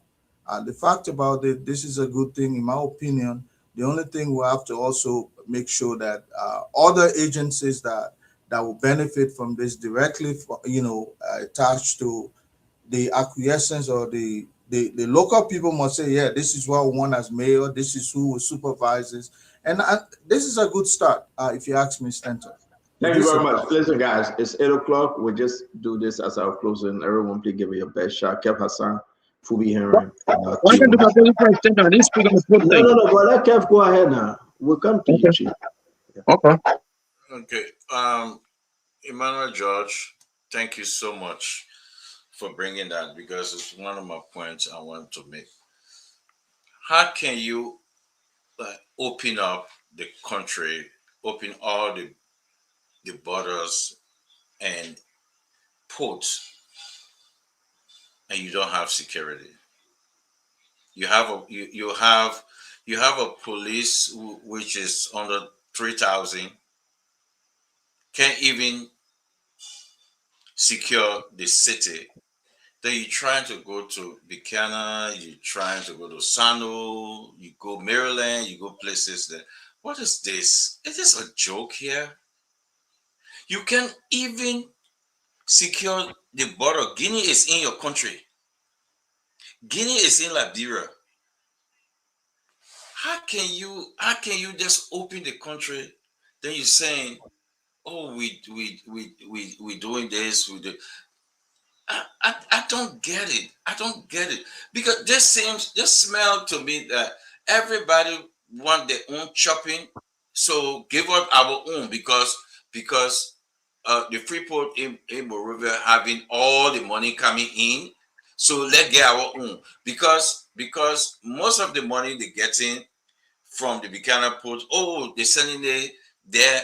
It just mix up. So everybody want their own. But you forget to know that you're gonna lay off people at Freeport. You're gonna lay off people at Freeport. What are you gonna do? Decentralize those people? Tell them to go work there? You're gonna lay off people too. So that I don't think this president think it through. I think the tug of war between Yombly and Dillon, Yombly and Dillon Sa and Sheku Sa. So the paper they decide and say, Sheku, you can bring me anything. You don't have no added value in terms of me winning election. Dillon and Yombly will bring that added value to me. That's all it's about. It's not about nothing. Nothing. You have to beef up your security. The country gotta be safe. The country is not safe. You opening more avenue for drugs to come in. More avenue. You can even close the other areas then. As heavily guided as you can say Freeport, drugs still coming in. So what they're doing? They're just opening more. The cartel smiling. The cartel saying we can bring our ship down. You can see oil again. We can go the other route. We can bring our things in the country. If people not seriously Liberia, if we don't serious, this country will be damaged. That future government will not fix this country. Thank you, Kev. This is bad. It don't make no sense. You don't have less than 3,000 police in the whole country.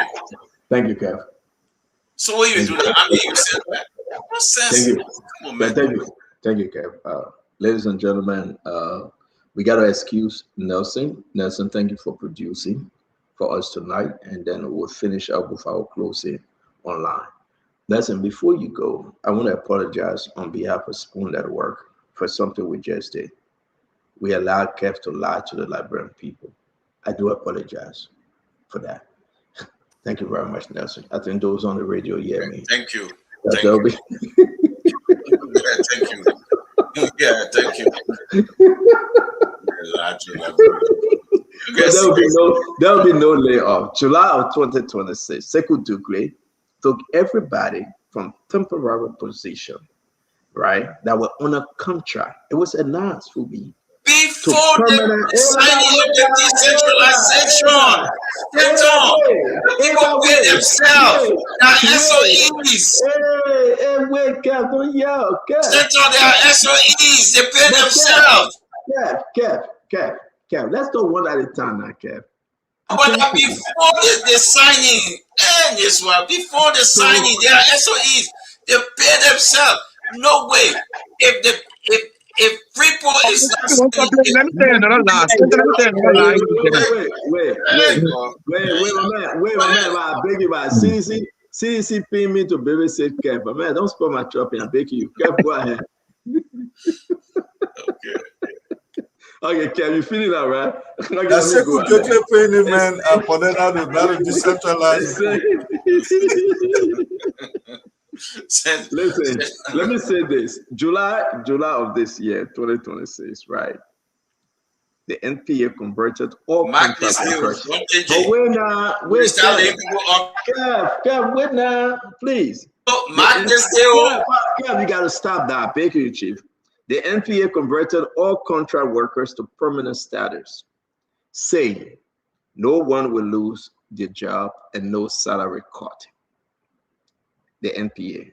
2, they also signed new CBA with 10% increase, plus $50 food allowances, plus insurance, plus 24-month death benefit, right?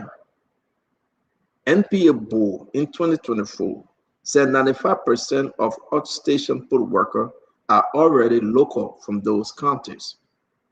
So it doesn't need any new hiring. Look, let me say this. There's a reason why President Barker sent the team back. You remember, Fubi? 2 times to make the necessary correction. The lawmakers agree. The president signed it. You can play politics all you want. And my brother, the good doctor, say we must wait till we have the security system in the country, FBI and CIA, and everybody must die kind before we do put decentralization. I disagree with him. I think this is a good one. And when this happened, we should applaud the effort. Now, we can walk and chew gum. We'll fix anything along the way. All the time they don't want, we'll fix them. But this is a good way to go. T1 finish up now. Thank you, Stanton. I just want to help you list out some of them places.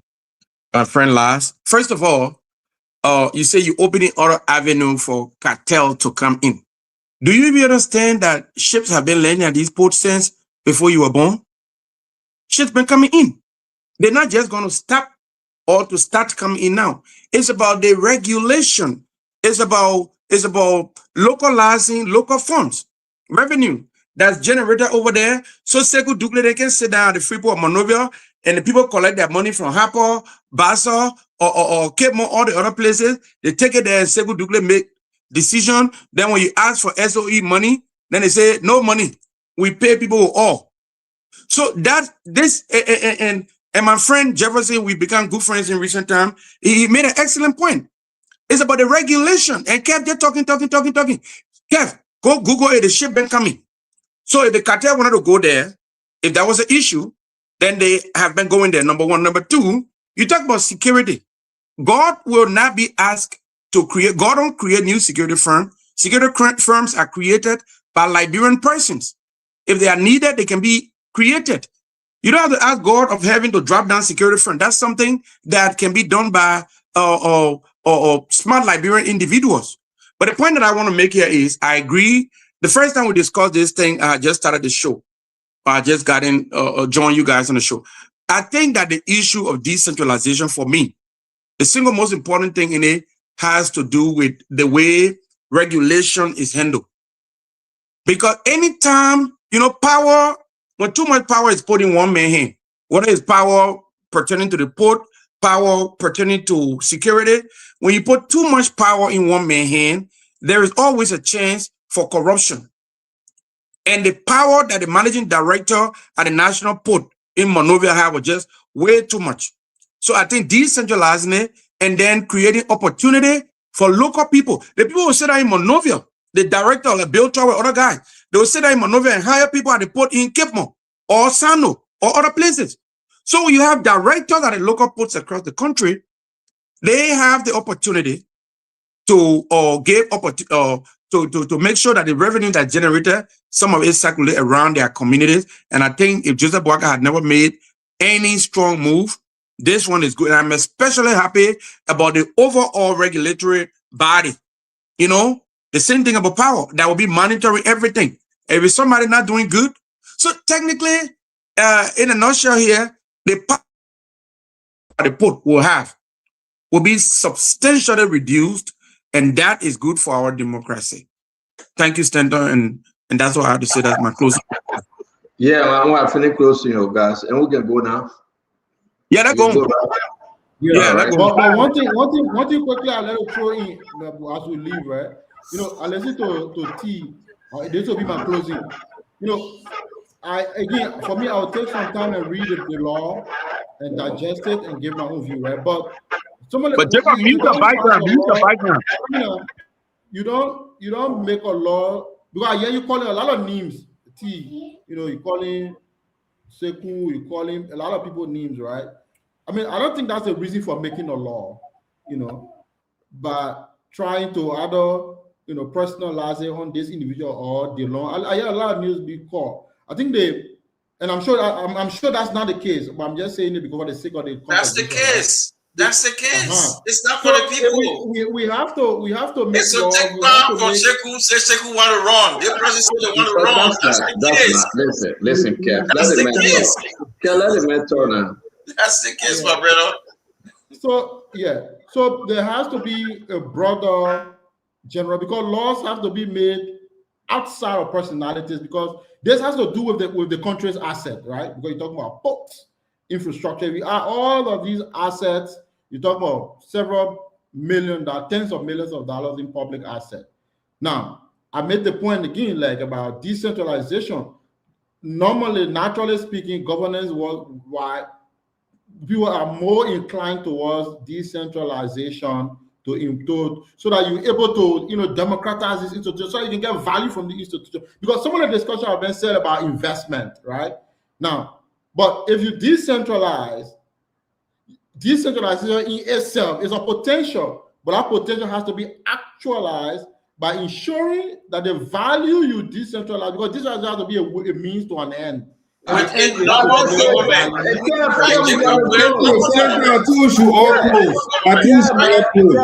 Kev, listen, Kev, you gotta stop interrupting. I beg it's necessary for us to close. Yeah, I beg you, Kev. I beg you, my brother. Stop. Man, I don't even know what Jacob's saying. He just repeating. Jacob, get to your point, but we gotta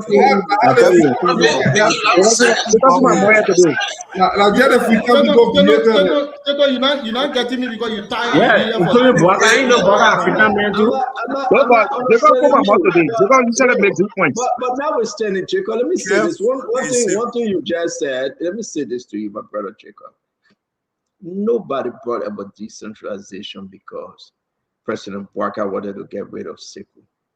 If the president wanted to get rid of Sekou, he would have gotten rid of Sekou a long time. It's good for the country. It got nothing to do with Sekou. Youngblade was just a vehicle used as a protein, and they championed it. Austin Taylor championed it. So nobody can sit on the show and say Youngblade don't let Sekou, they don't let Sekou. So look, let me say this to you. Let me be frank, right? The only thing that I'm so interested in, people in Greenville must try to hustle for their own mind. Bring investor, bring insecurity, open that county. Have you been to Greenville? A beautiful county. I sat in the kingdom to pass on the river during the election of Rochester to power. I was one of the presiding officer in Sano. A beautiful place. The landscape are so unique. Imagine if we bring in billions of dollars worth for investor into that place to make things happen. It's good for our country. So nobody must sit here and want to run politics because they feel that only politics will gain.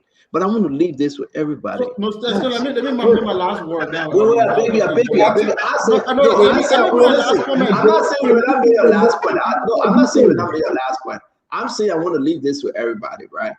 This is earlier today, and this is embarrassing, right? We're talking about a rape issue to Jefferson Chelsea. But look, when we're on the show, you got to learn to meet yourself. Look at this embarrassing thing. People watching and girlfriend calling Jefferson.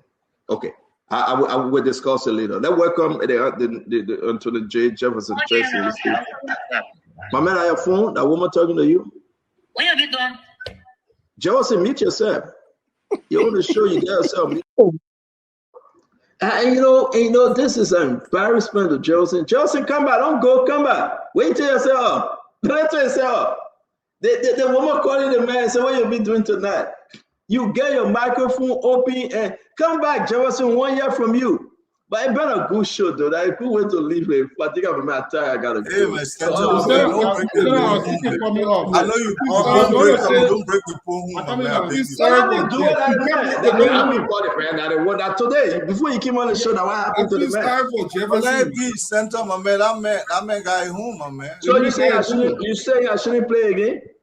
No, I told Jefferson to No, let me ask Conor Gray. Conor Gray, you don't want me to play again? No, man, please. We get mad at me and I let him vote my friend. I'll play 100 times again. Okay. I will discuss it later. Let's welcome Anthony J. Jefferson Chelsea. My man, on your phone, that woman talking to you? What have you done? Jefferson, meet yourself. You're on the show, you get yourself. Look, the guess what you be doing tonight. Can you imagine? Can you imagine again? I thought Jefferson on sponsor the whole people. I mean, this is man. Look, people say I shouldn't do the same, but man, I grew up in voting. I love to vote, but then one year, it just me. Listen, it's not the end of the show, man. That's what happened. I want to see Mary the Nikita man. We should be a friend, but I can vote. No, but Javatin are talking about. He is that man. No, don't mind. Stanton, when you vote him, he will not allow you. Don't mind. You can't when you vote me, I care. But let me tell you, man, leave a microphone open. You gonna leave a mic open? I beg you, yeah. Open hard mic. The man gotta go explain to his wife. But who know that his wife calling? I work for talking, so you can vote for me. Look. Jefferson wife. Jefferson wife would never sound like that. Jefferson wife. Jefferson wife. Direction of the No. My man, Jefferson wife will know his schedule on school. Thank you, Jacob. Thanks, yeah. That's it. Now why you hungry? Why you not get on the show quick like that? Man, I want to say thanks to all of you, man. It's been a wonderful show. Y'all have a good evening. Till we meet again, may God bless you, may God keep you, and may God save our country. Just come back. So, stand up. No, let me do this, right? Let Johnson say that AI. Let Johnson go grace today. That AI, Johnson, that are you. That AI. Let me go. Your bow. Johnson say that AI. Your bow. Have a good night. See you tomorrow. Man, that's your monkey range in the pool home, man. Don't do that, man. Who tell him man to unmute him back? No, man, that's not correct. Well, I mean, the man unmuted his mic. The guy got nothing to do with it. I listen to Jefferson Wives. She got a podcast, man. She's very good. I think she's a doctor. Yeah, no, I think she can sew. I think she can sew, though. Man. I think she can sew. She's a. I don't know, but she discusses medical issues. So I felt. But yeah, man, God bless her. God bless her family. This is Home Talk. It's nothing serious. Why you know about me talking and why I know about Jefferson at talking. Jefferson, somebody called him tonight on the show. Don't go down. Now go look for Pingy. Don't let me talk about your Pingy business. I mean, you go for Pingy. Nobody. That is the biggest story. We met at the one where the man be dead. We met at the one where they bring Pingy story up. Anyway, have a good night. My wife was there and my daughters were there. So have a good night, Chief. Have a good night. I want to say thanks to all of you. We did a lot of story today. We hope you are blessed tomorrow. We'll continue with everything till we meet again. May God save our state. Let's make Liberia great again. May God bless you. May God keep you and have a wonderful, wonderful good night. Bye-bye.